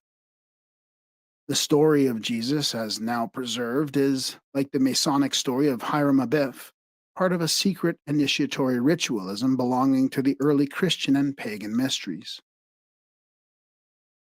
During the centuries just prior to the Christian era, the secrets of the pagan mysteries have gradually fallen into the hands of the profane. To the student of comparative religion, it is evident that these secrets, gathered by a small group of faithful philosophers and mystics, were reclothed in new symbolic garments and thus preserved for several centuries under the name of mystic Christianity. It is generally supposed that the Essenes were the custodians of this knowledge and also the initiators and educators of Jesus. If so, Jesus was undoubtedly initiated in the same temple of Melchizedek, where Pythagoras had studied 6 centuries before. The Essenes, the most prominent of the early Syrian sects, were an order of pious men and women who lived lives of asceticism, spending their days in simple labor and their evenings in prayer. Josephus, the great Jewish historian, speaks of them in the highest terms. They teach the immortality of the soul, he says, and esteem that the rewards of righteousness are to be earnestly striven for. In another place, he adds, yet it is their course of life better than that of other men, and they entirely addict themselves to husbandry. The name Essenes is supposed to be derived from an ancient Syrian word meaning physician, and these kindly folk are believed to have held as their promise of existence the healing of the sick in mind, soul, and body. According to Edward Scher, they had 2 principal communities, or centers, one in Egypt on the banks of Lake Moras, the other in Palestine at Engaddi, near the Dead Sea. Some authorities trace the Essenes back to the schools of Samuel the prophet, but most agree on either an Egyptian or Oriental origin. Their methods of prayer, meditation, and fasting were not unlike those of the holy men of the Far East. Membership in the Essene order was possible after only 1 year of probation. The mystery school, like so many others, had 3 degrees, and only a few candidates passed successfully through all. The Essenes were divided into 2 distinct communities, one consisting of celibates and the other of members who were married. The Essenes never became merchants or entered into the commercial life of cities, but maintained themselves by agriculture and the raising of sheep for wool, also by such crafts as pottery and carpentry. In the Gospels and Apocrypha, Joseph, the father of Jesus, is referred to as both a carpenter and a potter. In the apocryphal Gospel of Thomas and also that of Pseudo Matthew, the child Jesus is described as making sparrows out of clay which came to life and flew away when he clapped his hands. The Essenes were regarded as among the better educated class of Jews, and there are accounts of their having been chosen as tutors for the children of Roman officers stationed in Syria. The fact that so many artificers were listed among their number is responsible for the orders being considered as a progenitor of modern Freemasonry. The symbols of the Essenes include a number of builders' tools, and they were secretly engaged in the erection of a spiritual and philosophical temple to serve as a dwelling place for the living God. Like the Gnostics, the Essenes were emanationists. One of their chief objects was the reinterpretation of the Mosaic Law according to certain spiritual keys preserved by them from the time of the founding of their order. It would thus follow that the Essenes were Kabbalists and, like several other contemporary sects flourishing in Syria, were awaiting the advent of the Messiah promised in the early biblical writings. Joseph and Mary, the parents of Jesus, are believed to have been members of the Essene order. Joseph was many years the senior of Mary. According to the Proto-Evangelium, he was a widower with grown sons, and in the Gospel of Pseudo-Matthew, he refers to Mary as a little child less in age than his own grandchildren. In her infancy, Mary was dedicated to the Lord, and the apocryphal writings contain many accounts of miracles associated with her early childhood. When she was 12 years old, the priests held council as to the future of this child, who had dedicated herself to the Lord. And the Jewish high priest, bearing the breastplate, entered into the Holy of Holies, where an angel appeared to him, saying, Zacharias, go forth and summon the widowers of the people, and let them take a rod apiece. She shall be the wife of a man to whom the Lord shall show a sign. Going forth to meet the priests at the head of the widowers, Joseph collected the rods of all other men and gave them into the keeping of the priests. Now Joseph's rod was but half as long as the others, and the priests, on returning the rods to the widowers, paid no attention to Joseph's, but left it behind in the Holy of Holies. When all the other widowers had received back their wands, the priests awaited a sign from heaven, but none came. Joseph, because of his advanced age, did not ask for the return of his rod, for to him it was inconceivable that he should be chosen. But an angel appeared to the high priest, ordered him to give back the short rod which laid unnoticed in the Holy of Holies. As the priest handed the rod to Joseph, a white dove flew from the end of it and rested upon the head of the aged carpenter, and to him was given the child. The editor of the sacred books and early literature of the East calls attention to the peculiar spirit with which the childhood of Jesus is treated in most of the apocryphal books of the New Testament, particularly in one work attributing to the doubting Thomas, the earliest known Greek version of which dates from around AD 200. The child Christ is represented almost as an imp, cursing and destroying those who annoy him. This apocryphal work, calculated to inspire its readers with fear and trembling, was popular during the Middle Ages because it was in full accord with the cruel and persecuting spirit of medieval Christianity. Like many other early sacred books, the Book of Thomas was fabricated for two closely allied purposes. First, to outshine the pagans in miracle working. Second, to inspire all unbelievers with the fear of the Lord. Apocryphal writings of this sort have no possible basis in fact. At one time an asset, the miracles of Christianity have become its greatest liability. Supernatural phenomena in a credulous age interpolated to impress the ignorant in this century have only achieved the alienation of the intelligent. In the Greek Gospel of Nicodemus, it is declared that when Jesus was brought into the presence of Pilate, the standards borne by the Roman guards bowed their tops in homage to him in spite of every effort made by the soldiers to prevent it. In the letters of Pilate, the statement also appears that Caesar, being wroth at Pilate for executing a just man, or ordered him to be decapitated. Praying for forgiveness, Pilate was visited by an angel of the Lord, who reassured the Roman governor by promising him that all Christendom should remember his name, and that when Christ came the second time to judge his people, he, Pilate, should come before him as his witness. Stories like the foregoing represent the incrustations that have attached themselves to the body of Christianity during the centuries. The popular mind itself has been the self-appointed guardian and perpetrator of these legends, bitterly opposing every effort to divest the faith of these questionable accumulations. While popular tradition often contains certain basic elements of truth, these elements are usually distorted out of all proportion. Thus, while the generalities of the story may be fundamentally true, the details are hopelessly erroneous. Of truth as of beauty, it may be said that it is most adorned when unadorned.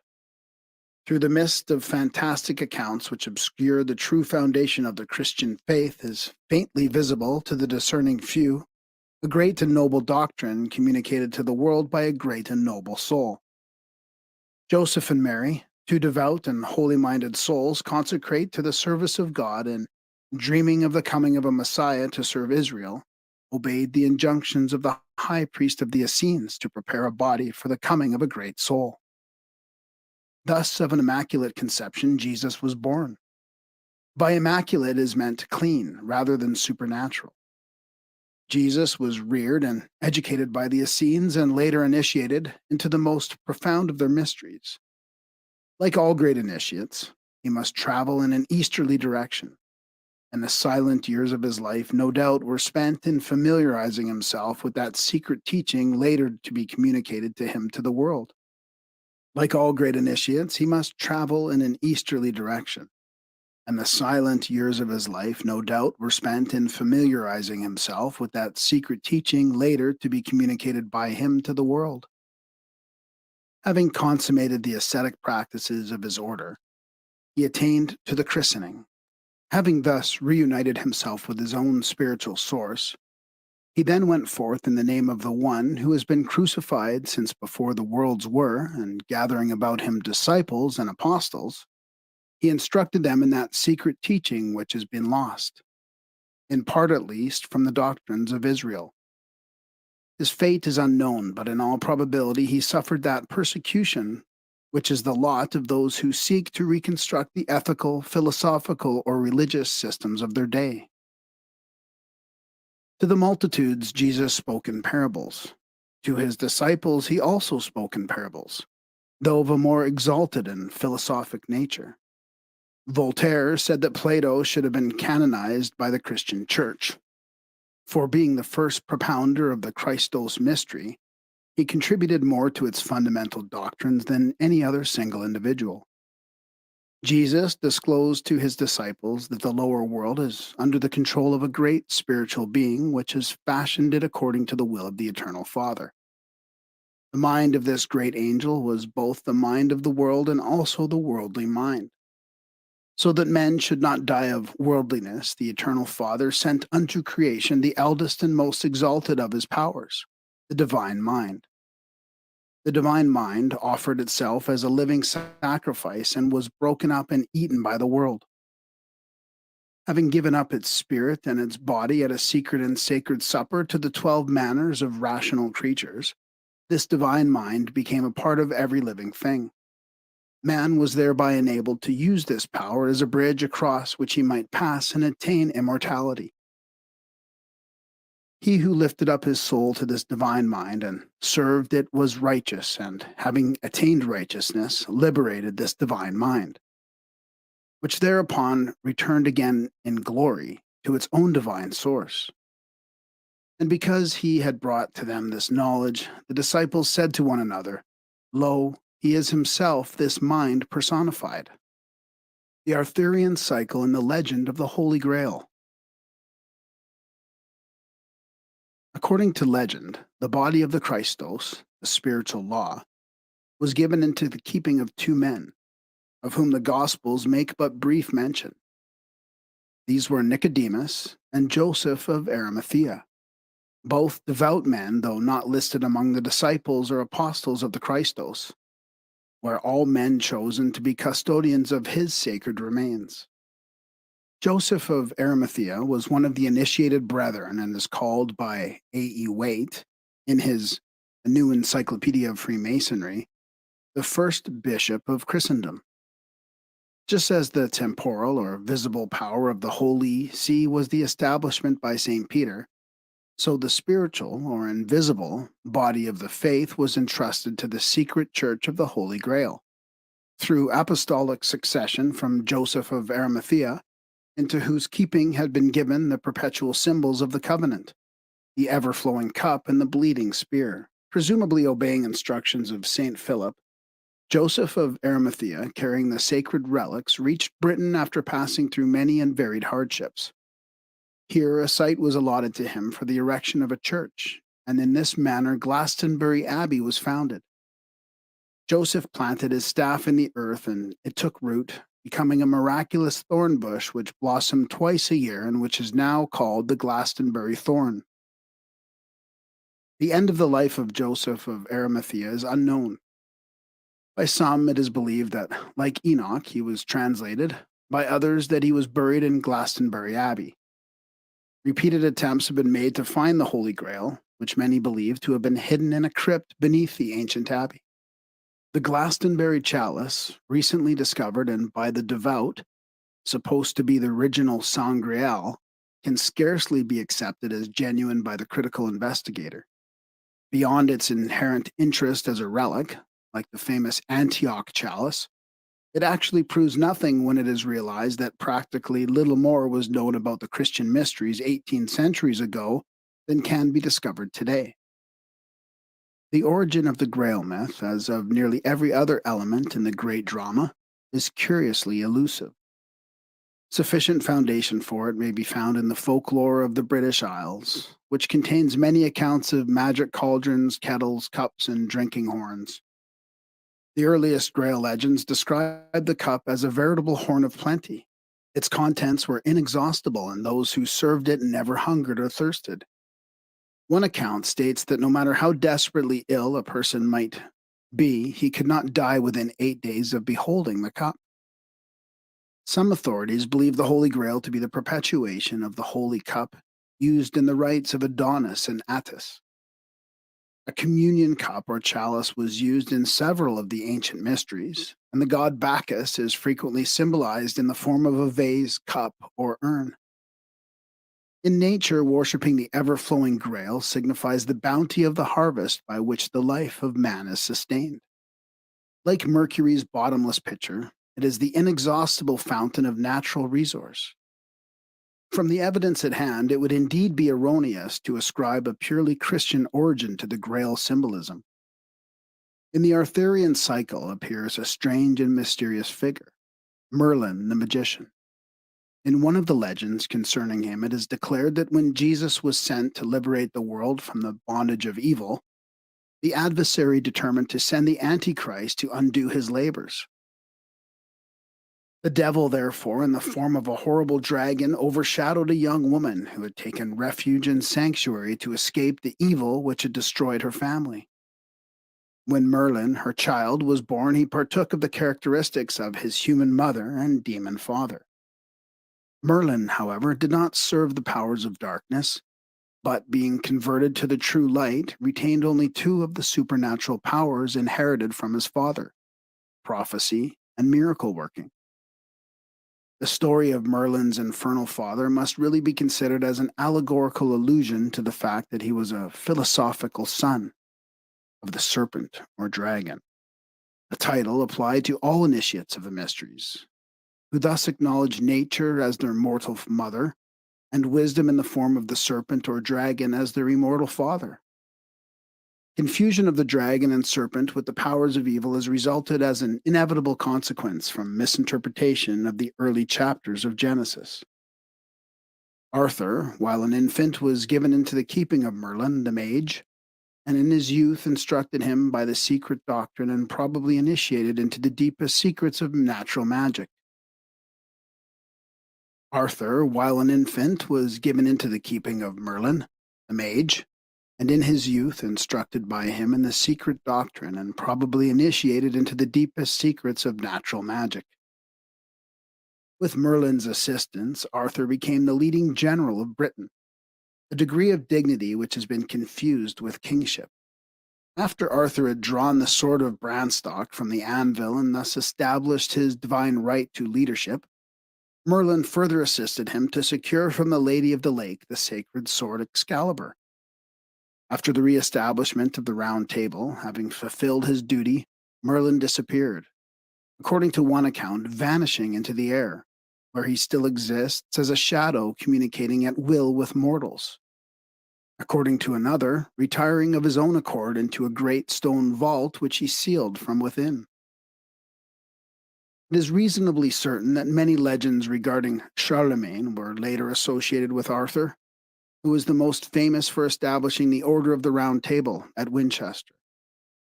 Reliable information is not to be had concerning the ceremonies and initiatory rituals of the Round Table. In one story, the table was endowed with the powers of expansion and contraction, so that 15 or 1,500 could be seated around it, according to whatever need might arise. The most common accounts fix the number of knights who could be seated at one time at the Round Table at either 12 or 24.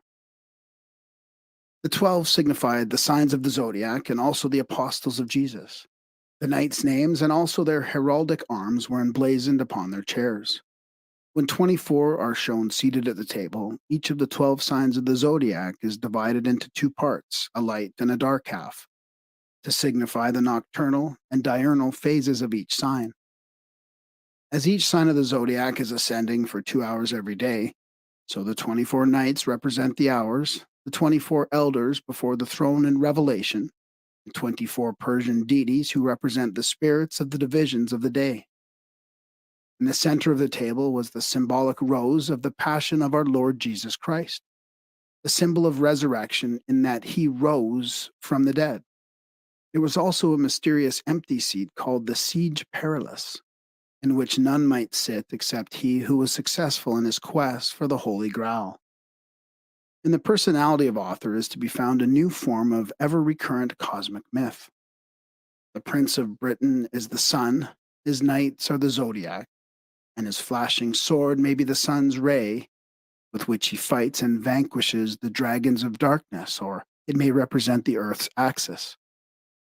Arthur's round table is the universe, the Siege Perilous the throne of the perfect man. In its terrestrial sense, Arthur was the Grand Master of the secret Christian Masonic brotherhood of philosophic mystics who termed themselves knights. Arthur received the exalted position of Grand Master of these knights because he had faithfully accomplished the withdrawal of the sword, spirit, from the anvil of the base metals, his lower nature. As invariably happens, the historical Arthur soon was confused with the allegories and myths of his order until now the two are inseparable. After Arthur's death on the field of Camblan, his mysteries ceased, and esoterically he was borne away on a black barge, as is so beautifully described by Tennyson in his Morte d'Arthur. The great sword Excalibur was also cast back into the waters of eternity, all of which is a vivid portrayal of the descent of cosmic night at the end of day of universal manifestation. The body of the historical Arthur was probably interred at Glastonbury Abbey, a building closely identified with the mystic rites of both the Grail and the Arthurian cycle. The medieval Rosicrucians were undoubtedly in possession of the true secret of the Arthurian cycle and the Grail legend, much of their symbolism having been incorporated into that order.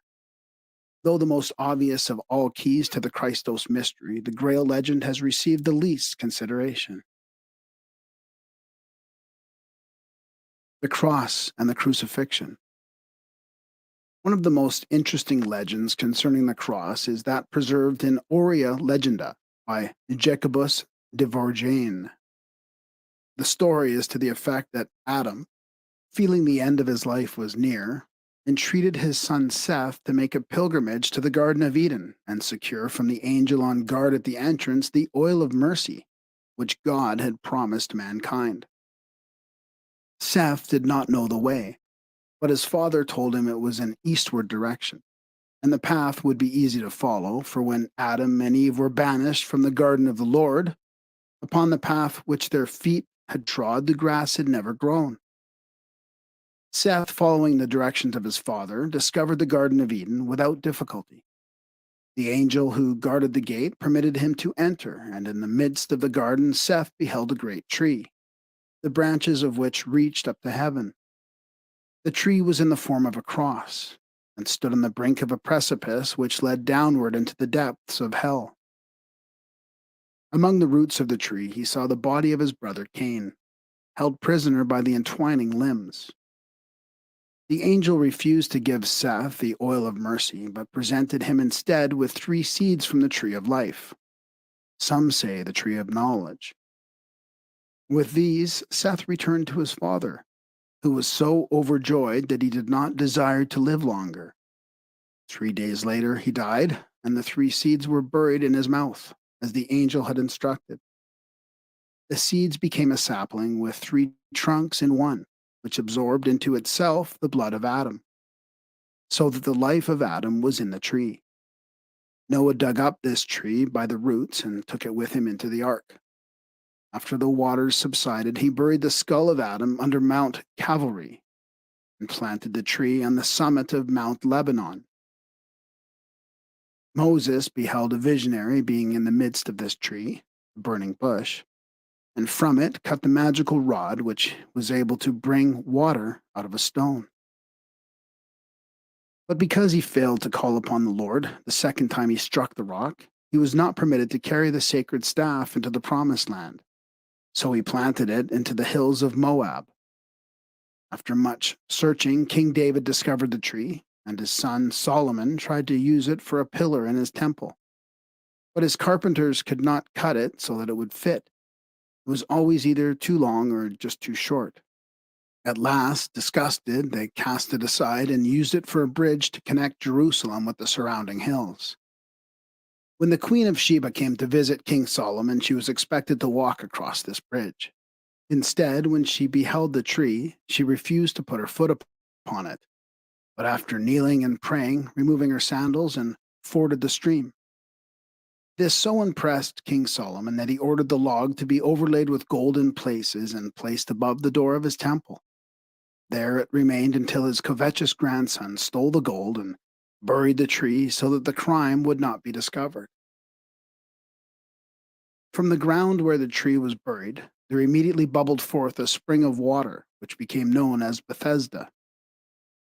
To it the sick from all Syria came to be healed. The angel of the pool became the guardian of the tree, and it remained undisturbed for many years. Eventually, the log floated to the surface and was used as a bridge again, this time between Calvary and Jerusalem. And over it, Jesus passed to be crucified.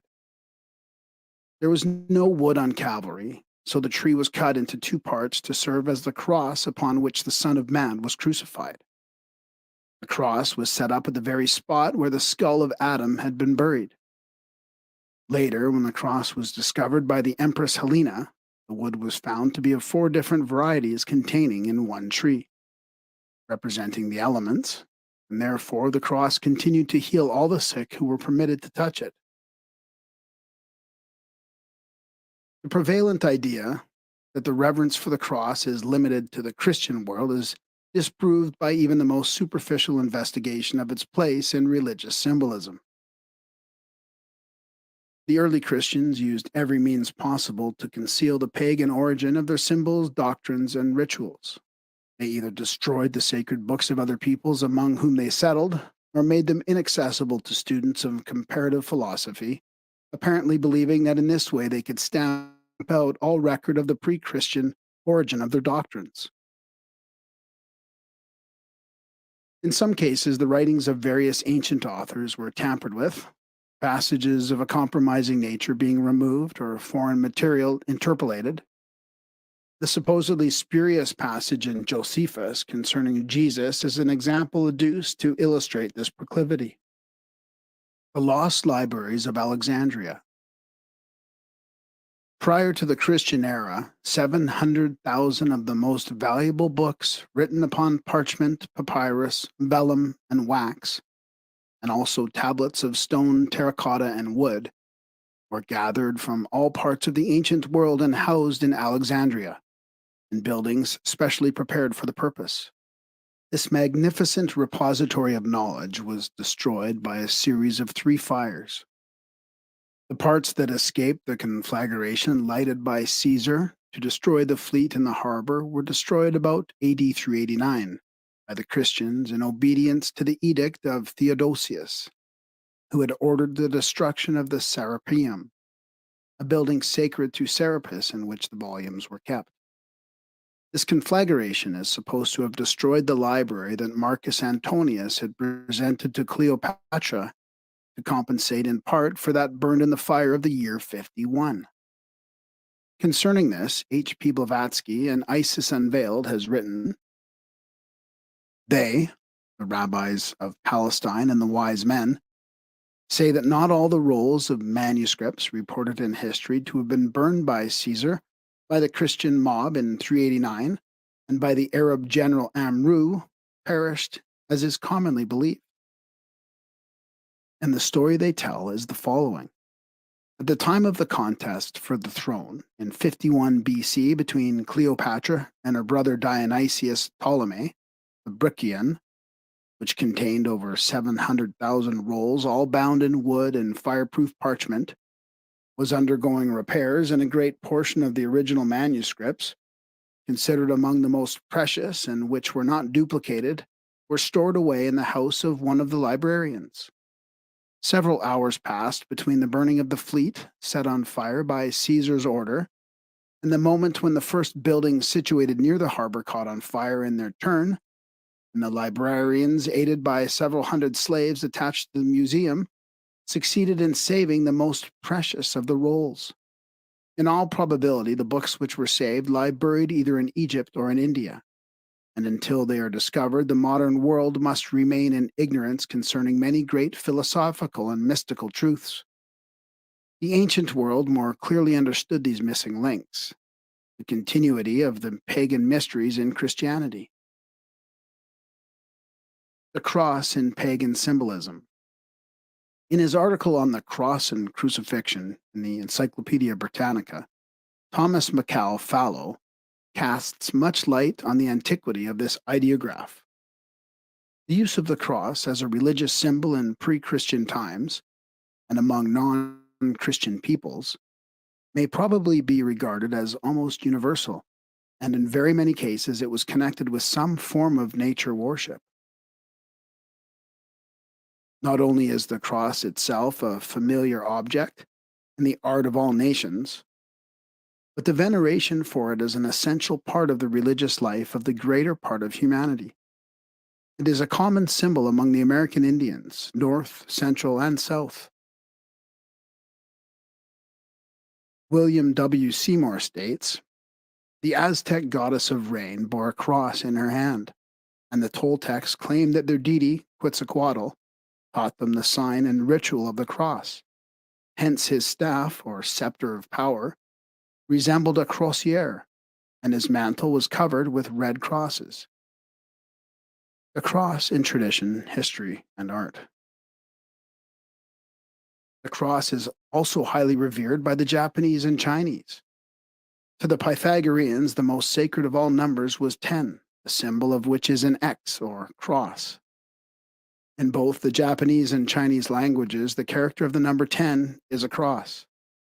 The Buddhist wheel of life is composed of 2 crosses superimposed, and its 8 points are still preserved to Christendom in the peculiarly formed cross of the Knights Templars, which is essentially Buddhistic. India has preserved the cross not only in its carvings and paintings, but also in its architectonics. A great number of its temples, like the churches and cathedrals of Christendom, are raised from cruciform foundations. On the mandalas of the Tibetans, heaven is laid out in the form of a cross, with a demon king at each of the 4 gates.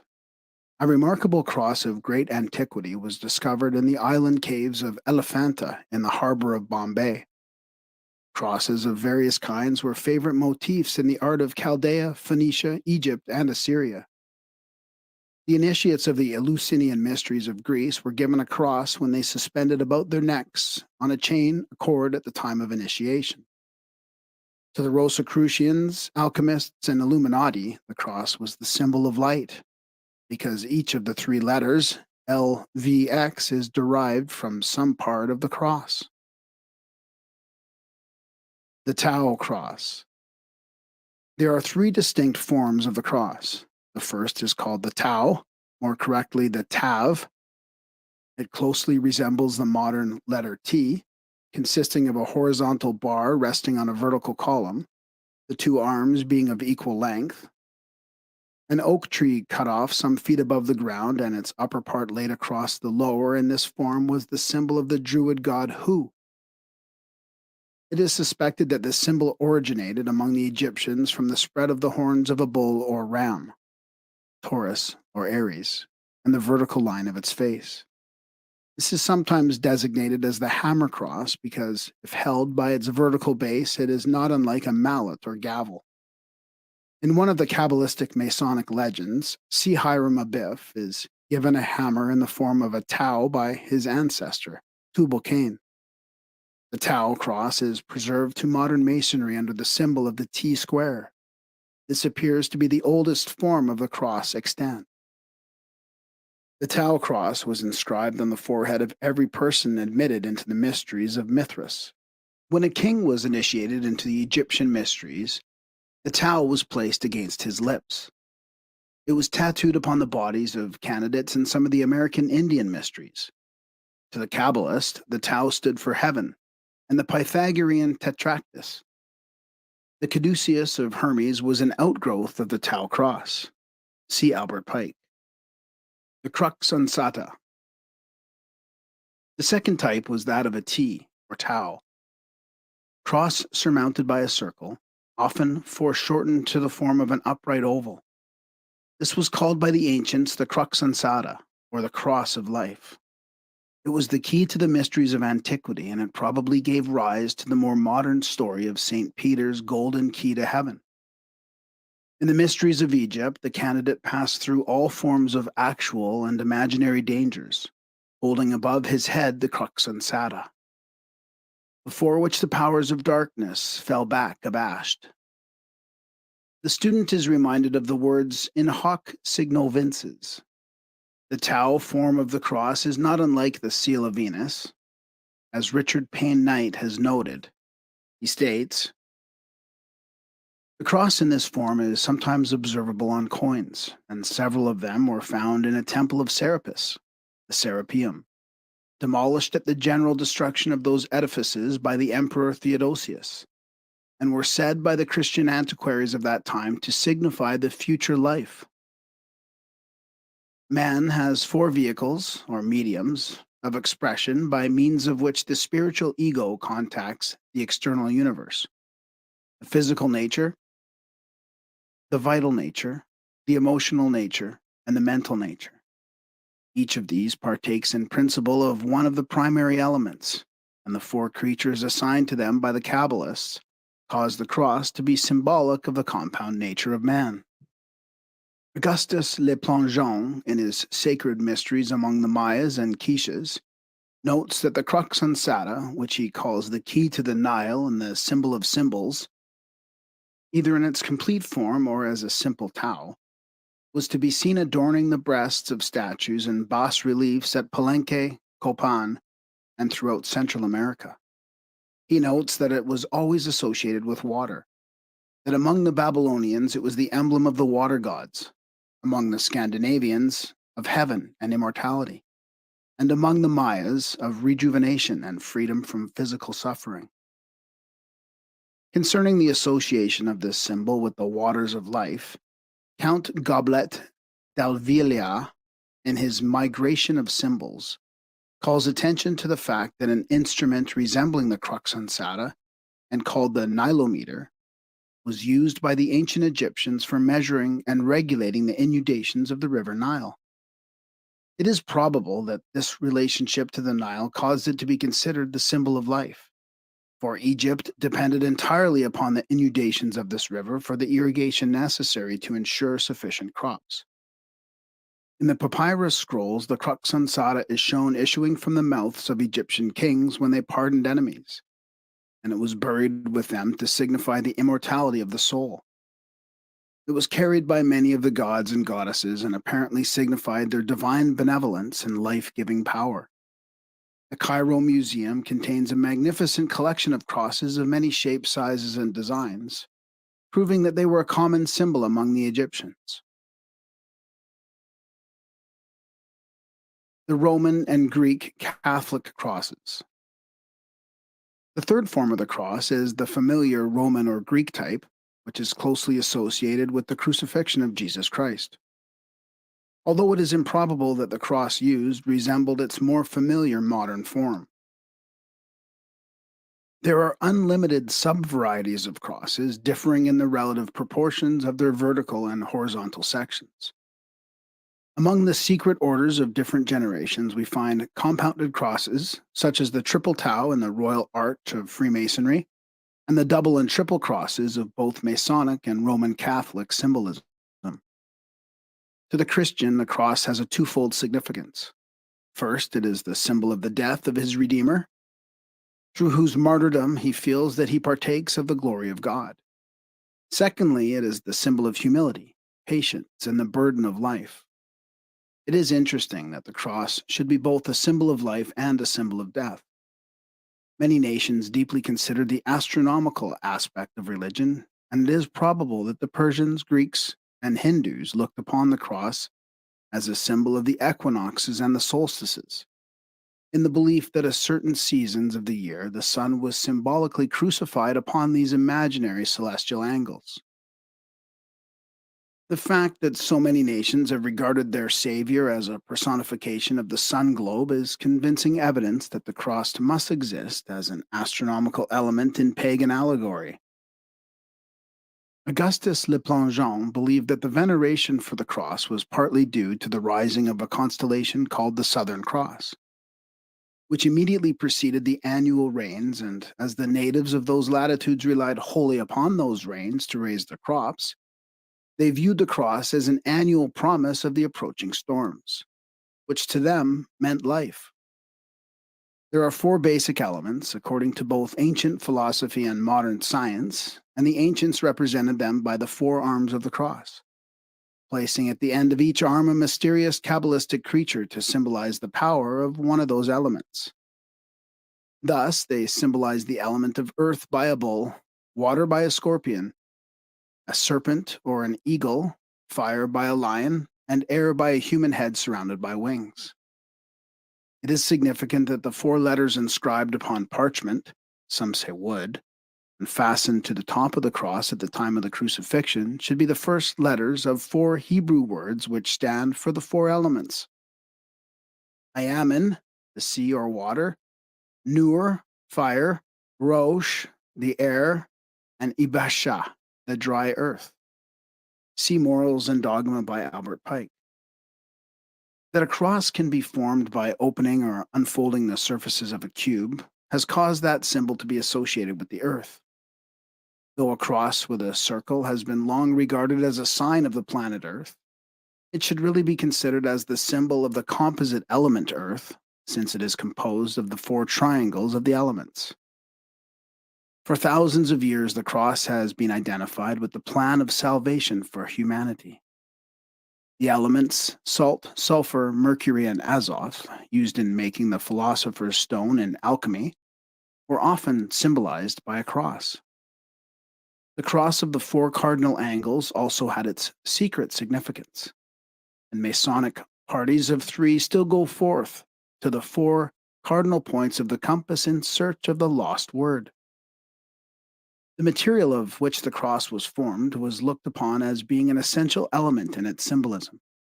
Thus, a golden cross symbolized illumination, a silver cross, purification, a cross of base metals, humiliation, a cross of wood, aspiration. The fact that among many nations it was customary to spread the arms in prayer has influenced the symbolism of the cross, which, because of its shape, has come to be regarded as an emblematic of the human body. The four major divisions of the human structure, bones, muscles, nerves, and arteries, are considered to have contributed to the symbolism of the cross. This is especially due to the fact that the spinal nerves cross at the base of the spine, and is a reminder that our Lord was crucified also in Egypt. The crucifixion, a cosmic allegory. Saviors unnumbered have died for the sins of man and by the hands of man, and through their deaths have interceded in heaven for the souls of their executioners. The martyrdom of the God-man and the redemption of the world through his blood has been an essential tenet of many great religions. Nearly all these stories can be traced to sun worship. For the glorious orb of day is the Savior who dies annually for every creature within his universe, but year after year rises again victorious from the tomb of winter. Without doubt, the doctrine of the crucifixion is based upon the secret traditions of the ancient wisdom. It is a constant reminder that the divine nature of man is perpetually crucified upon the animal organism. Certain of the pagan mysteries included in the ceremony of initiation the crucifixion of the candidate upon a cross, or the laying of his body upon a cruciform altar. It has also been claimed that Apollonius of Tyana, the Antichrist, was initiated into the Arcanum of Egypt in the Great Pyramid, where he hung upon a cross until unconscious and was then laid in the tomb, the coffer, for 3 days. While his body was unconscious, his soul was thought to pass into the realms of the immortals, the place of death. After it had vanquished death by recognizing that life is eternal, it returned again to the body, which then rose from the coffer. After which he was hailed as a brother by the priests who believed that he had returned from the land of the dead. This concept was, in substance, the teaching of the mysteries. The crucified saviors. The list of the deathless mortals who suffered from man that he might receive the boon of eternal life is an imposing one.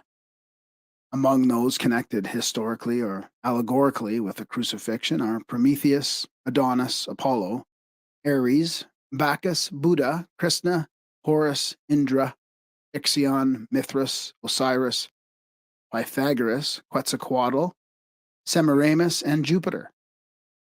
According to the fragmentary accounts extant, all these heroes gave their lives to the service of humanity, and with one or two exceptions, died as martyrs for the cause of human progress. In many mysterious ways, the manner of their death has been designedly concealed, but it is possible that most of them were crucified upon a cross or tree. The first friend of man, the immortal Prometheus, was crucified on the pinnacle of Mount Caucasus, and a vulture was placed over his liver to torment him throughout eternity by clawing and rending his flesh with its talons. Prometheus disobeyed the edict of Zeus by bringing fire and immortality to man. So for man he suffered until the coming of Hercules released him from his ages of torment. Concerning the crucifixion of the Persian Mithras, J.P. Lundy has written, Dupuy tells us that Mithra was put to death by crucifixion and rose again on the 25th of March. In the Persian mysteries, the body of a young man, apparently dead, was exhibited, which was feigned to be restored to life. By his sufferings, he was believed to have worked their salvation, and on this account he was called their savior. His priests watched his tomb to the midnight of the vigil on the 25th of March, with loud cries and in darkness, when all at once the light burst forth from all parts. The priest cried, Rejoice, O sacred initiated, your God has risen. His death, his pains, and sufferings have worked your salvation. See Monumental Christianity. In some cases, as in that of the Buddha, the crucifixion mythos must be taken in an allegorical rather than a literal sense, for the manner of his death has been recorded by his own disciples in the Book of the Green Decease. In some cases, as in that of the Buddha, the crucifixion mythos must be taken in an allegorical rather than a literal sense, for the manner of his death has been recorded by his own disciples in the Book of the Great Decease. However, the mere fact that the symbolic reference to death upon a tree has been associated with these heroes is sufficient to prove the universality of the crucifixion story. The East Indian equivalent of Christ is the immortal Krishna, who, sitting in the forest playing his flute, charmed the birds and beasts by his music. It is supposed that this divinely inspired savior of humanity was crucified upon a tree by his enemies, but great care has been taken to destroy any evidence pointing in that direction. Louis Jacoliot, in his book The Bible in India, thus describes the death of Krishna. Krishna understood that the hour had come for him to quit the earth and return to the bosom of him who had sent him. Forbidding his disciples to follow him, he went one day to make his ablutions on the bank of the Ganges. Arriving at the sacred river, he plunged himself 3 times therein, then kneeling and looking at heaven, he prayed, expecting death. In this position, he was pierced with arrows by one of those whose crimes he had unveiled, and who, hearing of his journey to the Ganges, had with generation a strong troop, followed with the design of assassinating him. The body of the god-man was suspended to the branches of a tree by his murderer, that it might become the prey of vultures. News of his death having spread, the people came in a crowd conducted by Arjuana, the dearest of the disciples of Krishna, to recover his sacred remains. But the mortal frame of the Redeemer had disappeared, no doubt it had regained the celestial abodes, and the tree to which it had been attached had become suddenly covered with great red flowers and diffused around it the sweetest perfume. Other accounts of the death of Krishna declare that he was tied to a cross shaped tree before the arrows were aimed at him. The existence in Moore's The Hindu Pantheon of a plate of Krishna with nail wounds in his hands and feet, and a plate in Inman's ancient faiths showing an oriental deity with what might be called a nail hole in one of his feet, should be sufficient motive for further investigation of this subject by those of unbiased minds. Concerning the startling discoveries which can be made along these lines, J.P. Lundy, in his Monumental Christianity, presents the following information. Where did the Persians get their notion of this prophecy as thus interpreted respecting Christ, and his saving mercy and love displayed on the cross? Both by symbol and actual crucifix, we see it on all their monuments. If it came from India, how did it get there? Except from one common and original center of all primitive and pure religion? There is a most extraordinary plate, illustrative of the whole subject, which representation I believe to be anterior to Christianity. It is copied from Moore's Hindu Pantheon, not as a curiosity, but as a most singular monument of the crucifixion. I do not venture to give it a name, other than that of a crucifixion in space. Can it be the victim man, or the priest and victim both in one, of the Hindu mythology, who offered himself a sacrifice before the worlds were? Can it be Plato's second god, who impressed himself on the universe in the form of a cross? Or is it his divine man who had been scourged, tormented, and fettered, have his eyes burnt out, and lastly, having suffered all manner of evils, would be crucified? Plato learned his theology in Egypt and the East, and must have known of the crucifixion of Krishna, Buddha, Mithra, et al. At any rate, the religion in India had its mythical crucified victim long anterior to Christianity, as a type of the real one, and I am inclined to think that we have it in this remarkable plate. The modern world has been mizzled in its attitude towards the so-called pagan deities, and has come to view them in a light entirely different from their true characters and meanings. The ridicule and slander heaped by Christendom upon Krishna and Bacchus are excellent examples of the persecution of immortal principles by those who have utterly failed to sense the secret meaning of the allegories. Who was the crucified man of Greece, concerning whom vague rumors have been afloat? Higgins thinks it was Pythagoras, the true story of whose death was suppressed by early Christian authors because it conflicted with their teachings. Was it true also that the Roman legionaries carried on the field of battle standards upon which were crosses bearing the crucified Sun Man? The crucifixion of Quetzalcoatl. One of the most remarkable of the crucified world saviors is the Central American god of the winds, or the sun, Quetzalcoatl. Concerning those activities, great secrecy was maintained by the Indian priests of Mexico and Central America. This strange immortal, whose name means feathered snake, appears to have come out of the sea, bringing with him a mysterious cross. On his garments were embellished clouds and red crosses. In his honor, great servants carved from stone were placed in different parts of Mexico. The cross of Quetzalcoatl became a sacred symbol among the Mayas, and according to available records, the Maya Indian angels had crosses of various pigments painted on their foreheads. Similar crosses were placed over the eyes of those initiated into their mysteries. When Cortez arrived in Mexico, he brought with him the cross. Recognizing this, the natives believed he was Quetzalcoatl returned, for the latter had promised to come back in the infinite future and redeem his people. In Anacalypsis, Jeffrey Higgins throws some light on the cross and its symbolism in America.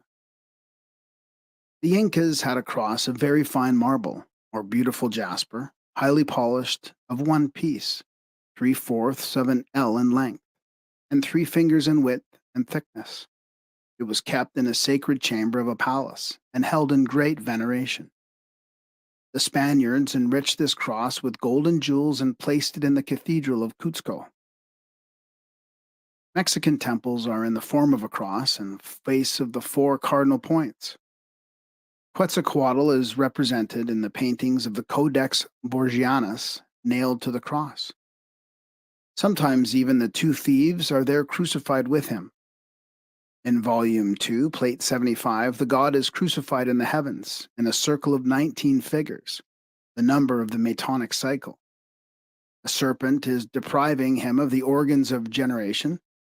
In the Codex Borgianus, page 472, 73, 75, the Mexican god is represented crucified and nailed to the cross, and in another place hanging onto it with a cross in his hands. And in one instance where the figure is not merely outlined, the cross is red, the clothes are colored, and the face and hands quite black. If this was the Christianity of the German Nestorius, how come he came to teach that the crucified Savior was black? The name of the god who was crucified was Quetzalcoatl. The crucifixion of the Word in space, the crucifixion of the dove often seen in religious symbolism, both of these are reminders of pagan overshadowing. The fact that a cross is formed by the spread wings of a bird in relation to its body is no doubt one of the reasons why the Egyptians used a bird to symbolize the immortal nature of man, and often show it hovering over the mummified body of the dead and carrying in one of its claws the sign of life and in the other the sign of breath. The nails of the Passion.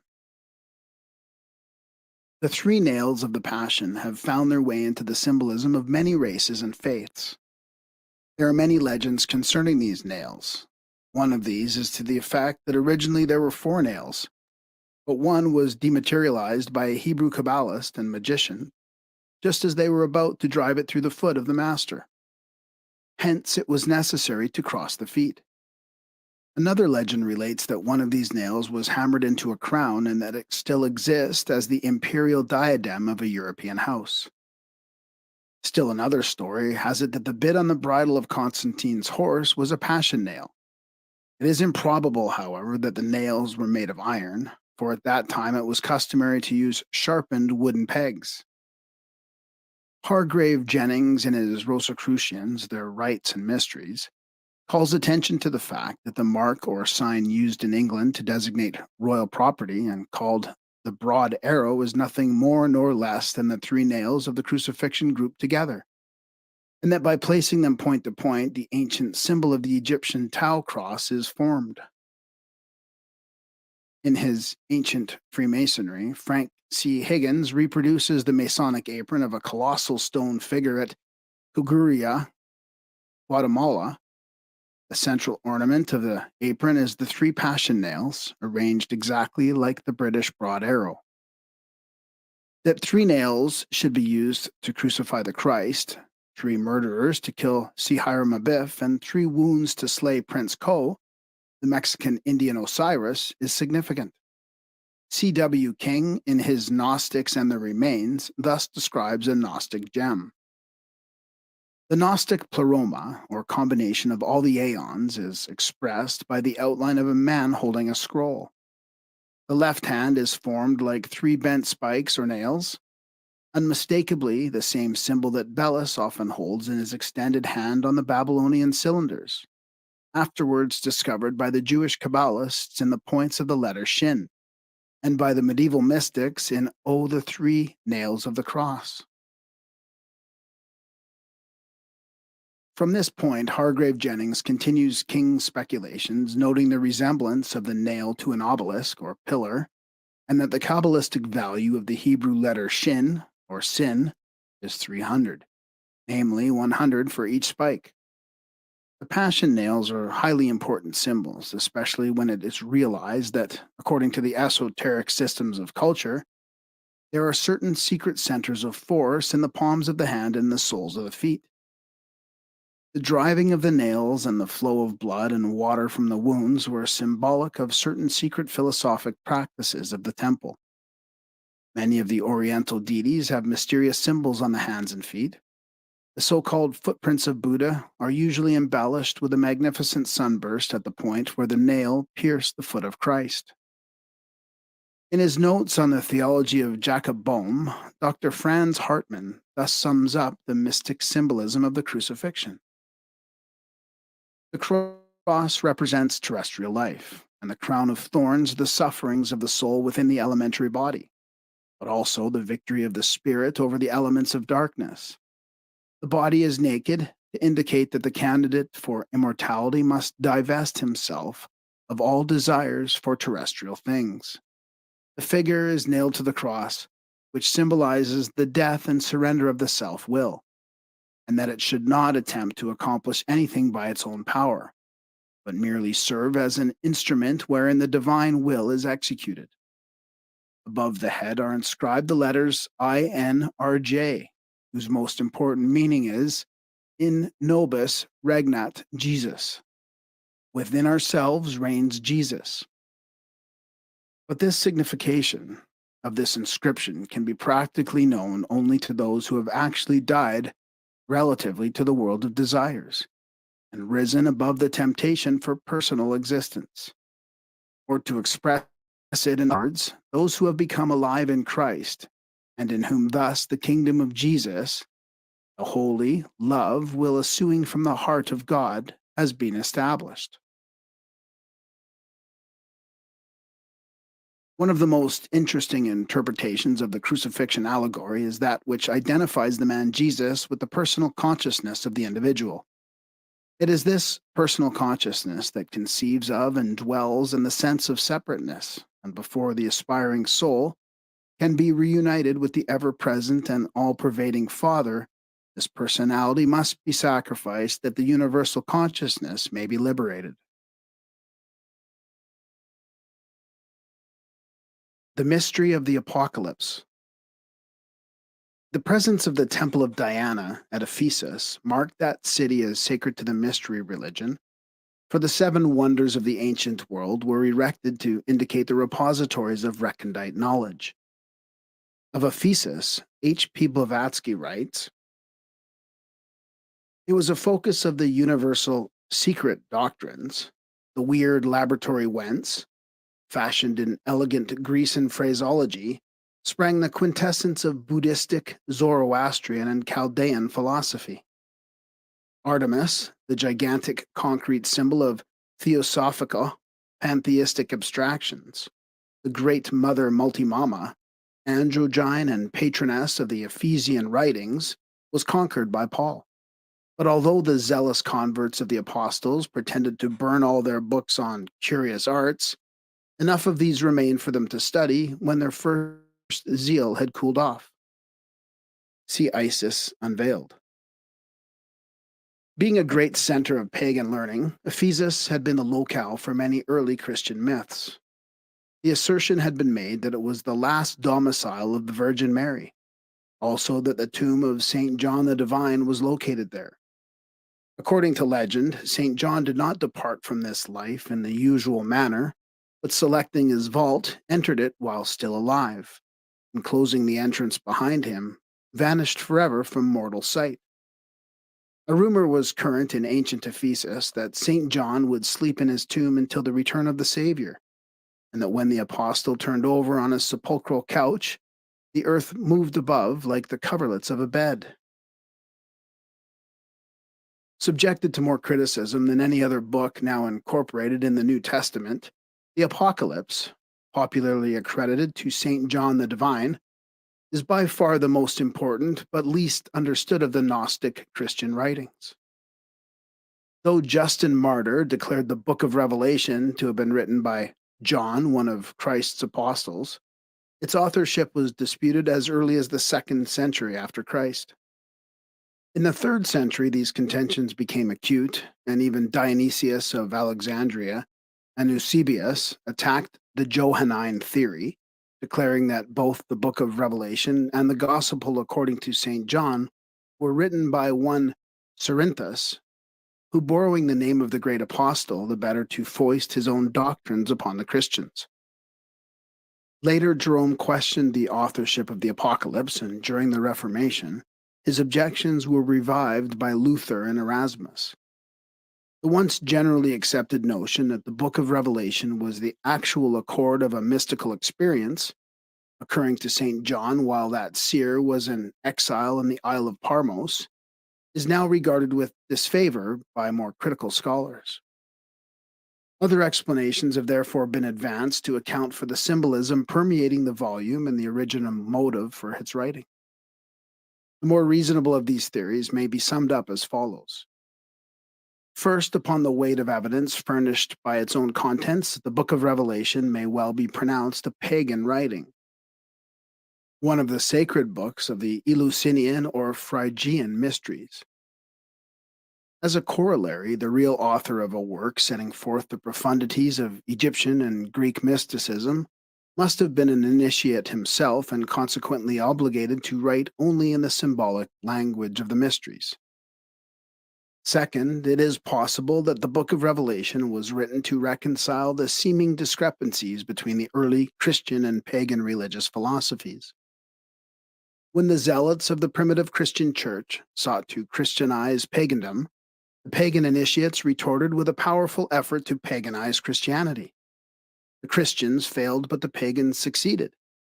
With the decline of paganism, the initiated pagan hierophants transferred their base of operations to the new vehicle of primitive Christianity, adopting the symbols of the new cult to conceal those eternal verities which are ever the priceless possession of the wise. The Apocalypse shows clearly the resultant fusion of pagan and Christian symbolism and thus bears irrefutable evidence of the activities of these initiated minds operating through early Christianity. Third, the theory has been advanced that the book of Revelation represents the attempt made by the unscrupulous members of a certain religious order to undermine the Christian mysteries by satirizing their philosophy. This nefarious end they hope to attain by showing the new faith to be merely a restatement of ancient pagan doctrines, by heaping ridicule upon Christianity and by using its own symbols towards its disparagement. For example, the star which fell to earth, Revelation 8:10-11, could be construed to mean the Star of Bethlehem, and the bitterness of that star, called wormwood and which poisoned mankind, could signify the false teachings of the Christian Church. While the last theory has gained a certain measure of popularity, the profundity of the Apocalypse leads the discerning reader to the inevitable conclusion that this is the least plausible of these three hypotheses. To those able to pierce the veil of its symbolism, the inspired source of the document requires no further corroborative evidence. In the final analysis, true philosophy can be limited by neither creed nor faction. In fact, it is incompatible with every artificial limitation of human thought. The question of the pagan or Christian origin of the book of Revelation is consequently of little importance. The intrinsic value of the book lies in its magnificent epitome of the universal mystery, an observation which led St. Jerome to declare that it is susceptible of 7 entirely different interpretations. Untrained in the reaches of ancient thought, the modern theologian cannot possibly cope with the complexities of the Apocalypse. For to him, this mystic writing is but a phantasmagoria, the divine inspiration of which he is sorely tempted to question. In the limited space here available, it is possible to sketch but briefly a few of the salient features of the vision of the seer of Patmos. A careful consideration of the various pagan mysteries will assist materially also in filling the inevitable gaps in this abridgment. In the opening chapter of the Apocalypse, St. John describes the Alpha and Omega who stood in the midst of the 7 golden candlesticks. Surrounded by his flaming planetary regents, the Sublime One thus epitomizes in one impressive and mysterious figure the entire sweep of humanity's evolutionary growth, past, present, and future.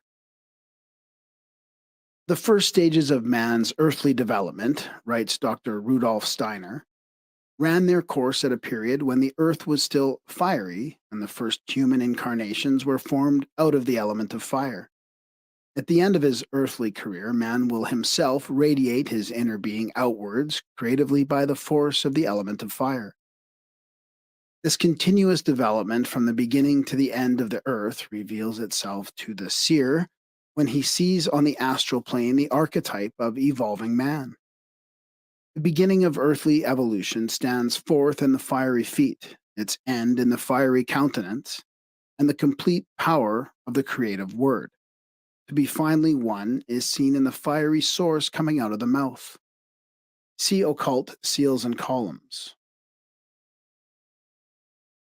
In his restored New Testament, James Morgan Price traces the relationship of the various parts of the Alpha and Omega to the seven sacred planets of the ancients. To quote, "The Logos figure described is a composite picture of the seven sacred planets. He has the snowy white hair of Kronos, Father Time, the blazing eyes of wide-seeing Zeus, the sword of Arcs, the shining face of Helios, and the chiton and girdle of Aphrodite.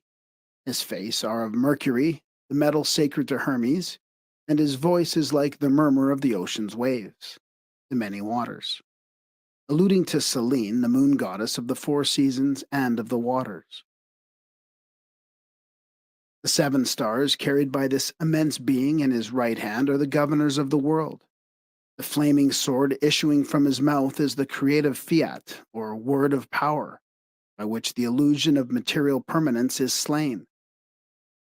Here also is represented in all his symbolic splendor the Hierophant of the Phrygian mysteries, his various insignia emblematic of his divine attributes.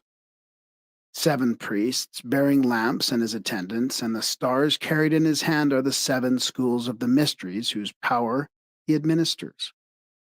As one born again out of spiritual darkness into perfect wisdom, this Archmagus is made to say, "I am he that liveth and was dead, and behold, I am alive forevermore. Amen, and have the keys of hell and of death." In the second and third chapters, St. John delivers to the seven churches which are in Asia the injunctions received by him from the Alpha and Omega. The churches are here analogous to the rungs of a Mithraic ladder, and John, being in the Spirit, ascended through the orbits of the seven sacred planets until he reached the inner surface of the Empyrean.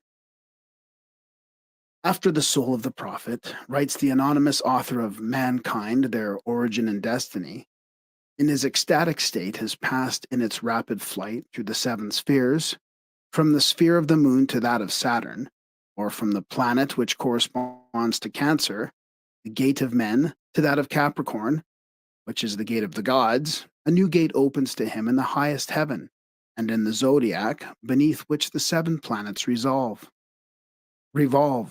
In a word, in the firmament, or that which the ancients called crystallinum primum, or the crystal heaven.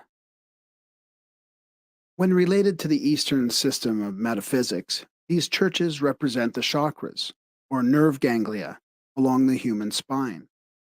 The door in heaven being the Brahmarandra, or point in the crown of the skull, Golgotha, through which the spinal spirit fire passes to liberation.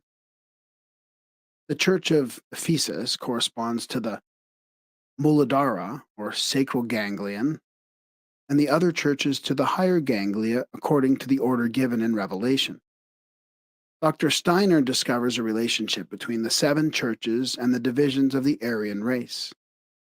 Thus, the Church of Ephesus stands for the Arch-Indian branch, the Church of Smyrna, the Arch-Persians, the Church of Pergamos, the Chaldean-Egyptian Semitic, the Church of Thyatira, the Grecian-Latin-Roman, the Church of Sardis, the Teuton Anglo-Saxon, the Church of Philadelphia, the Slavic, and the Church of Laodicea, the Manichaean. The seven churches also signify the Greek vowels, of which Alpha and Omega are the first and the last. A difference of opinion exists as to the order in which the seven planars should be related to the churches. Some proceed from the hypothesis that Saturn represents the Church of Ephesus, But from the fact that this city was sacred to the moon goddess, and also that the sphere of the moon is the first above that of the earth, the planets obviously should ascend in their order from the moon to Saturn. From Saturn, the soul would naturally ascend through the door in the Imperium. In the fourth and fifth chapters, St. John describes the throne of God upon which sat the Holy One, which was and is to come. About the throne were 24 lesser seats upon which sat 24 elders arrayed in white garments and wearing crowns of gold. And out of the throne proceeding lightnings and thunderings and voices, and there were 7 lamps of fire burning before the throne, which are the 7 spirits of God. He who sat upon the throne held in his right hand a book sealed with 7 seals, which no man in heaven or earth had been found worthy to open. Then appeared a lamb, Aries, the first and chief of the zodiacal signs, which had been slain, having 7 horns, rays, and 7 eyes, lights. The Lamb took the book from the right hand of him that sat upon the throne, and the 4 beasts and all the elders fell down and worshipped God and the Lamb.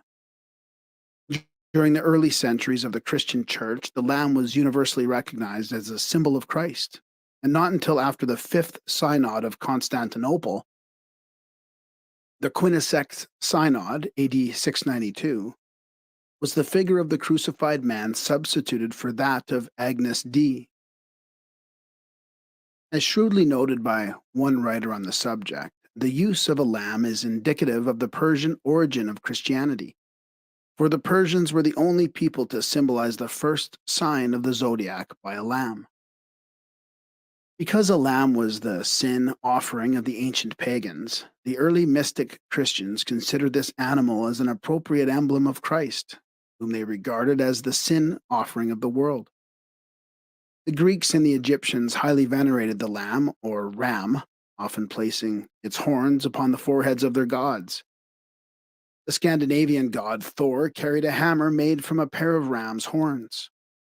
The lamb is used in preference to the ram, apparently because of its purity and gentleness. Also, since the Creator himself was symbolized by Aries, his son would consequently be the little ram or lamb. The lambskin apron worn by the Freemasons over that part of the body, symbolized by Typhon or Judas, represents that purification of the generative process, which is a prerequisite to true spirituality.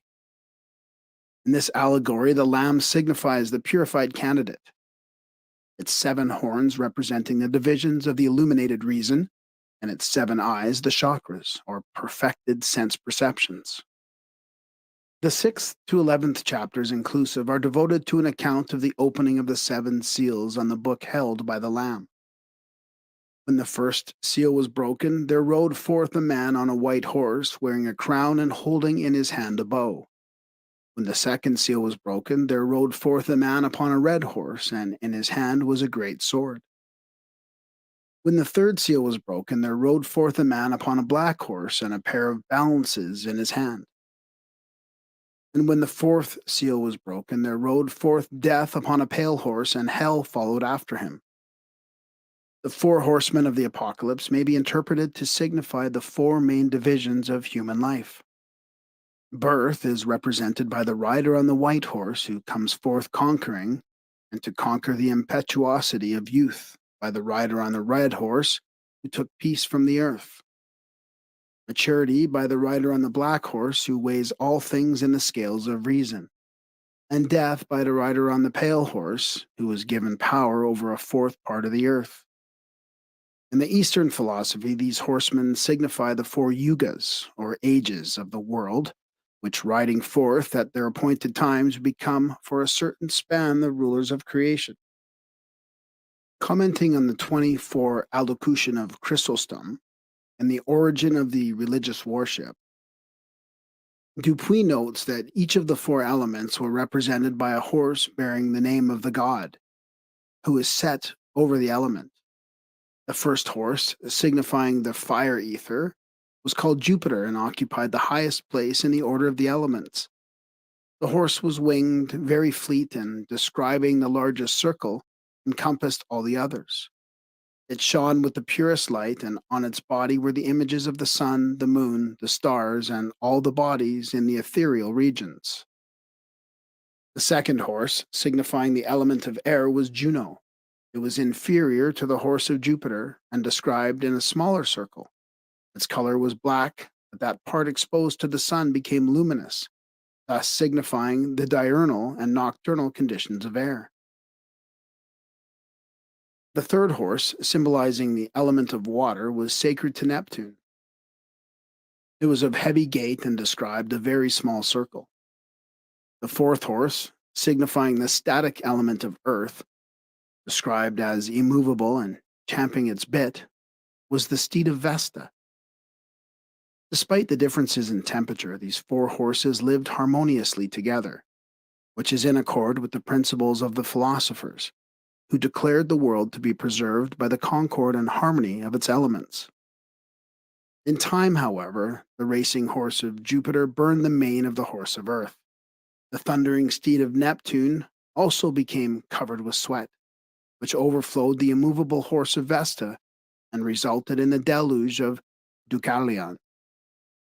At last, the fiery horse of Jupiter will consume the rest, when the three inferior elements, purified by reabsorption in the fiery ether, will come forth renewed, constituting a new heaven and a new earth. When the fifth seal was opened, St. John beheld those who had died for the word of God. When the sixth seal was broken, there was a great earthquake, the sun being darkened and the moon becoming like blood.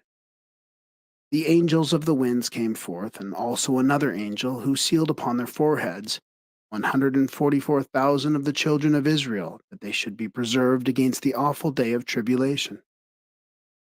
By adding the digits together according to the Pythagorean system of numerical philosophy, the number 144,000 is reduced to 9, the mystic symbol of man and also the number of initiation, for he who passes through the 9 degrees of the mysteries receives the sign of the cross as emblematic of his regeneration and liberation from the bondage of his own infernal or inferior nature. The addition of the 3 ciphers to the original sacred number, 1.44, indicates the elevation of the mystery to the 3rd sphere. When the 7th seal was broken, there was silence for the space of half an hour. Then came forth 7 angels, and to each was given a trumpet. When the 7 angels sounded their trumpets, intoned the 7-lettered name of the Logos, great catastrophes ensued. A star which was called Wormwood fell from heaven, thereby signifying that the secret doctrine of the ancients had been given to men who had profaned it and caused the wisdom of God to become a destructive agency. And another star, symbolizing the false light of human reason, as distinguished from the divine reason of the initiate, fell from heaven, and to it, materialistic reason, was given the key to the bottomless pit, nature, which it opened, causing all manner of evil creatures to issue forth. And there came also a mighty angel who was clothed in a cloud, whose face was as the sun, and his feet and legs as pillars of fire. And one foot was upon the waters, and the other upon the land, the Hermetic Anthropos. The celestial being gave St. John a little book, bidding him to eat it, which the seer did. The book is representative of the secret doctrine, that spiritual food which is the nourishment of the spirit. And St. John, being in the spirit, ate his fill of the wisdom of God, and the hunger of his soul was appeased. The 12th chapter treats of a great wonder appearing in the heavens. A woman clothed with the sun, the moon under her feet, and upon her head a crown of 12 stars. This woman represents the constellation of Virgo and also the Egyptian Isis, who, about to be delivered of her son's Horus, is attacked by Typhon, the latter attempting to destroy the child predestined by the gods to slay the spirit of evil. The war in heaven relates to the destruction of the planet Ragnarok and to the fall of the angels.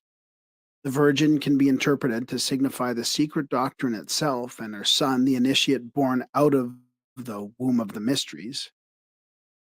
The spirit of evil, thus personified in the great dragon, attempted to control mankind by destroying the mother of those illumined souls who have labored unceasingly for the salvation of the world. Wings were given to the mysteries, the virgin, and they flew into the wilderness, and the evil dragon tried to destroy them with a flood of false doctrine. But the earth, oblivion, swallowed up the false doctrines and the mysteries endured. The 13th chapter describes a great beast which rose out of the sea, having 7 heads and 10 horns. Faber sees in this amphibious monster the demiurgus, or creator of the world, rising out of the ocean of chaos. While most interpreters of the apocalypse consider the various beasts described therein as typical of evil agencies, this viewpoint is the inevitable result of unfamiliarity with the ancient doctrines from which the symbolism of the book is derived. Astronomically, the great monster rising out of the sea is the constellation of Cetus, the whale.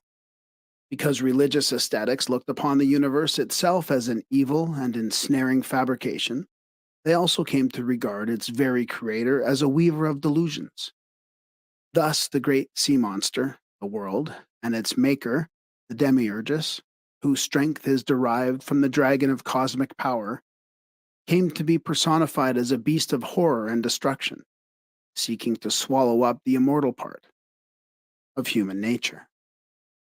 The 7 heads of the monster represent the 7 stars, spirits, composing the constellation of the Great Dipper, called by the Hindus rishis, or cosmic creative spirits.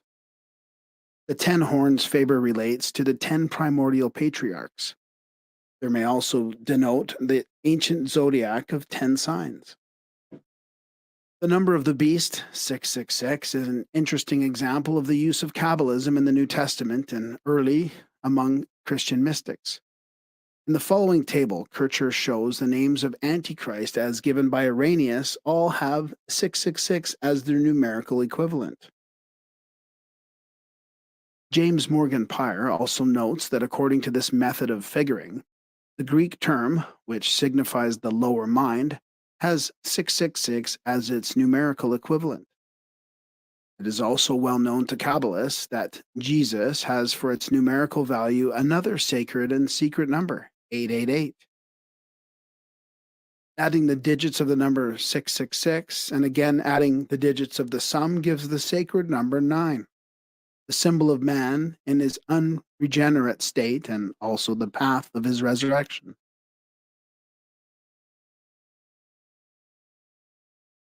The 14th chapter opens with the Lamb standing on Mount Zion, the eastern horizon. About him gathered the 144,000 with the name of God written in their foreheads. An angel thereupon announces the fall of Babylon, the city of confusion and worldliness.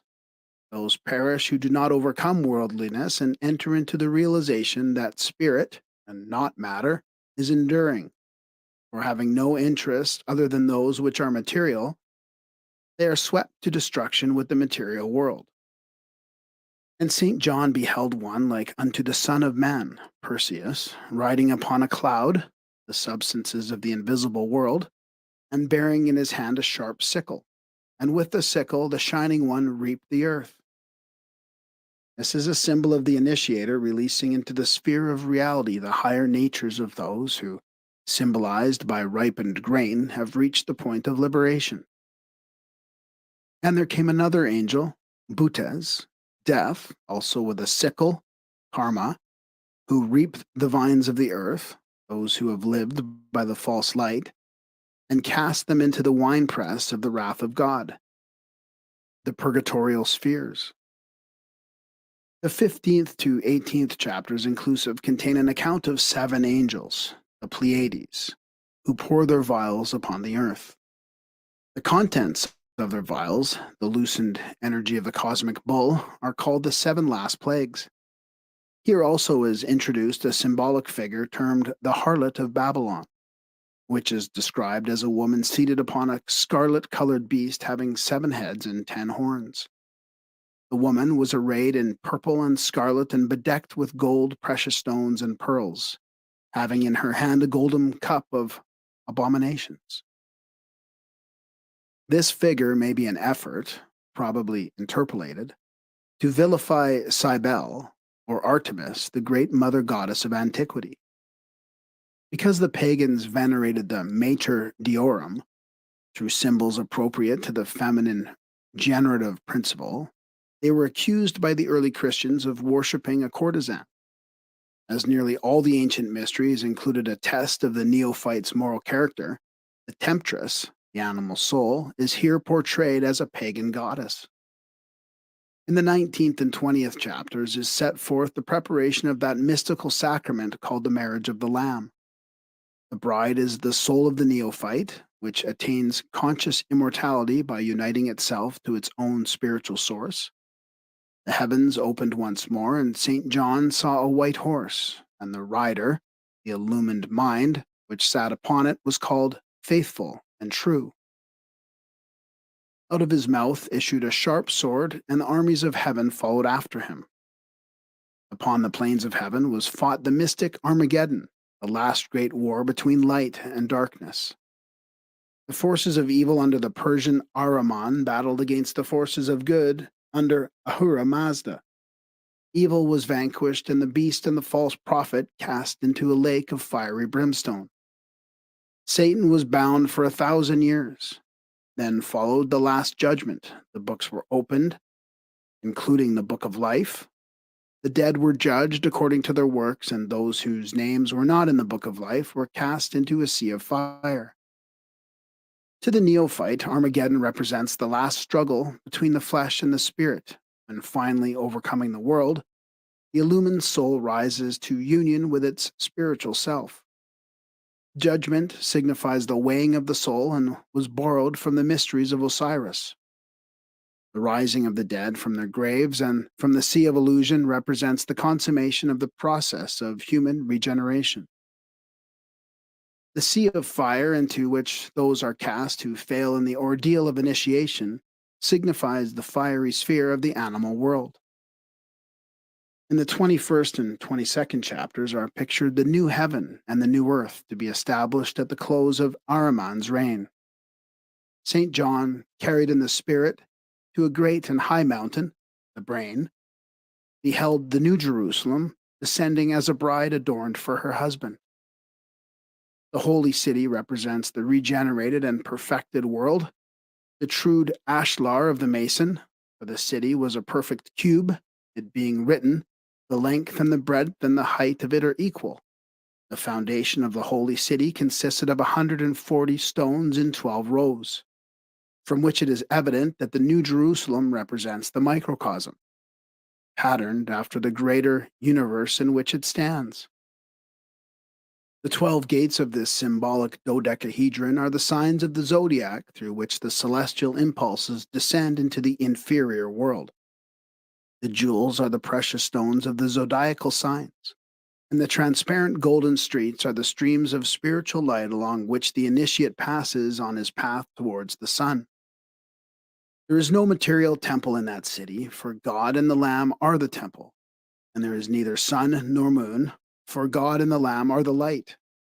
The glorified and spiritualized initiate is here depicted as a city. This city will ultimately be united with the Spirit of God and absorbed into the divine effulgency. And St. John beheld a river, the water of life, which proceeded out of the throne of the Lamb. The river represents the stream pouring from the first Logos, which is the life of all things and the active cause of all creation. There also was the tree of life, a spirit, bearing 12 manner of fruit, whose leaves were for the healing of the nations. By the tree is also represented the year, which every month yields some good for the maintenance of existing creatures. Jesus then tells St. John that he is the root and the offspring of David, and the bright and morning star, Venus. St. John concludes with the words, "The grace of our Lord Jesus Christ be with you all. Amen." The faith of Islam. Representative of the attitude of Christendom toward Islam, till recent years at least, is Alexander Ross's postscript to the anglicized version, published in 1649 of Sire du Rier's French translation of the Quran. The author of the postscript directs the following invective against Mohammed and the Quran. Good reader, the great Arabian impostor, now at last, after 1,000 years, is by way of France arrived in England, and his Alcoran, or Gallimaufry of errors, a brat as deformed as the parent, and as full of heresies as his scald head was full of scurvy, hath learned to speak English.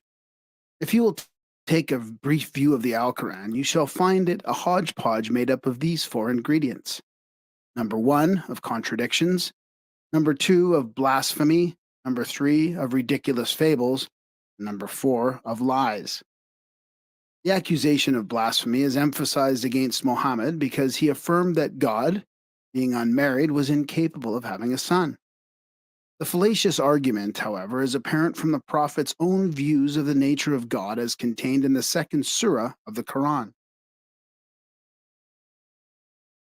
To Allah, God, belongeth the east and the west.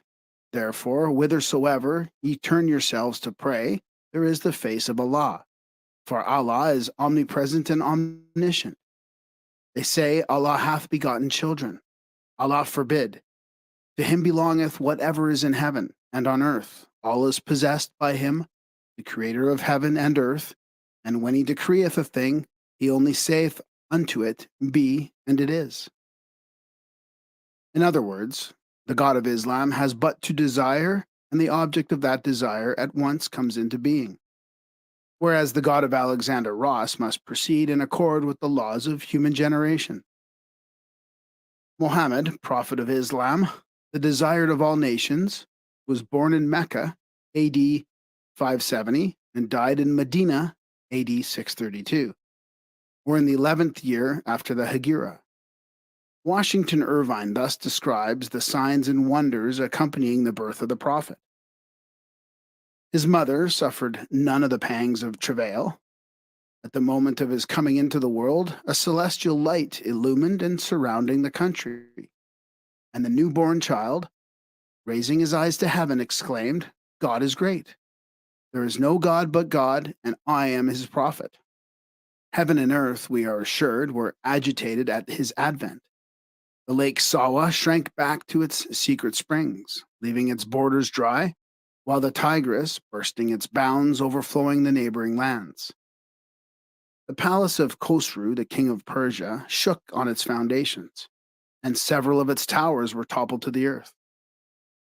In the same eventful night, the sacred fire of Zoroaster, which, guarded by the Magi, had burned without interruption for upward of 1,000 years, was suddenly extinguished, and all the idols in the world fell down. See Muhammad and his successor.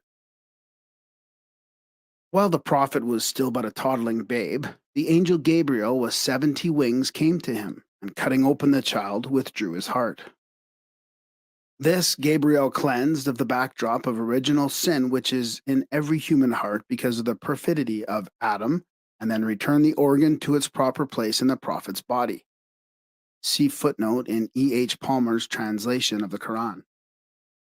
In his youth, Muhammad traveled with the Meccan caravans, and on one occasion acted as armor-bearer for his uncle, and spent a considerable time among the Bedouins, from whom he learned many of the religious and philosophic traditions of ancient Arabia. While traveling with his uncle, Abu Taleb, Muhammad contacted the Nestorian Christians, having encamped on a certain night near one of their monasteries. Here, the young prophet-to-be secured much of his information concerning the origin and doctrines of the Christian faith. With the passing years, Muhammad attained marked success in business, and when about 26 years old, married one of his employers, a wealthy widow nearly 15 years his senior. The widow, Khadija by name, was apparently somewhat mercenary, for finding her young business manager most efficient, she resolved to retain him in that capacity for life. Khadija was a woman of exceptional mentality, and to her integrity and devotion must be ascribed the early success of the Islamic cause. By his marriage, Muhammad was elevated from a position of comparative poverty to one of great wealth and power. And so exemplary was his conduct that he became known throughout Mecca as the faithful and true.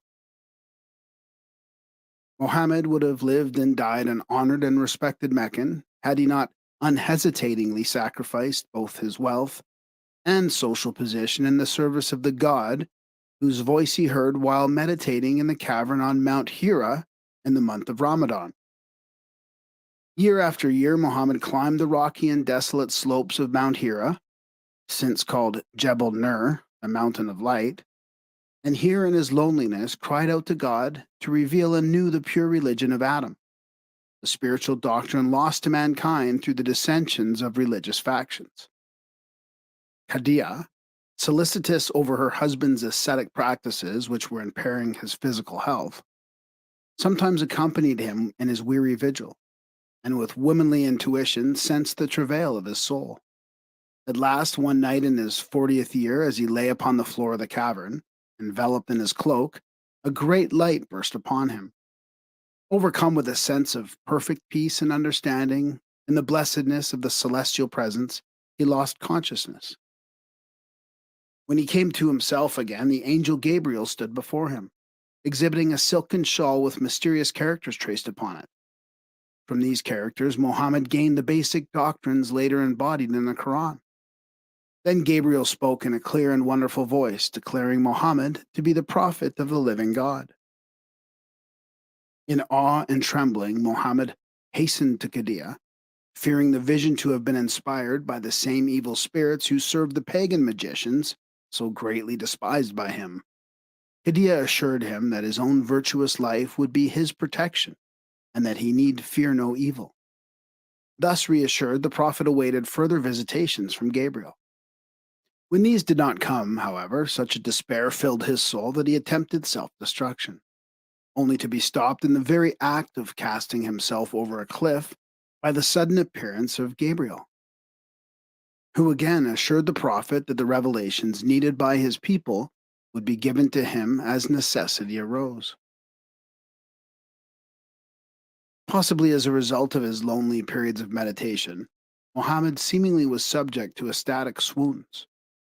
On the occasions when the various surahs of the Quran were dictated, he is said to have fallen unconscious, and regardless of the chill of the surrounding air, to have been covered with beads of perspiration. Often these attacks came without warning. At other times, he would sit wrapped up in a blanket to prevent the chill from the copious perspiration, and while apparently unconscious, would dictate the various passages which a small circle of trusted friends would either commit to memory or reduce to writing. On one occasion in later life, when Abu Bakr referred to his gray hairs in his beard, Muhammad lifted the end of his beard and, looking at it, declared its whiteness to be due to the physical agony attendant upon his periods of inspiration. If the writings attributed to Muhammad be considered as merely the hallucinations of an epileptic, and for that reason discounted, his Christian detractors should beware lest, with the doctrines of the prophet, they also undermine the very teachings which they themselves affirm. For many of the disciples, apostles, and saints of the early church are known to have been subject to nervous disorders. Muhammad's first convert was his own wife, Khadijah, who was followed by other members of his immediate family, a circumstance which moved Sir William Muir to note, "It is strongly corroborative of Muhammad's sincerity that the earliest converts to Islam were not only of upright character, but his own bosom friends and people of his household, who, intimately acquainted with his private life, could not fail otherwise to have detected those discrepancies which ever more or less exist between the professions of the hypocritical deceiver abroad and his actions at home." See the life of Muhammad. Among the first to accept the faith of Islam was Abu Bakr, who became Muhammad's closest and most faithful friend, in fact, his alter ego. Abu Bakr, a man of brilliant attainments, contributed materially to the success of the Prophet's enterprise, and in accord with the express wish of the Prophet, became the leader of the faithful after Muhammad's death. Aisha, the daughter of Abu Bakr, later became the wife of Muhammad, thus still further cementing the bond of fraternity between the two men. Quietly but industriously, Muhammad promulgated his doctrines among a small circle of powerful friends. When the enthusiasm of his followers finally forced his hand and he publicly announced his mission, he was already the leader of a strong and well organized faction. Fearing Muhammad's growing prestige, the people of Mecca, waiving the time honored tradition that blood could not be spilt within the holy city, decided to exterminate Islam by assassinating the Prophet. All the different groups combined in this undertaking so that the guilt for the crime might thereby be more evenly distributed. Discovering the danger in time, Muhammad left his friend Ali in his bed and fled with Abu Bakr from the city, and after adroitly eluding the Meccans, joined the main body of his followers that had preceded him at Yathrib, afterwards called Medina. Upon this incident called the Hegira, or flight, is based the Islamic chronological system. Dating from the Hegira, the power of the Prophet steadily grew until the 8th year. Muhammad entered Mecca after practically a bloodless victory and established it as the spiritual center of his faith. Planting his standard to the north of Mecca, he rode into the city and, after circling 7 times the sacred Kaaba, ordered the 360 images within its precincts to be hewn down.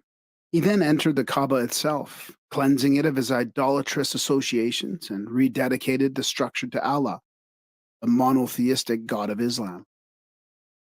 Muhammad next granted amnesty to all his enemies for their attempts to destroy him. Under his protection, Mecca increased in power and glory, becoming the focal point of a great annual pilgrimage, which even to this day winds across the desert in the months of pilgrimage and numbers over 70,000 in its train. In the 10th year after the Hegira, Muhammad led the valedictory pilgrimage and for the last time rode at the head of the faithful along the sacred way leading to Mecca and the Black Stone. As the premonition of death was strong upon him, he desired this pilgrimage to be the perfect model for all the thousands that would follow. Conscious that life was waning away from him, writes Washington Irvine, Muhammad, during his last sojourn in the sacred city of his faith, sought to engrave his doctrines deeply in the minds and hearts of his followers. For this purpose, he preached frequently in the Kaaba from the pulpit, or in the open air from the back of his camel. Listen to my words, he would say, for I know not whether, after this year, we shall ever meet here again. O my hearers, I am but a man like yourselves. The angel of death may at any time appear, and I must obey his summons. While thus preaching, the very heavens are said to have opened, and the voice of God spoke, saying, This day I have perfected your religion, and I accomplished in you my grace. When these words were uttered, and the multitude fell down in adoration, and even Mohammed's camel knelt. See Mohammed and his successors. Having completed the valedictorian pilgrimage, Muhammad returned to Medina. In the 7th year after the Hegira, AH 7, an attempt was made at Kibar to poison the Prophet.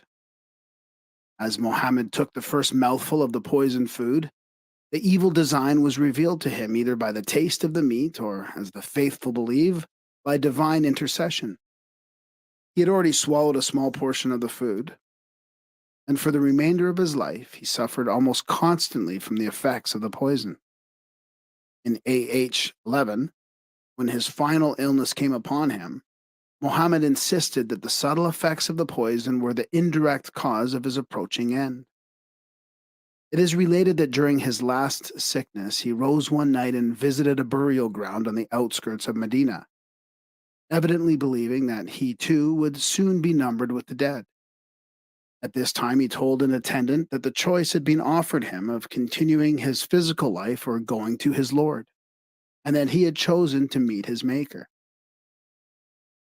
Muhammad suffered greatly with his head and side and also from fever, but on June 8th seemed convalescent. He joined his followers in prayer and, seating himself in the courtyard, delivered a lecture to the faithful in a clear and powerful voice. Apparently, he overtaxed his strength, for it was necessary to assist him into the house of Aisha, which opened into the court of the mosque. Here, upon a tough pallet laid on the bare floor, the Prophet of Islam spent his last 2 hours on earth. When she saw that her aged husband was suffering intense pain, Aisha, then but a girl of 20, lifted the gray head of the man she had known from infancy, and who must have seemed more like a father than a husband, supported him in her arms until the end. Feeling that death was upon him, Mohammed prayed, "O Lord, I beseech thee, assist me in the agonies of death." Then, almost in a whisper, he repeated 3 times, "Gabriel, come close unto me." For details, consult The Life of Mohammed by Sir William Muir. In The Hero as Prophet, Thomas Carlyle writes thus of the death of Mohammed. His last words were a prayer, broken ejaculations of a heart struggling up in trembling hope towards its maker. Mohammed was buried under the floor of the apartment in which he died. The present condition of the grave is thus described. Above the Hira is a green dome, surmounted by a large gilt crescent springing from a series of globes. Within the building are the tombs of Muhammad, Abu Bakr, and Umar, with a space reserved for the grave of our Lord Jesus Christ, who Muslims say will again visit the earth and die and be buried at Al Madinah. The grave of Fatima, the Prophet's daughter, is supposed to be in a separate part of the building, although some say she was buried in Baqi. The Prophet's body is said to be stretched full length on the right side, with the right palm supporting the right cheek, the face fronting Makkah. Close behind him is placed Abu Bakr, whose face fronts Muhammad's shoulder, and then Umar, who occupies the same position with respect to his predecessor. Among Christian historians, there is a popular story to the effect that Mohammedans believe the coffin of their prophet to be suspended in the air, which no foundation whatsoever in Muslim literature, and Nuber thinks the story must have arisen from the rude pictures sold to strangers. See a dictionary of Islam. Concerning the character of Muhammad, there have been the grossest misconceptions. No evidence exists to support the charges of extreme cruelty and licentiousness laid at the door. On the other hand, the more closely the life of Muhammad is scrutinized by dispassionate investigators, the more apparent become the finer qualities of his nature. In words of Carlyle, Muhammad himself, after all that can be said about him, was nor a sensual man. We so err widely if we consider this man as a common voluptuary intent mainly on base enjoyments, nay, on enjoyments of any kind. His household was of the frugalest, his common diet barley bread and water. Sometimes for months there was not a fire once lighted on his hearth. A poor, hard-working, ill-provided man, careless of what vulgar man toiled for. They called him a prophet, you say? Why, he stood there face to face with them, there not enshrined in any mystery, visibly clouding his own cloak, cobbling his own shoes, fighting, counseling, ordering in the midst of them. They must have seen what kind of man he was. Let him be called what you like. No emperor with his tiaras was obeyed as this man in a cloak of his own clouting. Confused by the apparently hopeless task of reconciling the life of the prophet with the absurd statements long accepted as authentic, Washington Irving weighs him in the scale of fairness. His military triumphs awakened no pride nor vainglory, as they would have done had they been effected for selfish purposes. In the time of his greatest power, he maintained the same simplicity of manners and appearances as in the days of his adversity. It is this perfect abnegation of self, connected with this apparent heartfelt piety, running throughout the various phases of his fortune, which perplex one in forming a just estimate of Muhammad's character. When he hung over the deathbed of his infant son Ibrahim, Resignation to the will of God was exhibited in his conduct under the keenest of afflictions, and the hope of soon rejoining his child in paradise was his consolation. See Muhammad and his successors. Aisha, questioned after the death of the Prophet concerning his habits, replied that he mended his own clothes, cobbled his own shoes, and helped her in the household duties. How far removed from Western concepts of Muhammad's sanguinary character is Aisha's simple admission that he loved most of all to sew. He also accepted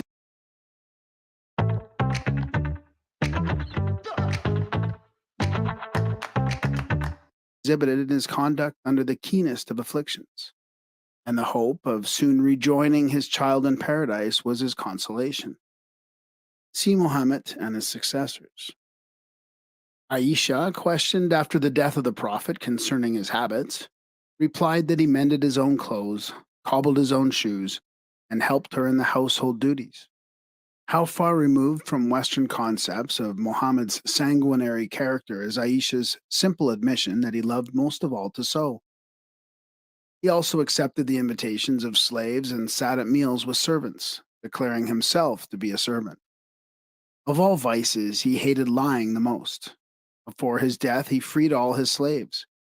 He never permitted his family to use for personal ends any of the alms or tithe money given by his people. He was fond of sweetmeats and used rainwater for drinking purposes. His time he divided into three parts, namely, the first he gave to God, the second to his family, and the third to himself. The latter portion, however, he later sacrificed to the service of his people. He dressed chiefly in white, but also wore red, yellow, and green. Muhammad entered Mecca wearing a black turban and bearing a black standard. He wore only the plainest of garments, declaring that rich and conspicuous raiment did not become the pious, and did not remove his shoes at prayer. He was particularly concerned with the cleanliness of his teeth, and at the time of his death, when he was too weak to speak, indicated his desire for a toothpick. When fearful of forgetting something, the Prophet tied a thread to his ring. He once had a fine gold ring, but noting that his followers had taken to wearing similar rings in emulation of him, he removed his own and threw it away lest his followers form an evil habit. See the life of Muhammad. The most frequent and apparently the most damaging accusation brought against Muhammad is that of polygamy. Those who sincerely believe the harem to be irreconcilable with spirituality should with consistency move for the expurgation of the Psalms of David and the Proverbs of Solomon from the list of inspired writings. For the harem of Islam's prophet was insignificant compared with that maintained by Israel's wisest king and the reputed favorite of the Most High. The popular conception that Muhammad taught that woman had no soul and could attain heaven only through marriage is not substantiated by the words and attitude of the prophet during his lifetime. In a paper entitled The Influence of Islam on Social Conditions, read at the World's Parliament of Religions held in Chicago in 1893, Mohammed Webb states the charge and answers it thus. It has been said that Mohammed and the Quran denied a soul to women and ranked her with the animals. The Quran places her on a perfect and complete equality with man, and the Prophet's teachings often place her in a position superior to the male in some respects. Mr. Webb justifies his stand by quoting from the 35th verse of the 33rd surah of the Quran. Verily, the Muslims of either sex, and the true believers of either sex, and the devout men and the devout women, and the men of veracity and the women of veracity, and the patient men and the patient women, and the humble men and the humble women, and the almsgivers of either sex, and the men who fast and the women who fast, and the chaste men and the chaste women, and those of either sex who remember Allah frequently. For them hath Allah prepared forgiveness and a great reward. Here the attainment of heaven is clearly set forth as a problem whose only solution is that of individual merit.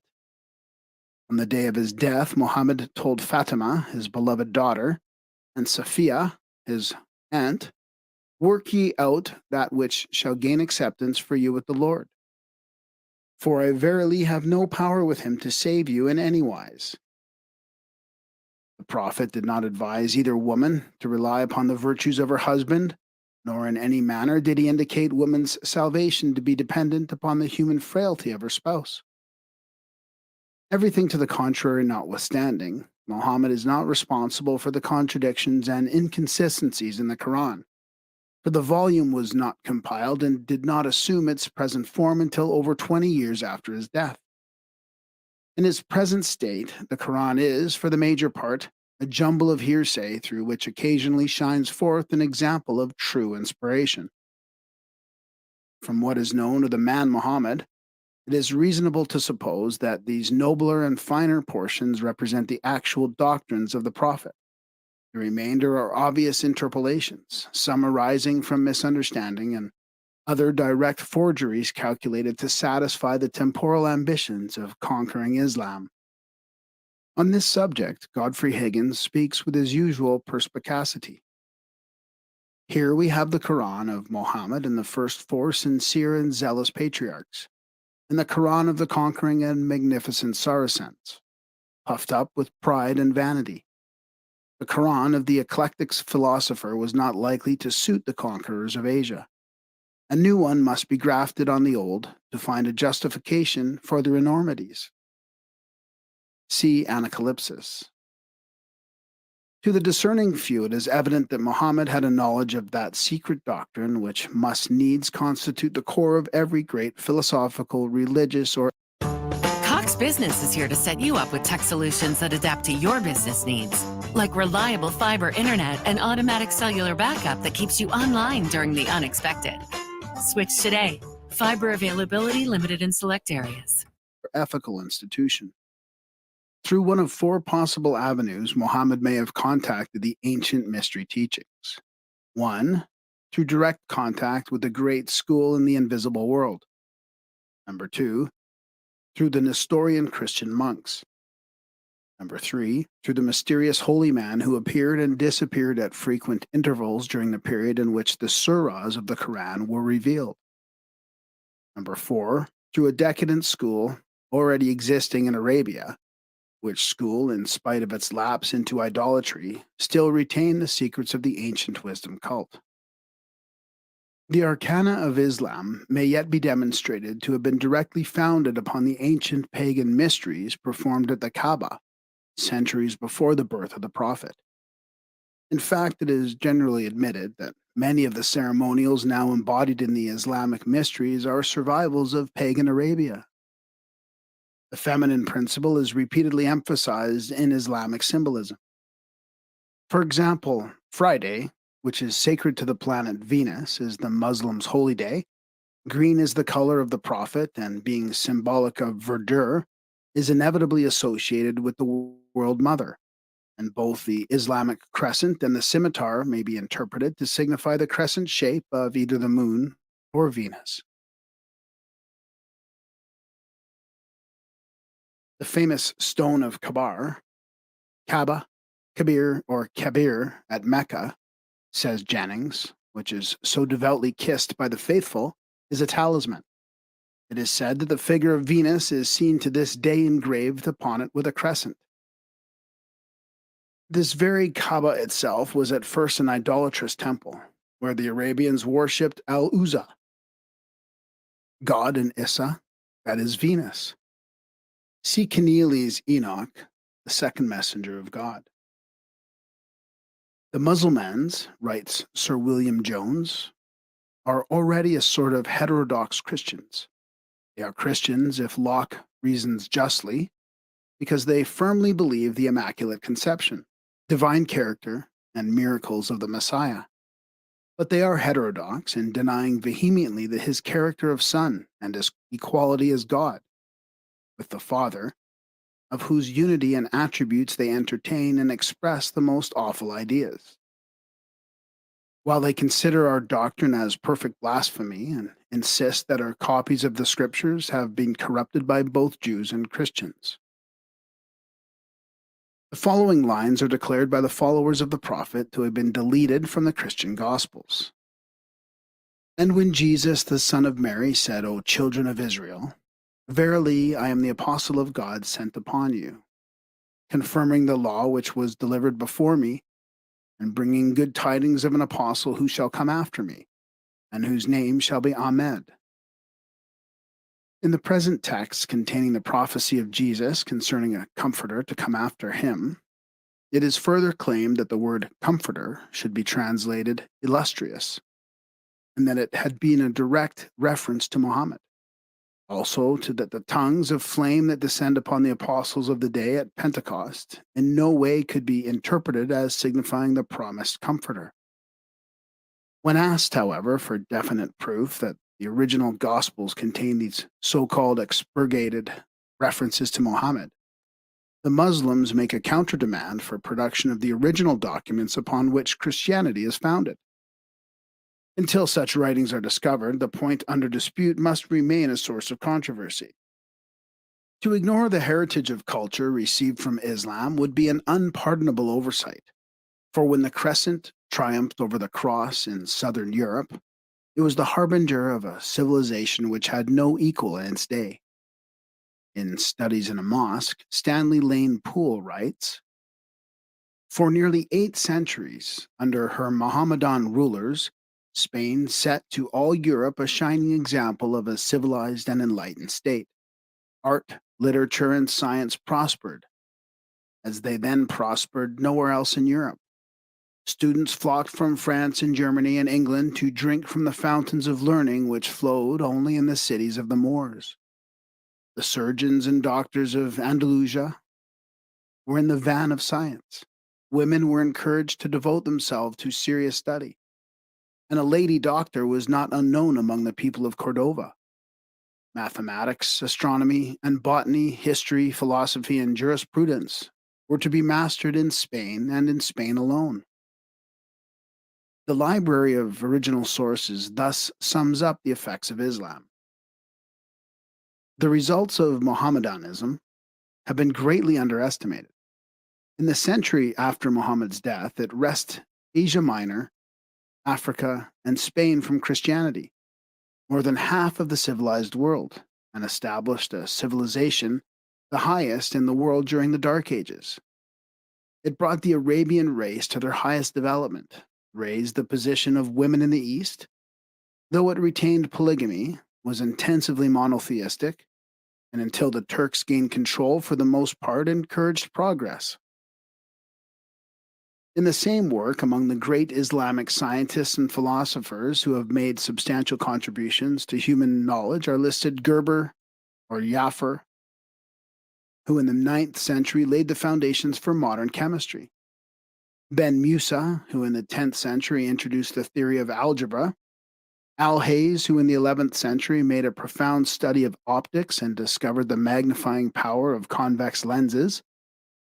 In the 11th century also, both Avicenna or Ibn Sina, whose medical encyclopedia was the standard of his age, and the great Kabbalist Avisbron or Ibn Gibral. Looking back upon the science of Mohammedans, resumes the authority just quoted, it will be seen that they laid the first foundations of chemistry and made important advances in mathematics and optics. Their discoveries never had the influence they should have upon the course of European civilization, but this was because Europe itself was not enlightened enough to grasp and make use of them. Gerber's observation that oxidized iron weighs heavier than before oxidation had to be made over again. So had many of their work in optics and many of their geographical discoveries. They had rounded Africa long before Vasco da Gama. The composition of gunpowder came into northern Europe from them. We must never forget that the Dark Ages in Christian Europe were the bright ones of the Mohammedan world. In the field of philosophy, the Arabs started by adopting the Neoplatonism they found in Europe, and gradually working back to Aristotle. What means the subtle mystery of the phoenix reborn every 600 years? Faintly from the sanctuary of the world mysteries is whispered the answer. 600 years before Christ, the phoenix of wisdom, Pythagoras, spread its wings and died upon the altar of humanity, consumed by the sacrificial fire. In Nazareth, the bird was again reborn from its own ashes, only to die upon the tree which its roots in Adam's skull. In AD 600 appeared Ahmed Muhammad. Again, the phoenix suffered, this time from the poison of kibar, and from its charred ashes rose to spread its wings across the face of Mongolia, where in the 12th century Genghis Khan established the rule of wisdom. Circling the mighty desert of Gobi, the phoenix again gave up its form, which now lies buried in a glass sarcophagus under a pyramid bearing upon it the ineffable figures of the mysteries. After the lapse of 600 years from the death of Genghis Khan, did Napoleon Bonaparte, who believed himself to be the man of destiny, contact in his wanderings this strange legend of the continual periodic rebirth of wisdom? Did he feel the spreading of wings of the phoenix within himself, and did he believe the hope of the world had taken flesh in him? The eagle on his standard may well have been the phoenix. This would explain why he was moved to believe himself predestined to establish the kingdom of Christ on earth, and is perhaps the clue to his little understood friendliness toward the Muslim. American Indian symbolism. The North American Indian is by nature a symbolist, a mystic, and a philosopher.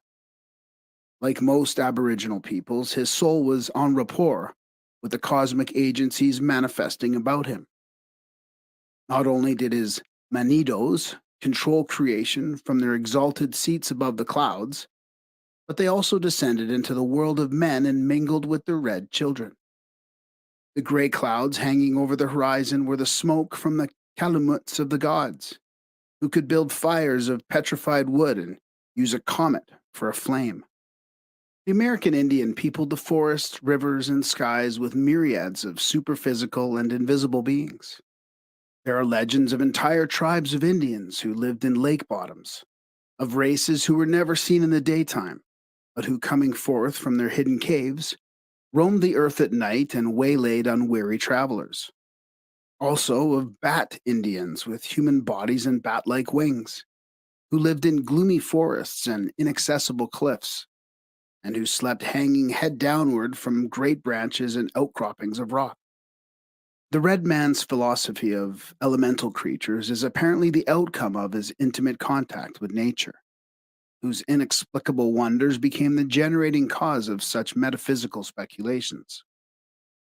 In common with the early Scandinavians, the Indians of North America considered the earth, the Great Mother, to be an intermediate plane, bounded above by a heavenly sphere, the dwelling place of the Great Spirit, and below by a dark and terrifying subterranean world, the abode of shadows and of submundane powers. Like the Chaldeans, they divided the interval between the surface of the earth and heaven into various strata, one consisting of clouds, another of the paths of heavenly bodies, and so on. The underworld was similarly divided and, like the Greek system, represented to the initiated the house of the lesser mysteries. Those creatures capable of functioning in two or more elements were considered as messengers between the spirits of these various planes. The abode of the dead was presumed to be in a distant place, in the heavens above, the earth below, the distant corners of the world, or across wide seas. Sometimes a river flows between the world of the dead and that of the living, in this respect, paralleling Egyptian, Greek, and Christian theology. To the Indian, the number 4 has a peculiar sanctity, presumably because the Great Spirit created his universe in a square frame. This is suggestive of the veneration accorded the tetrad by the Pythagoreans, who held it to be a fitting symbol of the Creator. The legendary narratives of the strange adventures of the intrepid heroes, who while in the physical body penetrated the realms of the dead, prove beyond question the presence of mystery cults among the North American red men. Wherever the mysteries were established, they were recognized as the philosophic equivalents of death, for those passing through the rituals experienced all after-death conditions while still in the physical body. At the consummation of the ritual, the initiate actually gained the ability to pass in and out of his physical body at will. This is the philosophic foundation for all the allegories of adventures in the Indian Shadowland, or world of ghosts. From coast to coast, writes Hartley Burr Alexander, the sacred calumet is the Indian's altar, and its smoke is the proper offering to heaven. See Mythology of All Places. In the notes on the same work is given the following description of the pipe ceremony. The master of ceremonies, again rising to his feet, filled and lighted the pipe of peace from his own fire. Drawing 3 whiffs, one after the other, he blew the first towards the zenith, the second towards the ground, and the third towards the sun. By the first act, he returned thanks to the Great Spirit for the preservation of his life during the past year, and for being permitted to be present at this council. By the second, he returned thanks to his mother, the earth, for her various productions which administered to his sustenance. And by the third, he returned thanks to the sun for his never-failing light, ever shining upon all. It was necessary for the Indian to secure the red stone for his calumet from the pipestone quarry where in some remote past the Great Spirit had come and, after fashioning with his own hands a great pipe, had smoked it toward the 4 corners of creation, and thus instituted the most sacred ceremony. Scores of Indian tribes, some of them traveling thousands of miles, secured the sacred stone from this single quarry, where the mandate of the Great Spirit had decreed the eternal peace should reign. The Indian does not worship the sun. He rather regards this shining orb as an appropriate symbol of the great and good Spirit who forever radiates life to his red children. In Indian symbolism, the serpent, especially the great serpent, corroborates other evidence pointing to the presence of the mysteries on the North American continent. The flying serpent is the Atlantean token of the initiate. The 7-headed snake represents the 7 great Atlantean islands, the cities of Cibola, and also the 7 great prehistoric schools of esoteric philosophy.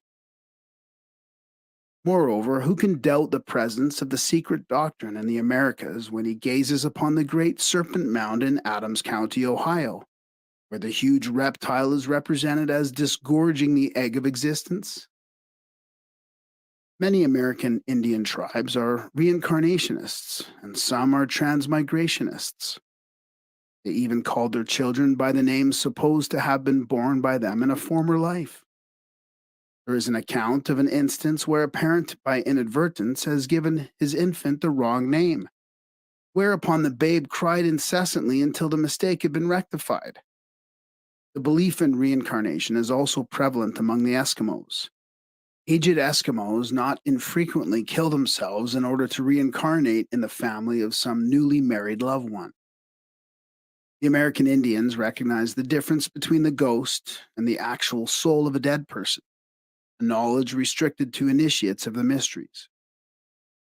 In common with the Platonists, they also understood the principles of an archetypal sphere which exists the patterns of all forms manifesting in the earth plane. The theory of group or elder souls having supervision over the animal species is also shared by them. The red man's belief in guardian spirits would have warmed the heart of Paracelsus. When they attain the importance of being protectors of entire clans or tribes, these guardians are called totems. In some tribes, impressive ceremonies mark the occasion when the young men are sent into the forest to fast and pray, and they remain until their guardian spirit manifests to them. Whatever creature appears thereupon becomes their peculiar genius, to whom they appeal in time of trouble. The outstanding hero of North American Indian folklore is Hiawatha, a name which, according to Lewis Spence, signifies he who seeks the wampum belt. Hiawatha enjoys the distinction of anticipating, by several centuries, the late Woodrow Wilson's cherished dream of a League of Nations. Following in the footsteps of Schoolcraft, Longfellow confused the historical Hiawatha of the Iroquois with the Manabazo a mythological hero of the Algonquins and Ojibwas. Hiawatha, a chief of the Iroquois, after many reverses and disappointments, succeeded in uniting the five great nations of the Iroquois into the League of Five Nations. The original purpose of the League, to abolish war by substituting councils of arbitration, was not wholly successful, but the power of the silver chain conferred upon the Iroquois a solidarity attained by no other confederacy of North American Indians. Hiawatha, however, met the same opposition which has confronted every great idealist, irrespective of time and race. The shamans turned their magic against him and, according to one legend, created an evil bird which, swooping down from heaven, tore his only daughter to pieces before his eyes. When Hiawatha, after accomplishing his mission, had sailed away in his self-propelled canoe along the path of the sunset, his people realized the true greatness of this benefactor and elevated him to the dignity of a demigod. In Longfellow's Song of Hiawatha, the poet has cast the great Indian statesman in a charming setting of magic and enchantment. Yet through the maze of symbol and allegory is ever faintly visible the figure of Hiawatha the initiate, the very personification of the red man and his philosophy. The Popol Vuh. No other sacred book sets forth so completely as the Popol Vuh the initiatory rituals of a great school of mystical philosophy. This volume alone is sufficient to establish incontestably the philosophical excellence of the red race. The red children of the sun, writes James Morgan Price, do not worship the one God. For them, that one God is absolutely impersonal, and all the forces emanated from that one God are personal. This is the exact reverse of the popular Western conception of a personal God and impersonal working forces in nature. Decide for yourself which of these beliefs is the more philosophical. These children of the sun adore the plumed serpent, who is the messenger of the sun. He was the god Quetzalcoatl in Mexico, Ucamats in Quinche, and in Peru he was called Amaru. From the latter names comes the word America. Amaruca is literally translated land of the plumed serpent. The priests of this god of peace, from their chief center in the Cordilleras, once ruled both Americas. All the red men who have remained true to the ancient religion are still under their sway. One of their strong centers was in Guatemala, and of their order was the author of the book called Popol Vuh. In the Quiche tongue, Guacamats is the exact equivalent of Quetzalcoatl in the Nahuatl language. Quetzal, the bird of paradise, Coatl, serpent, the serpent veiled in plumes of the paradise bird. The Popol Vuh was discovered by Father Jimenez in the 17th century. It was translated into French by Brasseur de Bourbourg and published in 1861. The only complete English translation is that by Kenneth Sylvan Guthrie, who ran through the early files of The Word magazine and which is used as the basis of this article.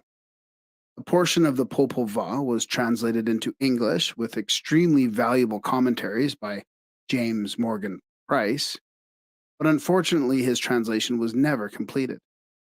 The second book of the Popol Vuh is largely devoted to the initiatory rituals of the Quiche Nation.